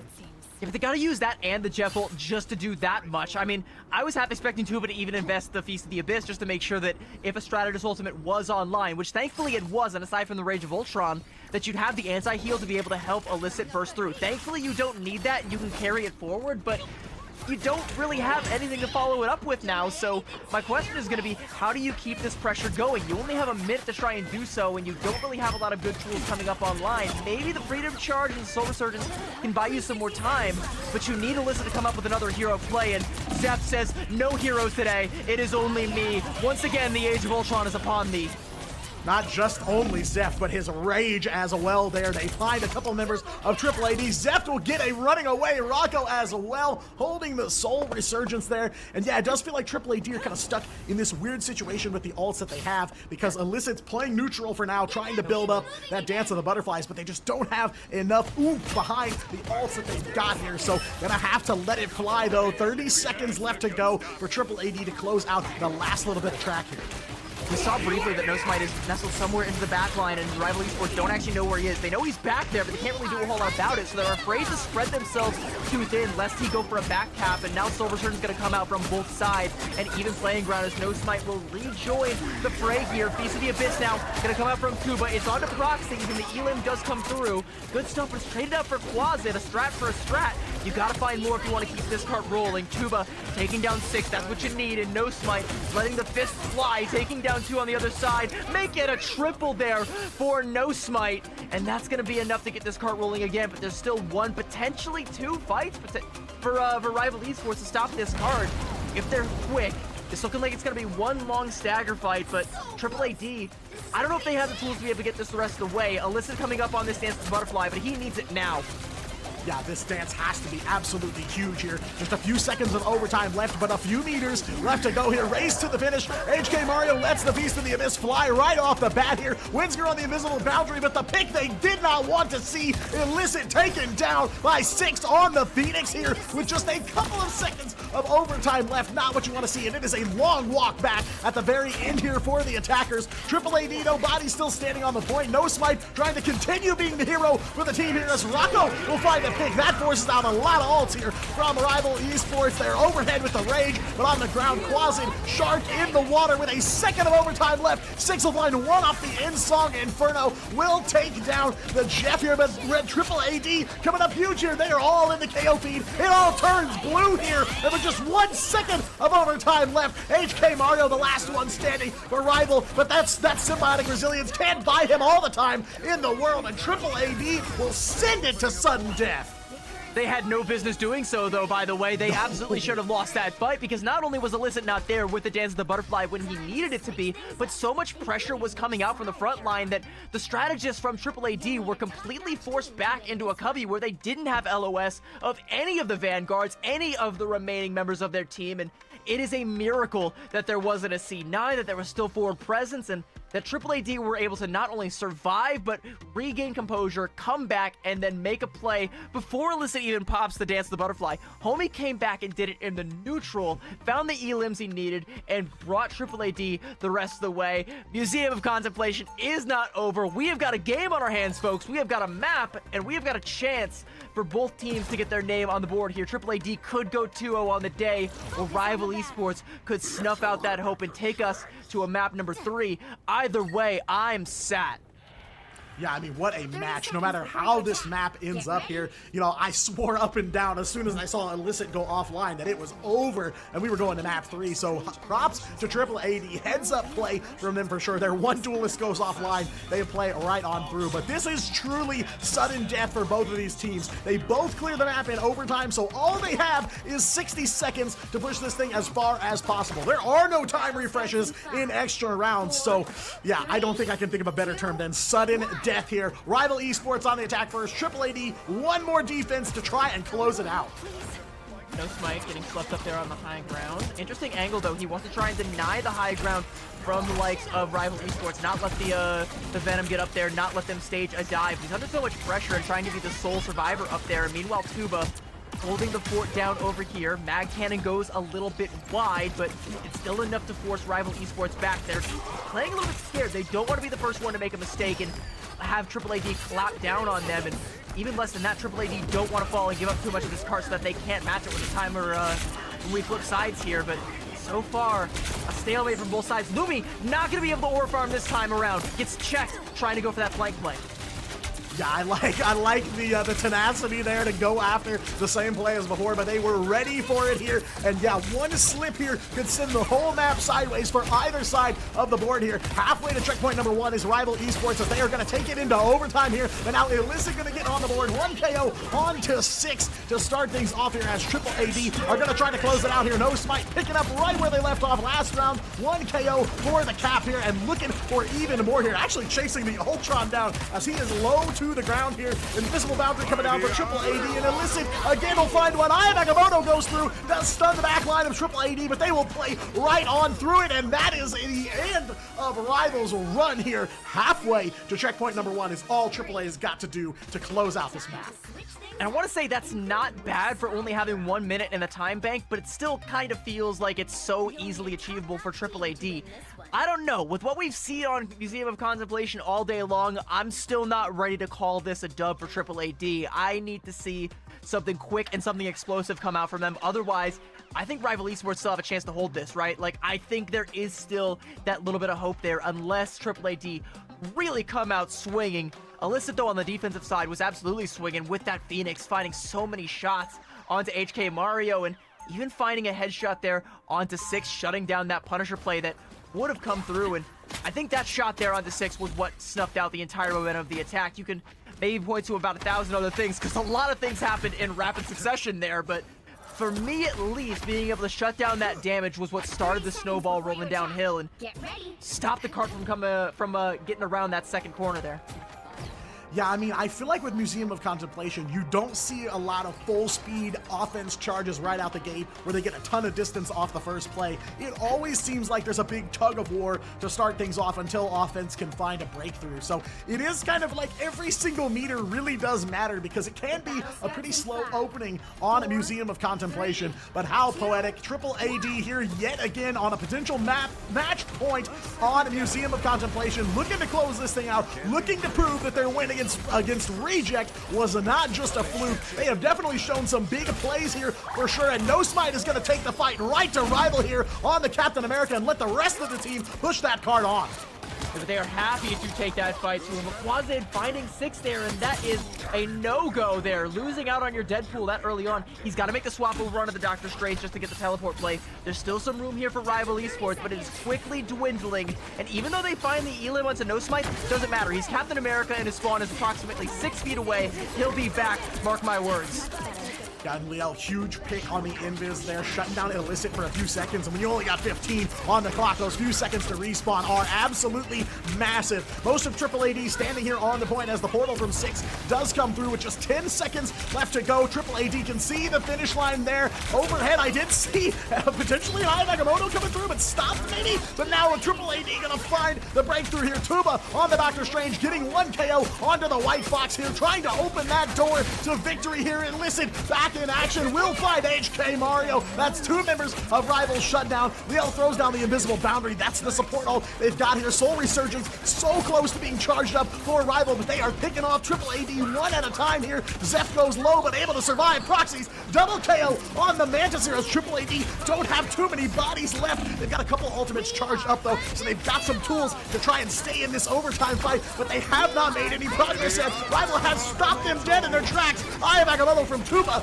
goes huge. 3 members of Rival stunned, but none of them shut down all the way. Dance of the Butterflies comes through for Illicit here. Does find 1 KO on the Proxies. Big pick there for Triple AD as well, but the Mantises are traded left and right by both of these teams here. It is chaos, but Triple AD have the body advantage now. Nobody for Rival can stand up to them now. Overtime, just a second or 2 left, but Triple AD trying to finish off HK on this Venom here. Lives with that symbiotic resilience, but cannot survive the onslaught here, and Triple AD will win yet another Museum of Contemplation.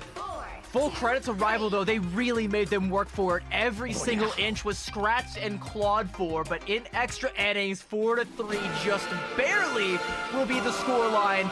Triple AD go 2-0 on the match and 2-0 on the day. No asterisks on this one, no C9s required, and I mean, I also got to give credit to Triple AD. They learned from Reject's mistakes. They stayed glued to that point all throughout, even when it felt like they had no business still being on it. And a not insignificant part of that is have a look at that number in the final hits column for Illicit. That is 32. 3-2. All right, that's insane. We are hitting LeBron numbers at this point in time. You give Illicit the ball, it doesn't matter whether it's the Daredevil, whether it's the Phoenix, whether it's the Psylocke, he is going to hit the dunk every single time. And 21 final hits on the other side for 6, nothing to sneeze at, but the fact that we're looking at 21 on one side and 32 on the other just shows you how tooth and nail this map was. Yeah, I mean, 32 final hits, that's from one map. That's like a number I'd hit after a whole night of being in queue. I mean, insane stuff here for a Triple AD. Definitely pulling through here and proving that that win against Reject, not just a fluke. If they didn't C9, they might have still been able to just push right on through in a straight up fight against them. Credit where credit is due, though. Rival pushed them to the limits here on Museum of Contemplation. Took them all the way to that sudden death showdown, and even in sudden death, for a moment there, it looked like Triple AD were about to fly off the rails. So absolutely no shade to Rival's side here as they put up a serious fight, but Triple AD win their second match of the night and go to 3-1 overall. A very, very impressive record. And, you know, the middle of the pack, like we said, you can go up or you can go down. One of these two teams going up, and two of them now that we know of heading more downward. It's Triple AD that are slowly climbing up to the top of the pack and, you know, going to be finding themselves amongst the Zero Tenacities and the Pirates before long. And we'll also have to face some of those, and it's going to be Rival Esports and Reject at their hand, trending downward and starting to get into that danger zone where things as wide open as they are with MLX getting their on board with Loyalty having the potential to make a comeback. You want to try and get some of these wins to stop them from nipping at your heels if you want to have playoff hopes. You got to keep it alive. You got to turn around now. And like you said, to your credit, full credit to Rival. I do think they have the stuff. I think they're finding their identity. I think there's a lot of good stuff that you can look at here. Both Six and Lumi were standouts to me this series, especially Lumi on Museum of Contemplation. And I think that map also does look like a strong point for Rival. So I think there is hope, but they got to get it together and they got to get that motion started sooner rather than later because we are running out of time, my friends.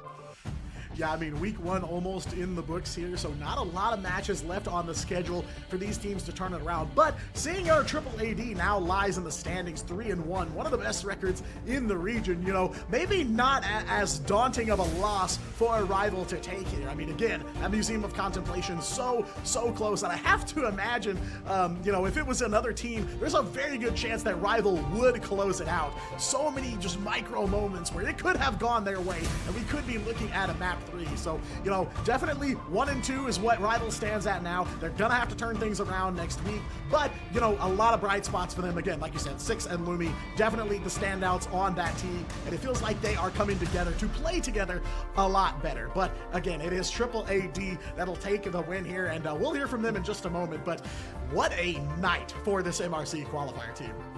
Yeah, you know, they come out of MRC, again, you know, I've talked about it a few times. They still have the accolade of being the last team in history, you know, the most recent team in history to take a single map off of Pirates in a best-of-7 series at the end of MRC Season 6. And even though that was more or less Pirates' map to win there, and they ended up taking out the whole series quite decisively, that's still something. You know, they have still made those gods bleed and have proven that they can make anybody bleed in this tournament. In fact, they are going to be near the top of the pecking order, and deservedly so. You know, second place in MRC, that's nothing to sneeze at, and they might even be able to get themselves a better accolade than that. If they come correct, there is a world where, you know, maybe they take more than one map off of Pirates. Maybe they take 2.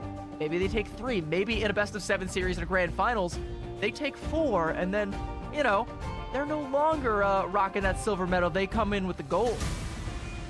Yeah, I mean, that's kind of the trajectory they're on right now. You know, still gonna have to clear up who exactly rises above the top, and now I feel like Triple AD has thrown yet another wrench in that question of who is the top team, and maybe Reject's loss earlier tonight has also kind of muddied the water. But, you know, we're definitely starting to get a clearer picture, right? We know Triple AD is somewhere near the top. Pirates very high up there, and potentially Zero Tenacity somewhere up there as well. We'll find out, you know, in our last match of the night. But, you know, the Asia region, definitely a lot of movement here tonight alone. But again, one more week of preseason left, so picture not totally clear, but it's starting to come into focus who is going to playoffs and who will be the powerhouses here coming out of PAC Asia in 2026.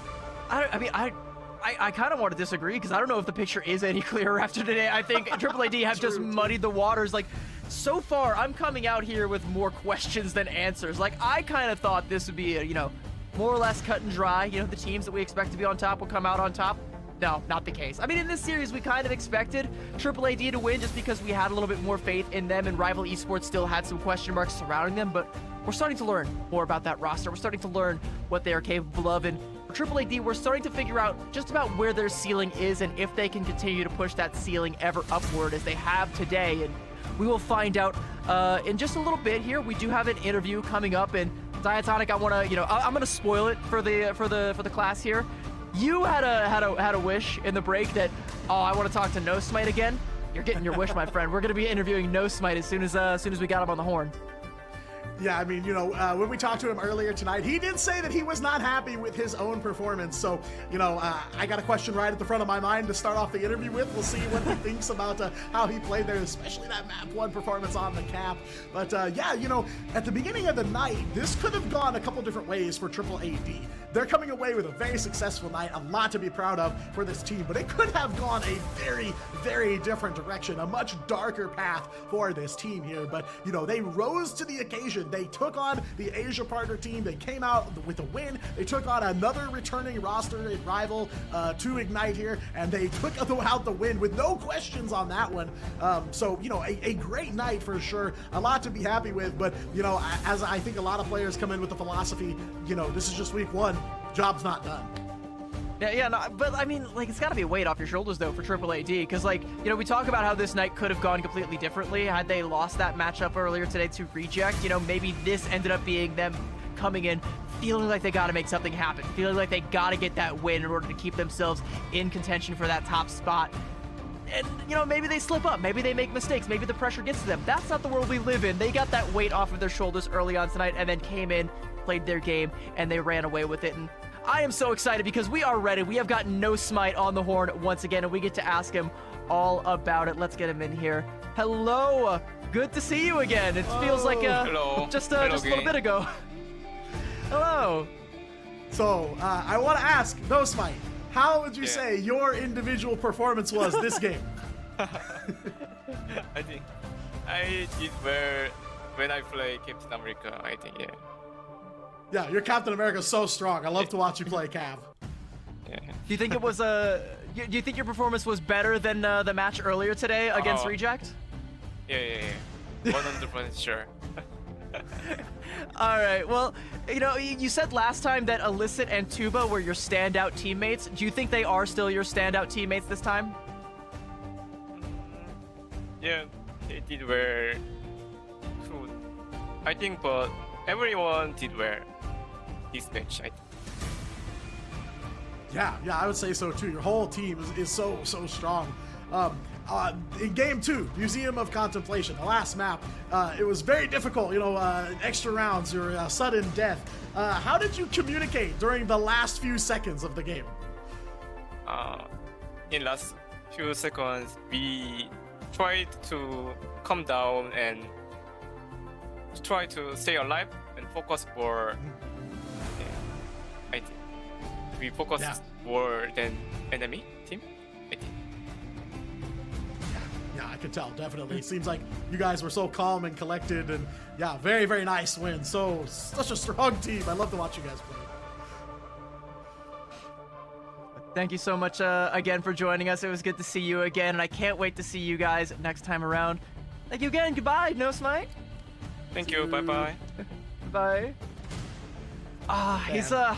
He's just so sweet. There's no other way to, he's just so sweet. You can tell this time around, a lot less nervous, a lot less shaken, a lot less feeling like he just came out of a war zone, and more so feeling like just came through a walk in the park, Well, yeah, he kind of answered my question the same way. They talked a lot about the team trying to remain calm, stay focused. It's kind of a chaotic, hectic mess, kind of a race to the finish there, especially at the end of Museum of Contemplation. So sometimes, trying to center yourself, take a breath, that mental is so important in a clutch moment like that. So love to see that they're really focused on kind of finding the zen, finding their center, and just playing their game.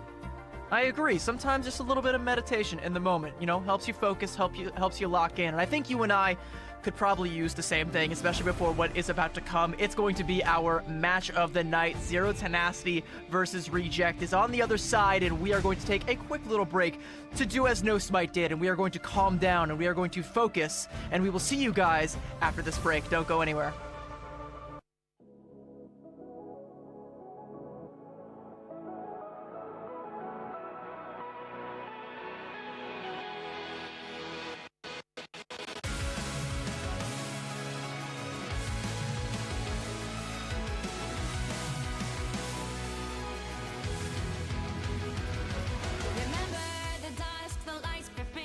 brightly, trapping all those fighting souls, but yet across the world.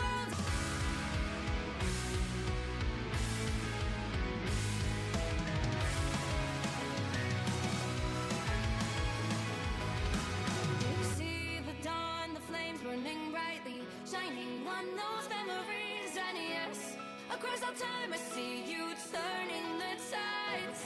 And do you see now our time, our turn, we can still fight like the wind and fire, and wonder no more that now is the only time your heart is mine.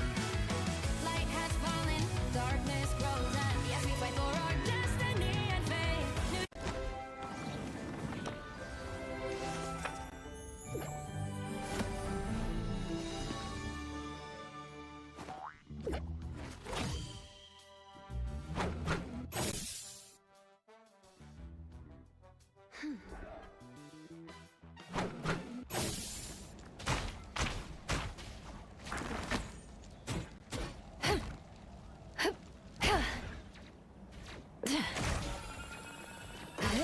Clear the way!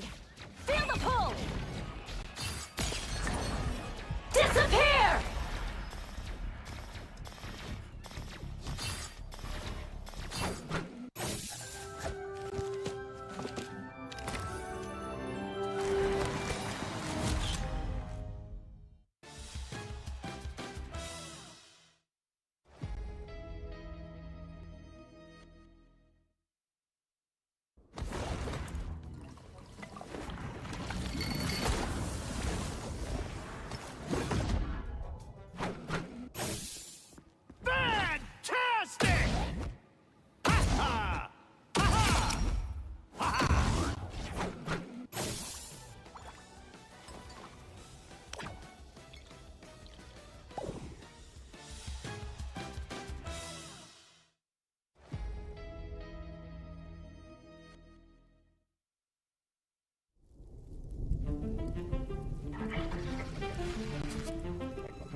Hello, rivals, and welcome back to day 3 of the preseason here in the Asia Pacific region. And we've had a storm brewing here in Asia all night long. That storm about to make landfall in the final match of the night as we have Zero Tenacity taking on Reject. Now, CB, I feel like we have a couple asterisks coming into this match.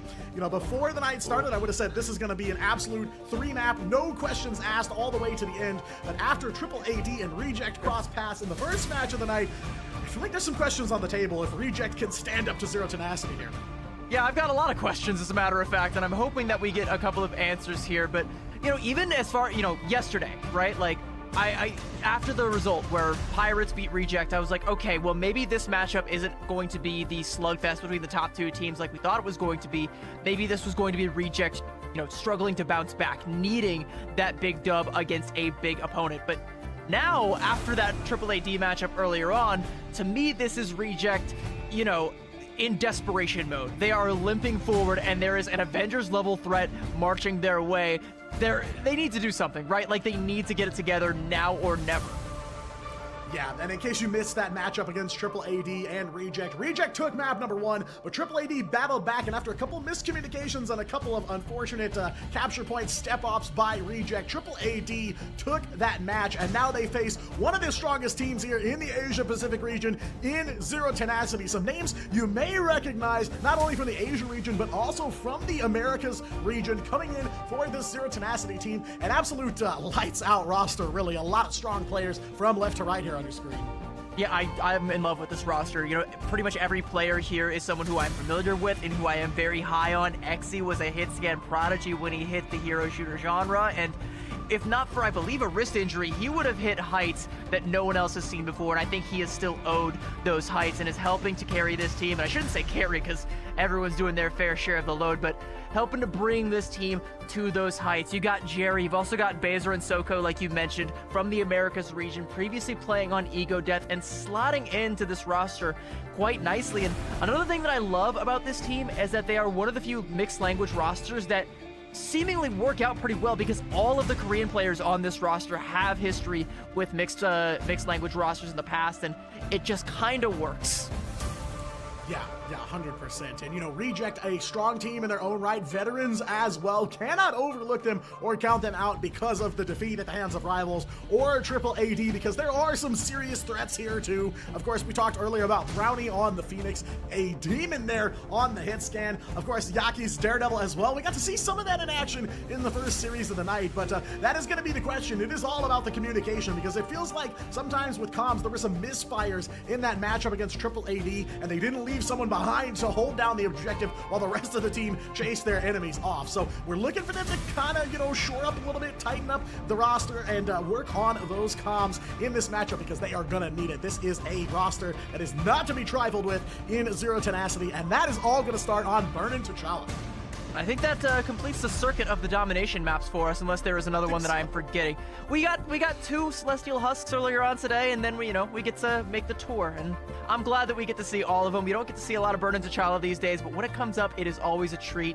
I mean, it's varied in its play styles that you get between the 3 sub-maps, as we always talk about how Warrior Falls plays very differently from Imperial Institute of Science, and then Stellar Spaceport, I think, plays very well into a lot of hit scan, but also we've seen a lot of dive coming out as of late, and both of these teams extremely adept when it comes to the dives. But we're kicking things off with domination. We got to talk about domination as it relates to Reject, because you and I are talking a lot about the C9s. We're talking about the mistakes that happen from Reject, which is interesting because we're not talking about how dominant the domination performance was against Triple AD at the top of the show today.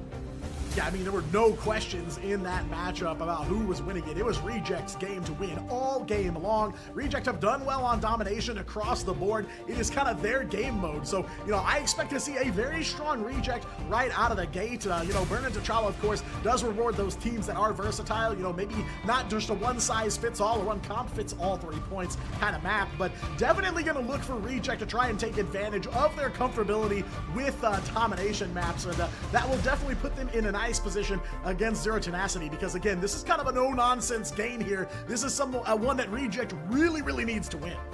And it's not, I don't know that I would say that it is one that they should win, you know, should in the sense that it's like kind of predetermined, because if we go back, they should have beaten Triple AD. We should not be in the world that we are in today, but hey ho, here we are, you know, you gotta roll with the punches, and that was one that I think nobody saw coming, but this is a punch that they need to have anticipated, because Zero Tenacity, even beforehand, were amongst the top of a lot of people's predictions. I had them at number 2 right behind Reject, and I knew that they were capable of playing close to one another, if not, you know, going the distance, playing in a full-on slugfest. I thought it was those 2 at the top, then maybe a tier break for Pirates, and then, you know, maybe Triple AD was there, but turns out I was wrong in about 16 different ways in just those 3 tiers alone. I mean, it does seem like the Asia region right in lockstep with the rest of them, because my predictions across the board in Americas and EMEA completely dead in the water. There's a few good ones here and there. I had some spicy calls, but I really went for the spice in Asia, and even I wasn't spicy enough. I've got Z10 up at number 1, Reject at number 2, but the rest all over the place here. So yeah, you know, they're all out here to get me. They're all out here to prove my predictions wrong and take away my my in-game rewards through the esports tab. But you know, again, that's kind of I'm with you. I don't think that this was ever a predetermined match that Z10 or Reject were bound to win it. I still don't think it's predetermined. I wouldn't say that because of the loss to Triple AD that this automatically means Z10 is going to win, but Reject need to show up to this match if they're going to take it home. This is not something they can just walk away with. And it's going to be, you know, all dependent on how Reject do rebound from those mistakes earlier on today. Did they splash some cold water on their face? They, you know, hit themselves a couple of times. Maybe they lock in, do a couple of meditation, take some advice from No Smite. I'm sure he would have given them, if he asked, you know, he'd be like, hey, No Smite, I know you just whipped us, you know, in a very unexpected fashion, but like, how'd you do it? And No Smite's just like, you just got to focus. You just got to lock in. That's all you got to do. And they're like, thank you, base No Smite. Yeah, I mean, it really does come down to the mental a lot of times, too. After that first, you know, as they call it, the C9, after that first C9 from Reject, it kind of felt like they were rattled a little bit. Museum of Contemplation was map number 3 and didn't look as clean for Reject, as clean as I've seen in this season and those players in the past. So it does kind of feel like they were a little discouraged by that and weren't exactly sure what to do to bounce back. But they've had all night to watch some other teams play, watch some tape here, prep themselves, and, you know, as you said, and as No Spider said, take some time to make themselves calmer and you know, kind of breathe a little bit. So I do think it is going to be a mental battle for them to some degree here to try and take this win home, because again, a very, very tough opponent, one of the toughest matchups they could have here in the Asia region on deck. And of course, it's the last match to wrap up not only tonight, but the first week of Asia preseason. So definitely feels like a nice little, you know, bow to put on the entire first week here out of the Asia Pacific. Yeah, it's going to be, yeah, I like the way you put it, a nice little bow to tie up the first week, because no matter how you look at it, even before the events of the rest of the night, this was always going to be the most consequential as it pertains to the entire pecking order here. You know, Reject have the opportunity to bounce back. Like, what happens if they beat Reject, or if they beat Zero Tenacity? Like, let's talk about that, right? Like, if they lose to Pirates and then lose to Triple AD, but beat Zero Tenacity, where does Zero Tenacity end up falling in the pecking order? Because they haven't really been challenged all that much just yet. They still have the likes of Pirates to come down the pipe, and I think they also have to play Triple AD as well. I would have to pull up the schedule again and see where we've already been for some of these teams, but I think, you know, Zero Tenacity still have a fair bit of road to travel ahead of them, and maybe we're getting ahead of ourselves by just assuming that they're just going to roll right over them, but they've looked dominant in all their performances thus far. Is that strength of schedule? Who knows? Is that just them being that good? I would like to believe so, but they're gonna have to give us a reason to believe by beating Reject here. A wounded Reject, an angry Reject, a Reject that is looking to rebound after a couple of heartbreaking losses. Yeah, I mean, this is kind of a hurdle for Z10. Maybe one of the first ones we've seen them go up against. Their schedule does seem a little heavy in the back half here of the group stage. So, you know, that is kind of a question we have to see the answer to in this matchup. Is it just that Z10's schedule a little lighter at the front, and this is the first hurdle that's really going to throw a wrench in the works for them? Or are they just going to play right on through and keep the streak going for them? Of course, a big matchup on deck for both sides of the board, but I do think it would be kind of max chaos for Reject to take this one home, because now it's like, where the heck does Reject fall in the greater picture of Asia? But we are ready to go here. Burn into Trala on deck, and Gambit already off the table. But Elsa Bloodstone very firmly on the table and being slid over in Xy's direction. And when I talk about how this guy was a hit scan prodigy when he first hit the hero shooter scene, that has not changed, and that is a lethal weapon if ever there was one that you don't want in the hands of Xy, especially not unmirrored. So Reject's gonna have to take the Elsa Protect as well, which means you're gonna see the Mantis bands coming out from both sides, and this looks pretty bog standard across the board. There is some differentiation though. One side with the Vanpool ban and the other side with a Deadpool ban.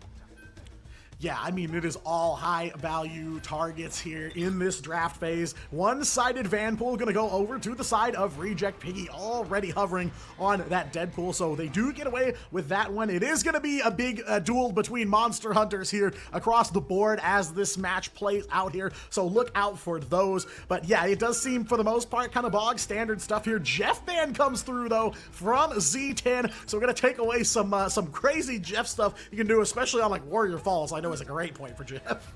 Something interesting I want to highlight here as well. Brownie is not currently in for Reject. They have subbed in Finale, and I think this kind of changes the dynamic a little bit. Finale is another one of those players that I am familiar with.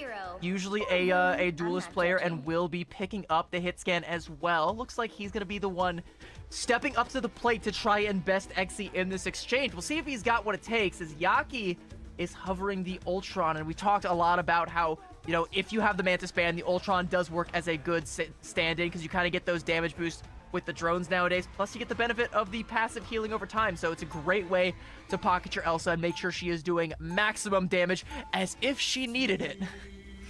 Yeah, and not to mention, Ultron and White Fox do work pretty well together, too. I've seen some nasty setups in games I've played myself recently, so kind of looking forward to see how that plays out here on the Ignite stage. But, yeah, draft phase in the books here. Plenty of jabs from both teams to start things off. Reject does look like they are going to stick with that Ultron to start things off here. Triple support potentially coming through for them. Zero tenacity. I do see a couple interesting things, not to spoil it. I won't ruin the fun for you too much here, but my main is arriving on the scene here. Potentially some Rocket Raccoon, or at least getting some armor packs there in the spawn room is usually how it goes.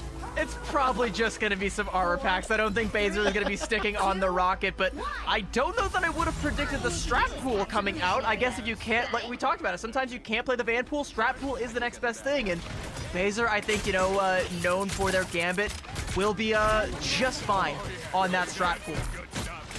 Yeah, no doubt in my mind, gonna play right on through, losing the Gambit here, but we are ready to go, taking the fight straight to each other there, peeking on the front line on the Vanpool. Reject does get away with the one-sided Vanpool, so definitely gonna be looking to lean on that one as this map plays out, but it is Warrior Falls right out the gate here, so maybe gonna see a little bit of Jeff action somewhere down the line from Z10 if they want to opt for it, but right now don't look like they need it too bad here, as they are dead even with Reject as the two teams butt heads here. Gargoyle taken down, though. That's Jerry overhead on the Ultron Encephalo Ray, melting the Sorcerer Supreme. But it is going to be Reject with the first take very quickly. Battling back, though. Xe on the Elsa Bloodstone. Going to get Z10 right back in the fight here. And Marvel as well on the Captain America. Name a member of Z10. They've already shown up in your KO feed.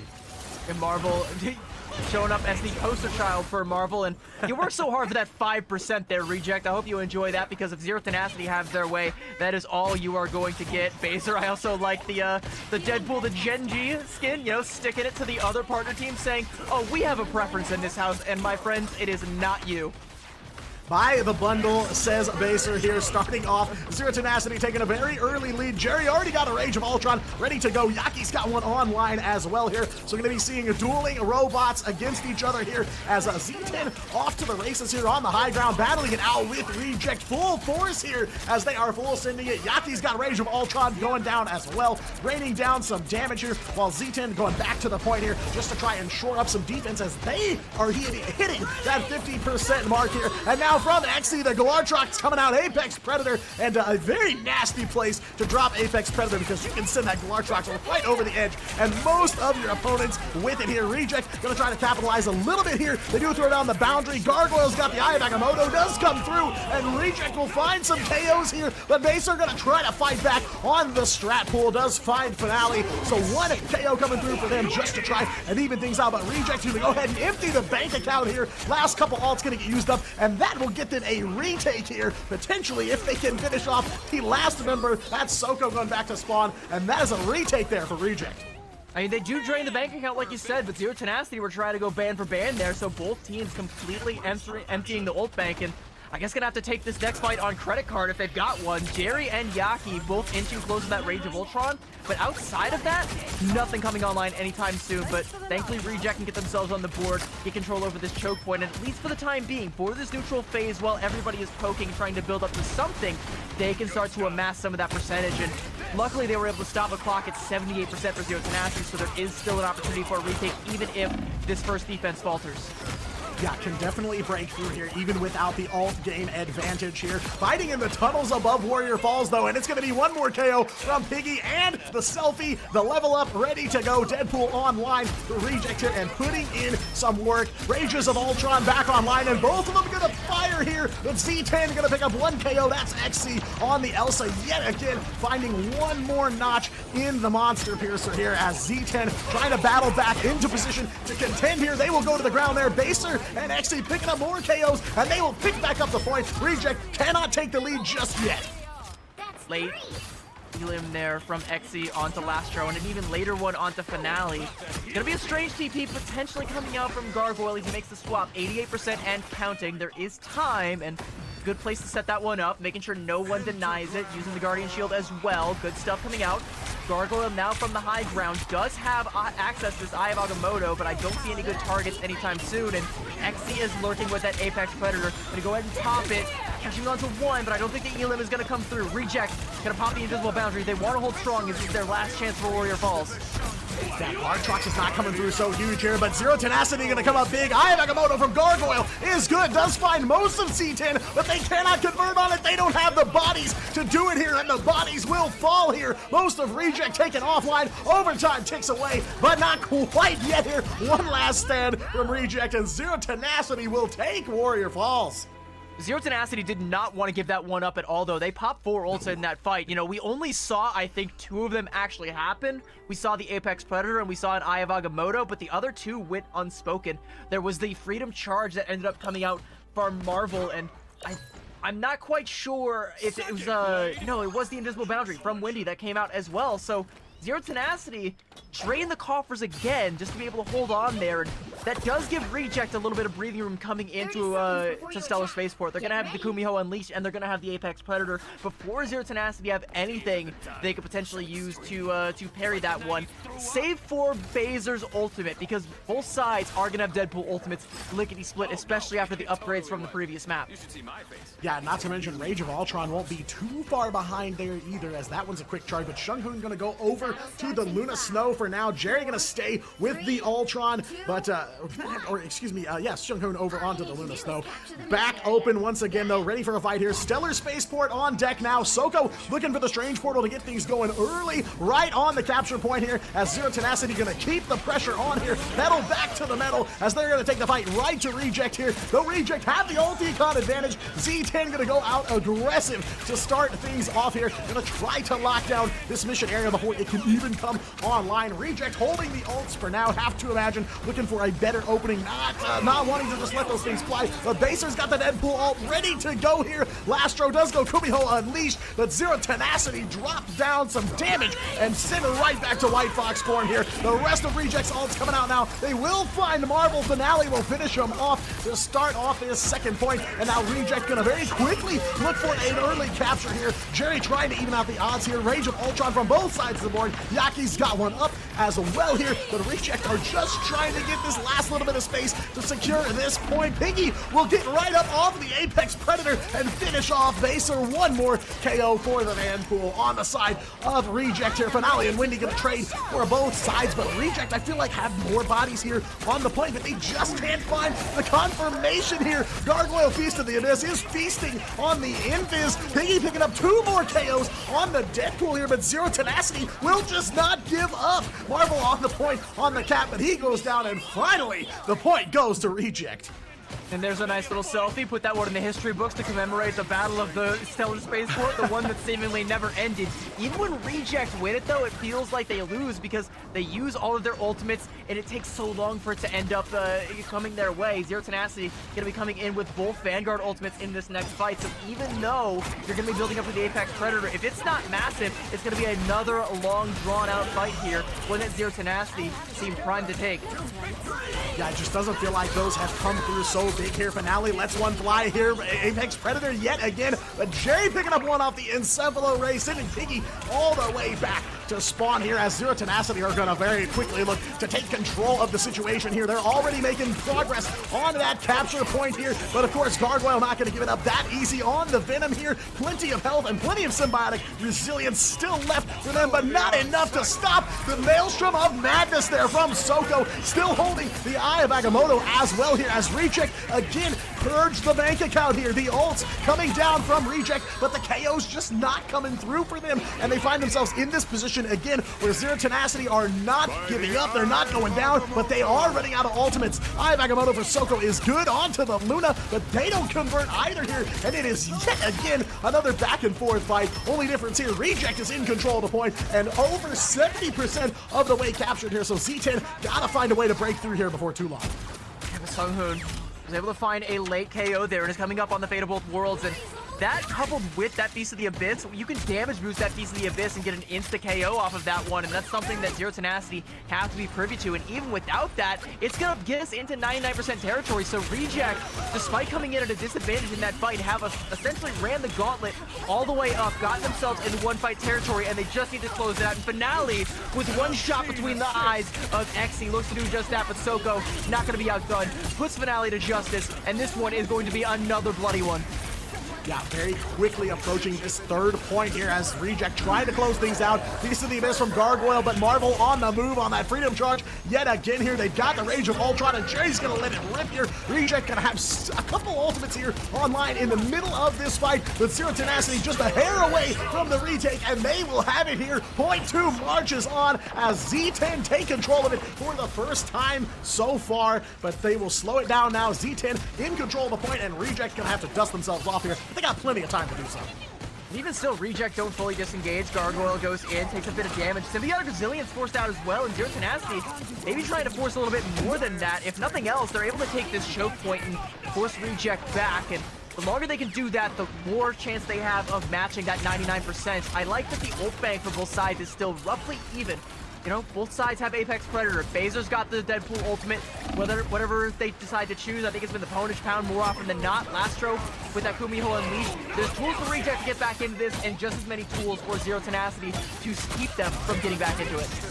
Yeah, it just feels like it has been a back and forth absolute tug of war here. Zero Tenacity trying to break through, though. Xe and Finale gonna trade here, but it's a double for Finale's Elsa against Z10. Soko and Baser both sit back to spawn here. Xe does throw down the Apex Predator yet again. Jerry's got the Rage of Ultron overhead. Complete satellite for Zero Tenacity, but of course, Yaki's got eyes in the skies as well for Reject. Rage ready to go for them now as well. Soko throwing down the Strange Portal, trying to keep them in the fight as Reject have made the retake here and are in overtime yet again. Wendy's got an invisible boundary on the board, but Reject have Fate of both worlds from Seung-hoon. Marvel will find Yaki on the Ultron here, trading back and forth yet again. Reject quickly catching up to Zero Tenacity. Felt like point number 1. Z10's all the way, but now Reject here threatening to get him to point number 3. Finale putting the pressure on, trying to create the space to tick out these last couple seconds of overtime here, but Zero Tenacity again not giving up here. Marvel on the point, but they are running out of bodies to keep throwing into the machine here. Marvel goes down, the second ticks away, and Reject will take us to point number 3. They look to be back in fighting form, recovering from that triple AD matchup and ready to go 6 rounds with Zero Tenacity. And we're going at least 3 here on Burn and T'Challa, and I gotta give my flowers to Gargoyle on that point. So much of those fight wins and so much of that staggeredness that we experienced throughout that entire point was because Gargoyle kept going in, creating space and forcing Zero Tenacity back into a nice little cubby there, and they couldn't ever deal with him definitively, and so every time they poked their head out, he was there continuously putting in the pressure, setting up the shots, letting Finale just have a shooting gallery, and one that Zero Tenacity just didn't really have a good way out of, and they had to win the fight decisively in order to be able to do so, and only did on one occasion, and the rest was just stagger city and Reject stagger all the way to 99%, but look at the ult bank. We're going back to even footing here, going on to Imperial Institute of Science, and I don't really know, like, which way is this one going to go? Jerry's gonna have the Rage of Ultron before long, and that might give Zero Tenacity the edge, but even still, I don't know that I'm confident enough to say for sure. I've been very surprised that the Apex Predators have been very hit and miss here. Not a lot of value out of the Elsa ults from Finale and Xe. Of course, they've gotten plenty of KOs themselves here, even without the ult. But both teams pretty much playing heads up for those Elsa ultimates here. Xe gonna have the first one of this point here. And of course, like you said, the Rage of Ultron gonna come online very, very soon here. But it is knockdown, drag out here all the way to point number 3 on map 1 between these two teams. And now it is a question of who's gonna get the first cap here on the last bout between the two of them. Z10 very quickly taking the lead in ults and taking the lead in bodies. Jerry hits 1 KO off the Encephalo Ray, goes straight into the Rage of Ultron, carves through Gargoyle, and looking to put down some more damage onto Reject here. No KOs come through at the end of that, but not a bad start for Z10. There's the Apex Predator, does pick up 1, and Finale will finish off Windy here, but taken right down by a Baser here. So immediately just traded right back Zero Tenacity's way. And it's just breaking down so fast here. Marvel's gonna take down Seung-hoon, which is a good start there, but has to go grab the health pack in order to take this Sky duel here with Jerry. could be Gargoyle now popping this beast to the abyss, looking to get a good crunch there and taking down Xe, swallows him whole, and Marvel getting cut down in the skies by Yaki. And again, it's not definitive. Reject are doing a good job of weathering the storm here. Yaki now popping this Rage of Ultron, and that should be enough to repel Zero Tenacity, at least for the time being, get themselves first cap yet again. They have to burn the Strange TP in order to do it as well, and now Finale gonna make the swap back over onto the Elsa. Not a bad look there for Reject, but it does mean that, you know, they won't have that Strange TP to go for a recontest here. If they lose the point, they're gonna have to just give it up.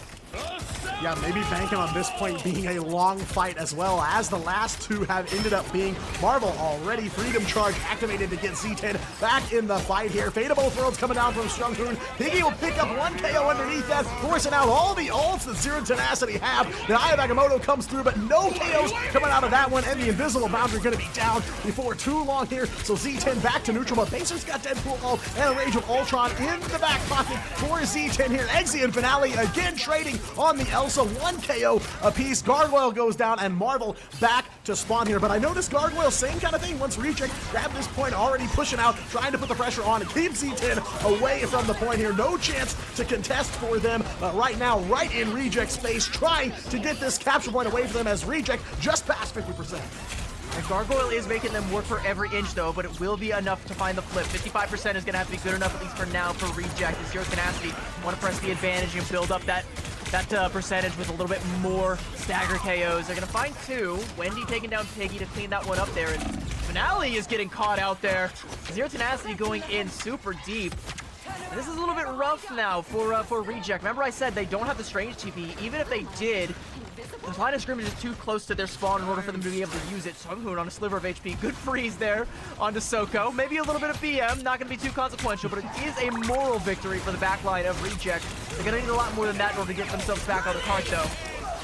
Yeah, and Z10 already picking right back up. Soko, one KO on the Doctor Strange. Finale back to spawn. Reject gonna throw down the ults. Kumiho unleash. An overhead Rage of Ultron yet again for Reject here, trying to keep the team alive and get some damage rolling here so they can dig their way out of this corner that Z10 has suddenly put them in. It feels like they found an inch and took a mile with it here. Marvel again, Freedom Charge ready to go here, granting that team that extra ult charge, and it comes up big here. Marvel with a double KO on the cap here, and 3 ults still ready to go for Z10 as they will take the capture progress lead, make it 3 there for Mr. Hendricks there, the super soldier football player now apparently.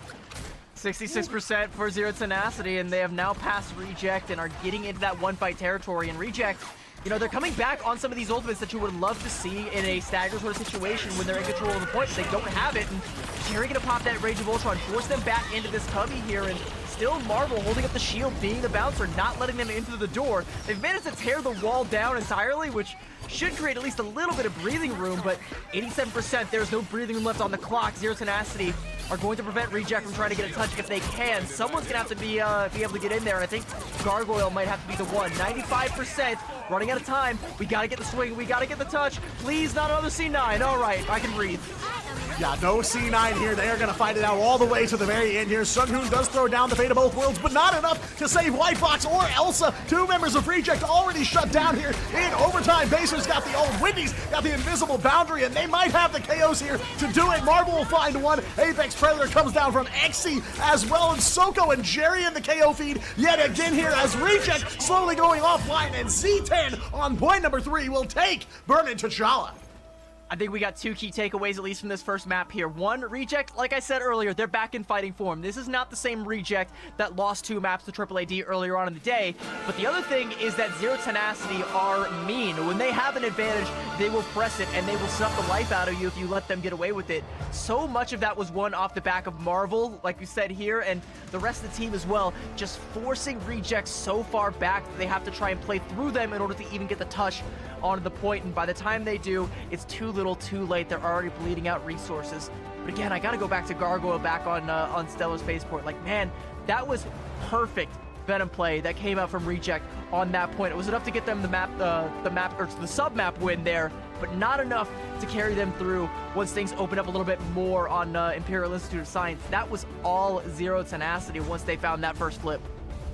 Yeah, you cannot give this Zero Tenacity team anything because they will take it and run with it. And run with it they did here on Burn and T'Challa all the way to point number 3. Every inch of this map had to get played out, but it is Zero Tenacity at the end of the day, taking the first win and already on a match point here. But it was not without breaking a sweat here, as like you said, Reject back in full form here. Piggy and Gargoyle, the Vanguard line, doing work here for Reject, picking up KOs left and right. Like you said, Gargoyle putting the pressure on like a powder keg here against Z10 at every opportunity they had, but just not enough to pull out the map win, and Zero Tenacity advance to the match point. So I would agree with you. I definitely feel like Reject have recovered from that triple AD match, but you know, they just need a little bit more to push them over the hill and start taking maps.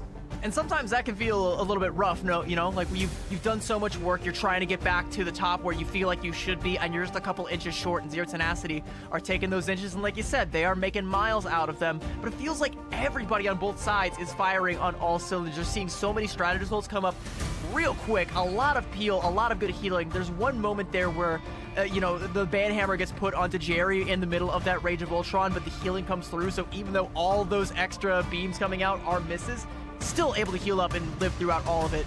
Incredible stuff, picture perfect, and I can't wait to see more of it, but unfortunately I'm going to have to, as we're going to go to a quick break before map number 2, but don't go anywhere, this one is just heating up.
Well, the storm rages on here in the Asia Pacific preseason. Zero Tenacity and Reject going blow for blow on Burn and T'Challa. Lots of long back and forth fights, but it is Zero Tenacity taking it after 3 points of domination action. CB, a much stronger looking Reject than we saw earlier tonight. But unfortunately not strong enough to snag themselves the map win on Domination. We talked again about how dominant they were against Triple AD on Domination. They were anything but on Reject on this one here against Zero Tenacity. You know, they really had to work for it. They really had to fight for it. They did a fantastic job with the Venom play on the Stellar Spaceport, but this is where my heart kind of sinks a little bit, because we are returning to the scene of potentially the greatest crime. We are going back to Symbiotic Surface. It's it's Reject's map pick, and they're also going to get to choose which side they want to play. But what I want to know is A, why, and B, what is going to be different between this and the Triple AD matchup? Because I don't really like what I saw the last time around. I'm not sure if it was the game plan or just the execution on it, but something didn't click, and against a team like Zero Tenacity, it has to, or we are in for a short night. Yeah, I mean, first problem here is Symbiotic Surface. I'm gonna have to get my Parka back out. I'm in the splash zone for all of the Venom Slime, of course. But yeah, that is kind of my question too, looking at this map. I was very shocked when I saw this come up, because You yeah, did a spit take. You did it. You were having. I'm going to break the fourth wall here and be like, between the break, you were taking a sip of your water, and I was like, look at the map, and you would like. Yeah, it was definitely rough shouts from Reject on Symbiotic Surface. They kind of felt like it was really they never kind of got off on the right foot. They were kind of circled around the capture point and then just didn't really go beyond just kind of standing and trading blows. So, you know, I have to imagine if they're going back here, there's something they have cooking that they just couldn't get off the stove in time for the first time around. I mean, there was potentially some time for like a scrim block in between those two matches here. We've been here for a good few hours, and most scrim blocks only last 2 hours, so they could have played 2 hours with the Symbiotic Surface and really ironed out how to play this map and execute on their game plan. It was this weird kind of split push where they had Gargoyle on the Venom, which he's phenomenal at. He's fantastic at that hero. But then you had, you know, an Emma Frost or a Magneto over on the other side, helmed by Piggy, and then it's like they're trying to set up a crossfire for a hit scan, you know, get somebody in position to just hit the shots on the Phoenix, but those shots just never came. They never got what they were looking for here, and every single time they tried to line something up, you know, you had Yaki on the Psylocke trying to follow up, but it was too disjointed. I think, you know, while I didn't love that plan the first time I saw that, if that's what they're trying to go for here again, and they have cleaned up the execution on it, it does hold some merit, but is it going to be enough to beat someone like Zero Tenacity? Because again, you cannot have a performance even in the same hemisphere as what you showed on this map against Triple AD if you want to beat a team like Z10. Yeah, I mean, really kind of the plot thread for Reject throughout this whole night has been restoring the faith. You know, they dropped a match yesterday to Pirates, which kind of understandable, you know, one of the top teams in Asia for sure. Then the Triple AD match happened, and there's a lot of questions around this team, and now it's kind of like, okay, they're going to go for the run back here on Symbiotic Surface, show us what they couldn't show us before, because I saw the setup, right? I was watching them set this up, and I'm like, oh, okay, this is interesting. You know, this could be pretty nasty, and they just didn't deliver on it. They couldn't find the payload to get what they were trying to get out of it. So I want to see them deliver on what they were trying to set up, because there's definitely some potential there. Like you were saying, you know, there is a play that could be pretty nasty and give them a lot of control over that early point and get them some time bank buildup, but they have to deliver on it. They gotta follow through. I think there's more than just potential. In the immortal words of Tool, I know the pieces fit because I watched them fall away. All right, they got to fix this this split play, this schism between them. If I could reference the very same song. Ooh, yeah, chills. I love that one. We're gonna be getting into the map here, and we'll see if that's what they try to go for and try and execute that same plan, or if maybe this is still just, you know, a curveball, because not a lot of people are scrimming this map. Not a lot of people are playing this map. Most are avoiding it like the plague, you know, like you and I do. We roll up our windows, we put on our umbrellas. We don't want to get slimed like it's Nickelodeon. No, we want nothing to do with this map. And maybe with other teams not wanting to do with this map, Reject have a home field advantage. They have a set strategy that is not the one that we saw earlier. Maybe they have more tricks in their bag of tricks. We'll have to see, but the Pick and Ban base is going to paint the picture and potentially paint the end of Reject on this night if they don't come correct. Yeah, I mean, that is the question here, is how deep does the bag of tricks go for Reject here? They are going back to Symbiotic Surface. Their counterpick from the earlier match with Triple AD. Going to try to get some redemption here against Zero Tenacity.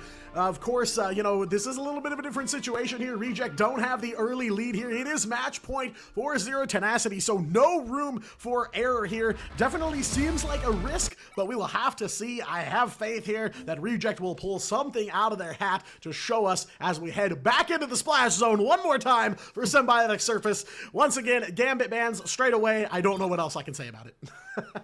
That should be the protect coming out here from Reject. They're going to protect the Elsa, which is at least a little bit of an iteration on last time. I don't remember if we saw the Elsa coming out. And another iteration, again, we have Finale coming in rather than Brownie for Reject. And, you know, I'm not going to... I don't want to disparage Brownie because Brownie is a phenomenal hit scan player, but, you know, Reject looked pretty good in that last match, even in a losing effort, with Finale at the helm on that Elsa. So I've got confidence, I've got faith, and I've got no Mantis, so if I want a damage boost, I'm going to have to get it from an Ultron. Yeah, we may see him pop back up yet again here. Already saw him on map number 1, so wouldn't be too shocked here. Invis off the board for Z10, so no invisible boundary up for grabs on Symbiotic Surface here. DD ban from Zero Tenacity, gonna take that away from Yaki. Very understandable. Again, they had plenty of time to watch the tape. Even when Reject were losing against Triple AD, Yaki coming through on the Daredevil here. They will get the Vanpool online for themselves and hand it back over to Reject for another ban here. Doesn't seem like too big of a difference in this draft phase, but Reject potentially gonna ban out the Ultron against Z10. They are definitely thinking it over, and yes, they will lock it in there. Oh, so that Elsa is going to be alone and afraid. All of that damage is going to have to be raw. No augments, no performance-enhancing strategist utilities. Nothing but the buckshot gonna have to come out from Xe, but I know he's good for it, but I want to circle back to something that you were just saying a minute ago about that that Daredevil, because I'm wondering if that is just like a set play, or not a set play, but like a specific set target ban against Reject and what they're trying to accomplish, because the same thing happened in the last series that we saw on this map here, and that forced Yaki over onto the Psylocke, and he's still got the question mark on his head right there on the portrait, but if he pulls out that Psylocke, we will know for sure that that is what they're going for. But right now, on the attacking side, Reject, he's hovering that Ultron, as someone is going to have to make use of this one-sided Ultron that they have gathered. Yeah, definitely rethinking the strategy a little bit here. Like you said, kind of making some changes to the comp that they ran the first time around earlier tonight on Symbiotic Surface. But yes, we are back here. Reject did fall to Triple AD here last time, but there was a strategy they were trying to set up that they just did not deliver on. So giving them a second chance here to show their stuff against Zero Tenacity. Of course, for Z10, the path ahead pretty straightforward here. Win this map and go home undefeated after week number 1. That's the goal for them. Reject trying to get that faith back and restore, prove that they still belong at the top of the leaderboards here in the Asia region. But time will tell here. Reject is going to start off on attack. So yet again, they are in the hot seat here to prove that this strategy they got set up will work, because they counterpicked us here yet again. So I have to assume they are going to try to follow through here. What a way to, or what a poetic way to get that momentum back than by going to the scene of your greatest folly and correcting that mistake. We'll see if that is the story that we get to tell today. Only time will tell, but Reject coming out the gate with Lastro on that white box, mirrored there by Visor on the other side. Catching Marvel out a little bit with some damage there from Finale. And this is already looking pretty good from Reject. Even though they are just sort of walking up the choke here, it's still better and still a lot more cohesive than what we saw before. And now Gargoyle has access to his dive target. And now it is Zero Tenacity that are finding himself split. But Xe is going to give Finale a splitting headache with that Psionic Crossbow.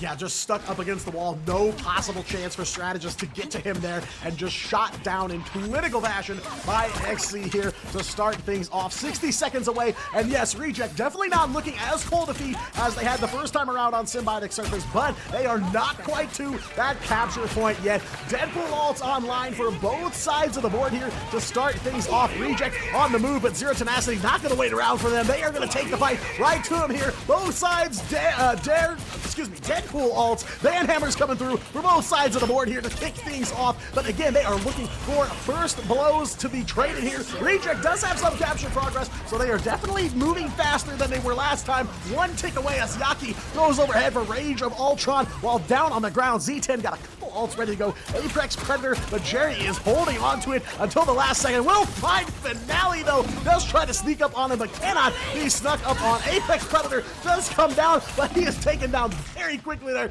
by Gargoyle on the side of Reject. So definitely more back and forth here, but Reject already a couple ticks in the book here. No, make that one tick so far as they tick down to about half of their time left.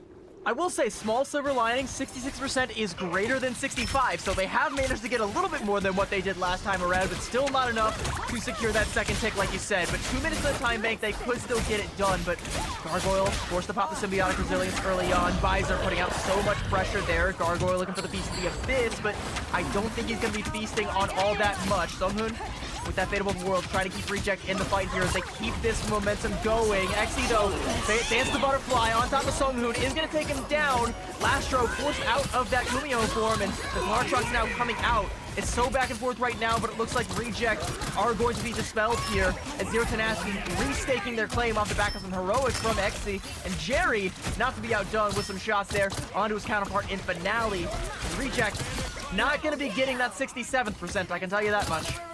Yeah, solid double KO for XC coming in here. It does feel like Reject definitely putting up more of a fight here, but they are again in this same position. 1 tick and 60 seconds on the clock to try and turn this thing around. And of course, Zero Tenacity pushing out just a little bit here, but Reject gonna have to walk all the way back up the middle lane here. And XC, of course, in the side room is not gonna make that an easy task. They do have Rage of Ultron for Miyaki ready to go. That's the only ult on the board here right now. But Reject, again, a bit slow to start here, and Jerry, Gargoyle there, a little bit caught out, and Soko gonna finish him off on the Deadpool, open up that can of worms here, and Z10 yet again have the body advantage with just 30 seconds left to go.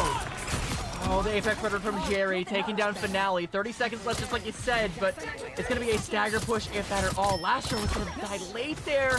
Exy finds the Elim, and you can see Zero Tenacity, they smell blood in the water, and like sharks, they swarm, they encircle, and Reject. They're not going to be able to get a straight TP off at this rate. They have to get Zero Tenacity off of their back before they can even dream of it. Still have that Rage of Ultron, still have Gargoyle looking to potentially get the swing in on there, but Zero Tenacity haven't been repelled far enough back in order for anybody to get the touch there. Gargoyle is going for it, but is it going to be enough? Is Zero Tenacity looks to hold the door? They are holding that door very firm here. Overtime already ticking down there. Reject, mad dash to the point here. They will buy themselves some overtime, cashing in every ult they've got. But Marvel on the Venom, picking up 1 KO here to start things off. Make that 2 there. XC finds 1. Finale gonna try to even things out here, but Soko gonna get in the mix here as well, taking down another body from Reject here. Yaki hanging on by a thread. Gargoyle looking low too. Feast of the Abyss does come through. Zero Tenacity not here in full force, but enough to stop Reject. They make 1% more capture progress than the first time around. And you can't just be 1% better than your biggest folly. You've got to be so much better. We needed to see not just that second tick. Realistically, for a team like Zero Tenacity, Reject needed to get the full cap onto point A and then get all the way to the end and force extra innings if Zero Tenacity even get that far. But now it's going to have to be a full hold or a 2-0. And I mean, this has got to feel really bad for Reject. I still don't know what the thought process is here, because they're kind of just playing this sort of like front to back with a little bit of dive mixed in, and it's still so very split and not capitalizing on their win conditions. And I just don't know. I don't know what the thought process is going to this map. I certainly don't know why we're going to this map twice, but Reject, I mean, they got to make it work. They've got no other option. They got to go for the full holds. Yeah, I had really high hopes here right off the bat. You know, Reject definitely on the move, up on the capture point a lot sooner than the first time around here on Symbiotic Surface. But again, 66% there, just a couple of ticks is all Zero Tenacity are gonna have to do to close this out and complete an undefeated first week here of the preseason. A very, very strong team, and there is so little room for Reject to operate here that it will take a miracle for them to hold this thing down. They are going to attempt it though. Marvel on the move. Strange Portal coming in first. They are just going to go for a full wipe and close this thing out early. You go for a cheeky portal play, flipping the map essentially, and Zero Tenacity have time to make this sort of play. They're gambling with house money. They know they don't have to cap the point in full. They just have to get 2/3 of the way, and that is child's play for a team this good. And Reject, it's time to lock in. It's time to get angry. It's time to shut Zero Tenacity down. But as Zero Tenacity rain down onto the point, Exy has already taken down Piggy, and that is first blood bleeding that cannot be stemmed as Jerry finds 2, and this is all over but the crying. Zero Tenacity taking up the percentage bit by bit as 1 by 1 Reject fall, and they were gambling with house money. It's time for Zero Tenacity to cash out as millionaires and take their place atop the Asia Pacific region here, and Reject continue to slide down the pecking order. Surprisingly so, too. And after that map 1 showing too on Burn into T'Challa, I am in shock here to see them fall yet again on a Symbiotic Surface, and Exy there picking up MVP on this map. Of course, picking up very quickly on the attack on that second map, closing things out. A very, very early day at the office here for Zero Tenacity, and they will finish the first week of preseason here undefeated as, man, gotta give them a ton of credit here, and I'm in shock. I really am. I don't know what to say about Reject, really, man. It's rough to watch for sure. It's a little bit rough, and there is still time to turn their fortunes around, but I have a lot to say about Zero Tenacity because, like I said, I was really excited about this roster. I love this roster, and they are performing up to their potential. This, whether you like Reject's performance or not, was still a statement victory. This says we are the new kings in this region. If Reject falter, we will take their throne. We're the new kings, and if you're gonna come for the kings, you best come correct or don't come at all. Yeah, and it just feels like they didn't show up here, which again, it just catches me so off guard because after watching Burn into T'Challa, I said, okay, great, we're locked in, we're here for the match, we're gonna get the 3 mapper, but Zero Tenacity just 1, 2, 3, and leave Reject staring up at the lights, dazed with no idea what just happened. So an incredible performance all weekend long for this Zero Tenacity squad. Of course, you know, like you said, I had a lot of high expectations for them as well. They definitely deliver on that, but Reject gonna have to be looking ahead at week 2 and thinking about what they can do differently here. Of course, I don't know that Symbiotic Surface is going to be on the table for them going forward, but, you know, again, it's not all bad for Reject here. They do have some bright spots. They put up a heck of a fight on that Burn into T'Challa map, so it's clear that they need some fine-tuning and some retooling to get back in the fight, but yeah, a very, very early lead here as Zero Tenacity and Pirates end up just being at the top of the leaderboard here at the end of the week.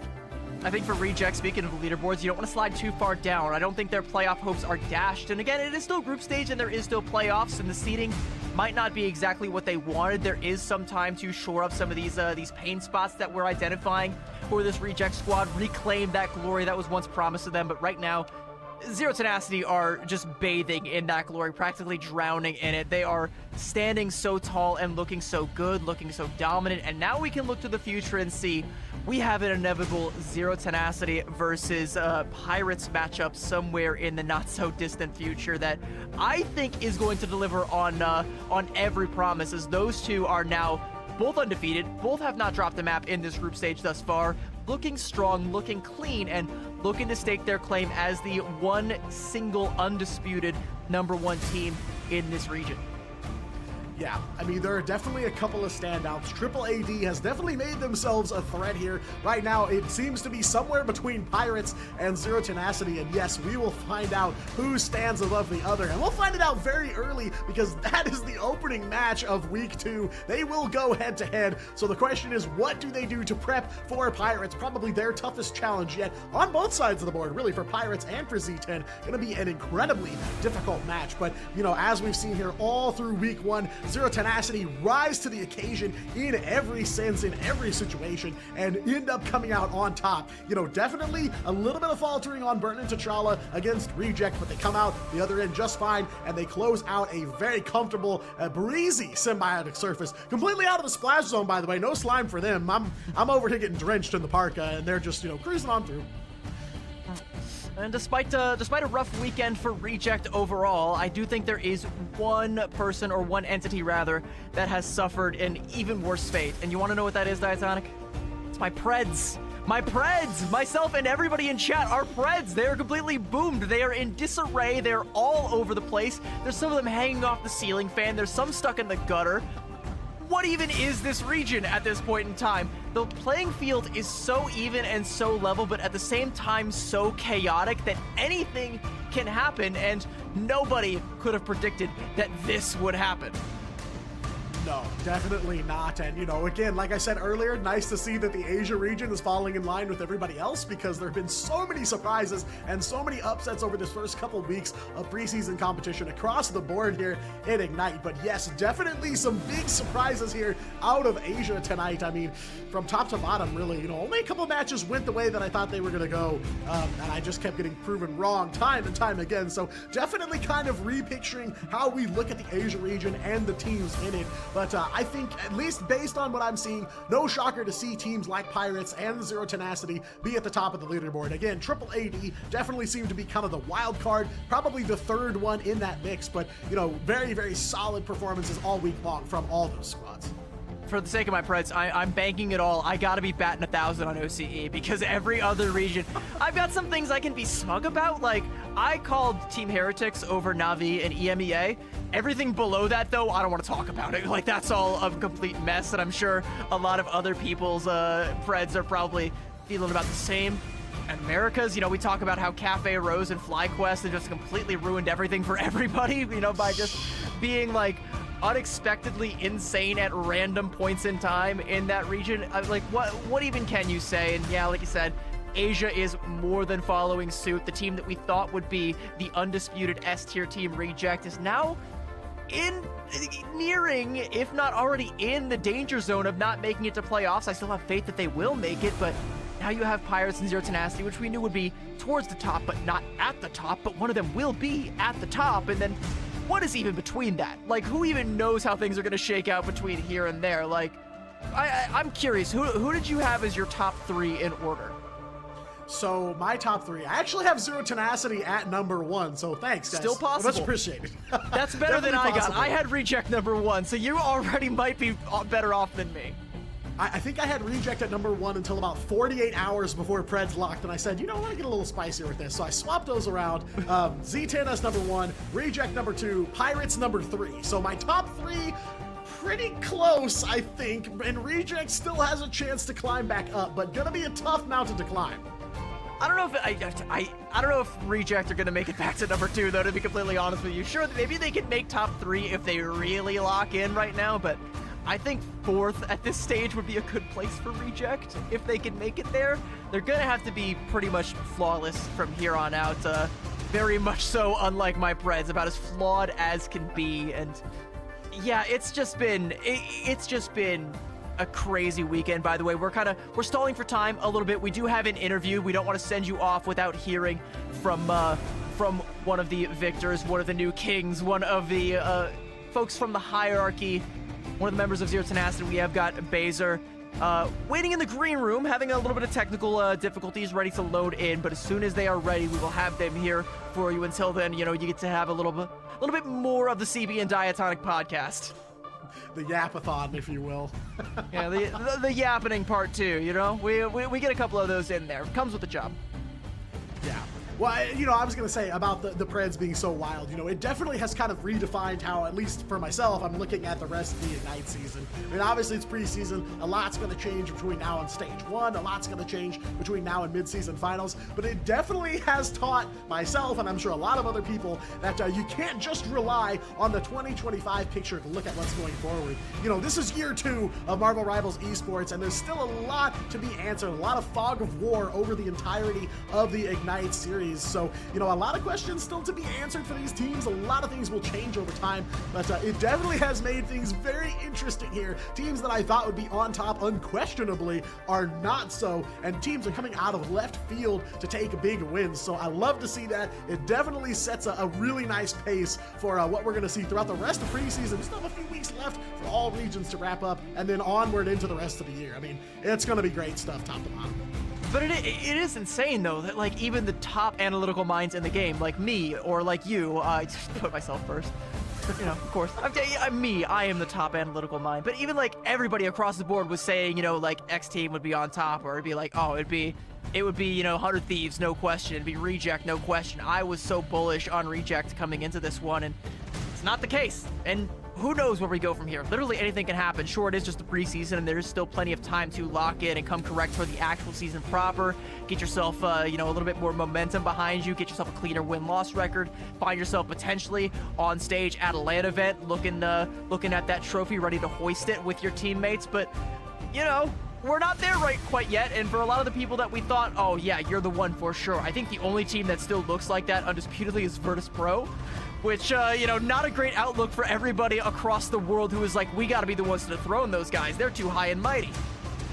yeah, that's kind of the quest going forward for a lot of the top teams from each region, is how do you handle some of the other top talent from other regions? And, you know, no doubt that teams are already looking ahead those few steps to see where they go next. But, you know, that's kind of the question coming out of the Pacific Series for both Asia and Oceania, is what does the global picture look like when these teams go to land? How does Asia and Oceania stack up? You know, obviously the story of Chopper Mag from Grand Finals last year changes a lot of opinions about how Asia and Oceania compete on the global stage, but this is the time for the training arc to happen for these teams with these regional competitions to play off against each other, to find the best talent, to put together the best squads they can to move on to those globals. I mean, I know I'm thinking so many steps ahead here, but, you know, that's where we're at. I mean, we're looking at, you know, already we're seeing these threads kind of starting to form of where these teams are going to head in the future. And, you know, anything can change at any point in time, but, you know, already I feel like there are a few names that are being whispered of, like, okay, definitely these guys have a very good shot at LAN. What do they look like paired up against a Virtus Pro, a Liquid Citadel, a Swamp Gaming, a Gen G, a Reject, a Zero Tenacity? Those are kind of the questions we have to answer. But I believe we've got one other person on the line that's got some questions for us to answer. I believe we've got Baster from Zero Tenacity on the line here. My friend, congratulations on the big win. How are you guys feeling? Thank you so much. We're feeling excited. This was probably one of our hardest matches in all the preseason, so to come out with a clean 2-0, giving us 6-0 is just feels amazing. The team's excited. Was it one of your hardest matches? Because you didn't make it look hard. That looks pretty easy, especially on map number 2. Like, if that's your hardest, then, you know, I guess just give you the prize now. We can't actually do that, but, you know, if we could, I mean, if it's that easy, if it's gonna be that easy. Right. Well, you know, your matchup with Reject, I know definitely on paper one of the hardest looking matches. There is another challenger out there, though, and I'm curious to see what happens when you guys cross path. That is Pirates. How are you guys feeling about that matchup? Is there anything you're doing to prep ahead of time for that? We haven't done much. We kind of have been taking it weekend to weekend, so we prepped for our 3 matches today. We'll be taking a look and practice for this next week. But yeah, I mean, that was a shocker to see the Rejects map look even easier for Pirates, so I mean, we have a lot of prep to do, and we'll be looking forward to getting ready for it.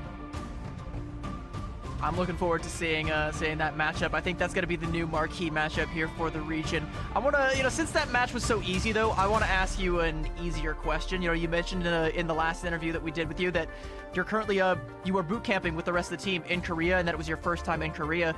How are you liking Korea? How's the food? What sorts of things are you getting up to in your spare time? Like, what's it been like? It's awesome. It's a really beautiful country. I mean, there's parks everywhere. I take my time in nature, you know, do my daily practice, enjoy the beautiful scenery. The food here is incredible. I love it. I've been eating a little bit too much, but other than that, it's just been awesome, and my teammates have been more than helpful with showing me around and like showing me their culture. I think it's been really awesome. Yeah, it's great. Love to hear that you guys are meshing well, and clearly it shows in the gameplay for sure. There's definitely a camaraderie there. I guess kind of my go-away question here is, you know, if you want to send a message to whether it's just the Asia region, all the Pacific Series, to all of Ignite, what is something that Z10's got to say to the rest of the world here? I mean, just try your best. That's all I can say. Fair enough. That might be the most PMA but also meanest thing I've ever heard. Just try your best. I love it. I love it. That's like it's like that's good. All right. Well, you know, maybe not to the rest of the world, but you know, to maybe any of your friends, fans, or family members. If there's anything else you want to say, the floor is yours, my friends. Thank you guys for supporting me, supporting us, and can't wait to show you guys what we have in store for next weekend. Thank you. Thank you, casters. Thank you. Thank you so much. I'm a big Baser fan. I'm a big Baser fan. I'm stung too. That is like, I don't even want to say ego. It's just kind of confidence. He's like, yeah, they're just like, yeah, just try your best, you know. That's all you can really do against a team like Zero Tenacity that looks this strong, this dominant. And let's have a look at that dominance. There was a lot of dominance to be had today. 2 O's across the board, except for that 1-2-1 up at the top of the show that really just set the tone for the entire night. Yeah, it really kind of told me, hey, what you thought going into this show tonight is not how any of it is going to play out here. And now the leaderboard, definitely a different picture than what you saw at the beginning of the night. It is still a three-way battle at the top of the leaderboard, but it is between Zero Tenacity, Pirates, and Triple AD. Now with XOXO sitting firmly in the middle, Rival, RC, Reject, of course, and N1 Hex are all sitting down there battling for that third spot, and Loyalty still in the hunt for their first win in Ignite. But man, what a three-way tie there at the top. I have no idea how we're gonna resolve this. Reject is in 6th place. That is absurd. And the only thing that's more absurd than that is going to be Pirates versus Zero Tenacity that we are going to be seeing next week. Like you and I said, that's the marquee matchup. I think that's going to be, from here on out, potentially the most important matchup in the entire region. That's where we are going to establish who the best team in this new world order over here in the Asia region is going to be. Is it going to be the Pirates or is it going to be Z10? And there is so much more action on the docket on that day, and even more after that. We are only halfway through the preseason here in Asia, and I still have more questions than answers, but I can't wait to hear them be answered.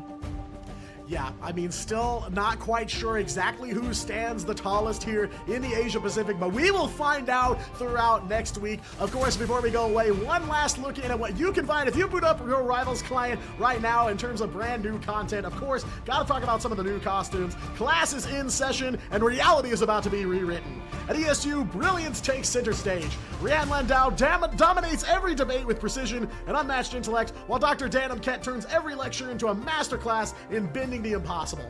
Together, they prove that knowledge isn't just power, it's control. Step into the spotlight with Invisible Woman's Rian Landau, the debater, and Mr. Fantastic's Dan Kett, the professor costumes, where intellect becomes the ultimate weapon. You can get those in the game right now, available as of April 2nd all the way through April 30th, so get it before it's gone, because in a multiverse of chaos, the sharpest mind decides what's real. And you can't just look the part of an ESU student. Gotta show up to class here in the new map in Marvel Rivals right now, Lower Manhattan. The city never sleeps, but something beneath it just woke up. Welcome to Lower Manhattan, where iconic streets meet hidden depths. Fly through open avenues, historic buildings, and quiet courtyards in the shade of the Alchemax building, then descend into secret labs pulsing with unstable energy beneath the surface. From street-level clashes to tight interiors and vertical engagements, every corner shifts the balance of power. This isn't just New York, it's what lies underneath it. And that map dropped just a couple days ago on April 2nd in Marvel Rivals. The city is only the beginning. Yeah, and if that's not enough for you here, between the costumes and the new map, we also have new Twitch drops available throughout the Ignite preseason. My boy Gambit here getting some new drip. We've got a spray and a nameplate available for March 27th on now. Those arrive with the Ignite preseason. You can tune in to participating channels and watch your favorite streamers to earn exclusive rewards, including a spray, nameplate, emotes, and an exclusive Gambit costume. Tune in anytime between March 27th through May 30th to watch, support your favorite teams, and follow the road to victory as the Ignite preseason heats up. And you too can aura farm just as Gambit is here in that sleek new skin. And if you've been joining us all night long, then you've probably already got it. And if not, then what have you been doing this whole time? You should have been here farming those drops. Don't worry, you will have more chances, as we do have EMEA coming up later on today, and even Americas. There is so much more Marvel Rivals action to be had here, right here on the Marvel Rivals channel. Yeah, and if you miss out on that action, of course, your favorite streamers are also streaming Marvel Rivals, so you can fill those requirements and get those Gambit cosmetics for yourself. But yeah, unfortunately, that is going to wrap it up here from us in the Asia Pacific region. Week 1 of the Asia preseason in the books, completely redefined the field here at the end of week number 1, and I am so looking forward to week number 2. As CB, I believe you and I are kicking it off next week. Yeah, and I can't wait. We get to have that Z10 versus Pirates matchup. We are being spoiled. But you know what? We're going to go and rest up before we show up there, and we're going to also head on out because, like I mentioned, EMEA is going to be coming up here shortly, so don't go too far. Be sure to come right back up. But for me and Diatonic, we are going to have to bid you farewell, good night, and thank you so much for joining us. We will see you next time.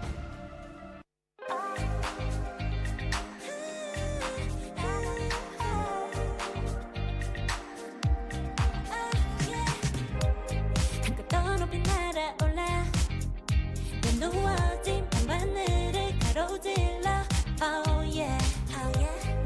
필요할 때 내가 널 지켜줄게 간절히 바라면 이루어지는 마법인 거야 운명의 소리 들려 여기서 저기서 날 찾으면 달빛이 날 비춰와 시작해야 let's go 어둡고 흘러는 우주 따뜻한 눈으로 감싸는 순간 신비롭게 녹아내릴 거야 좀 더 기다려 I'll be there 쓰러지지 마 끝까지 일어나야 해 어딜 가든지 극복해 힘은 너에게 있는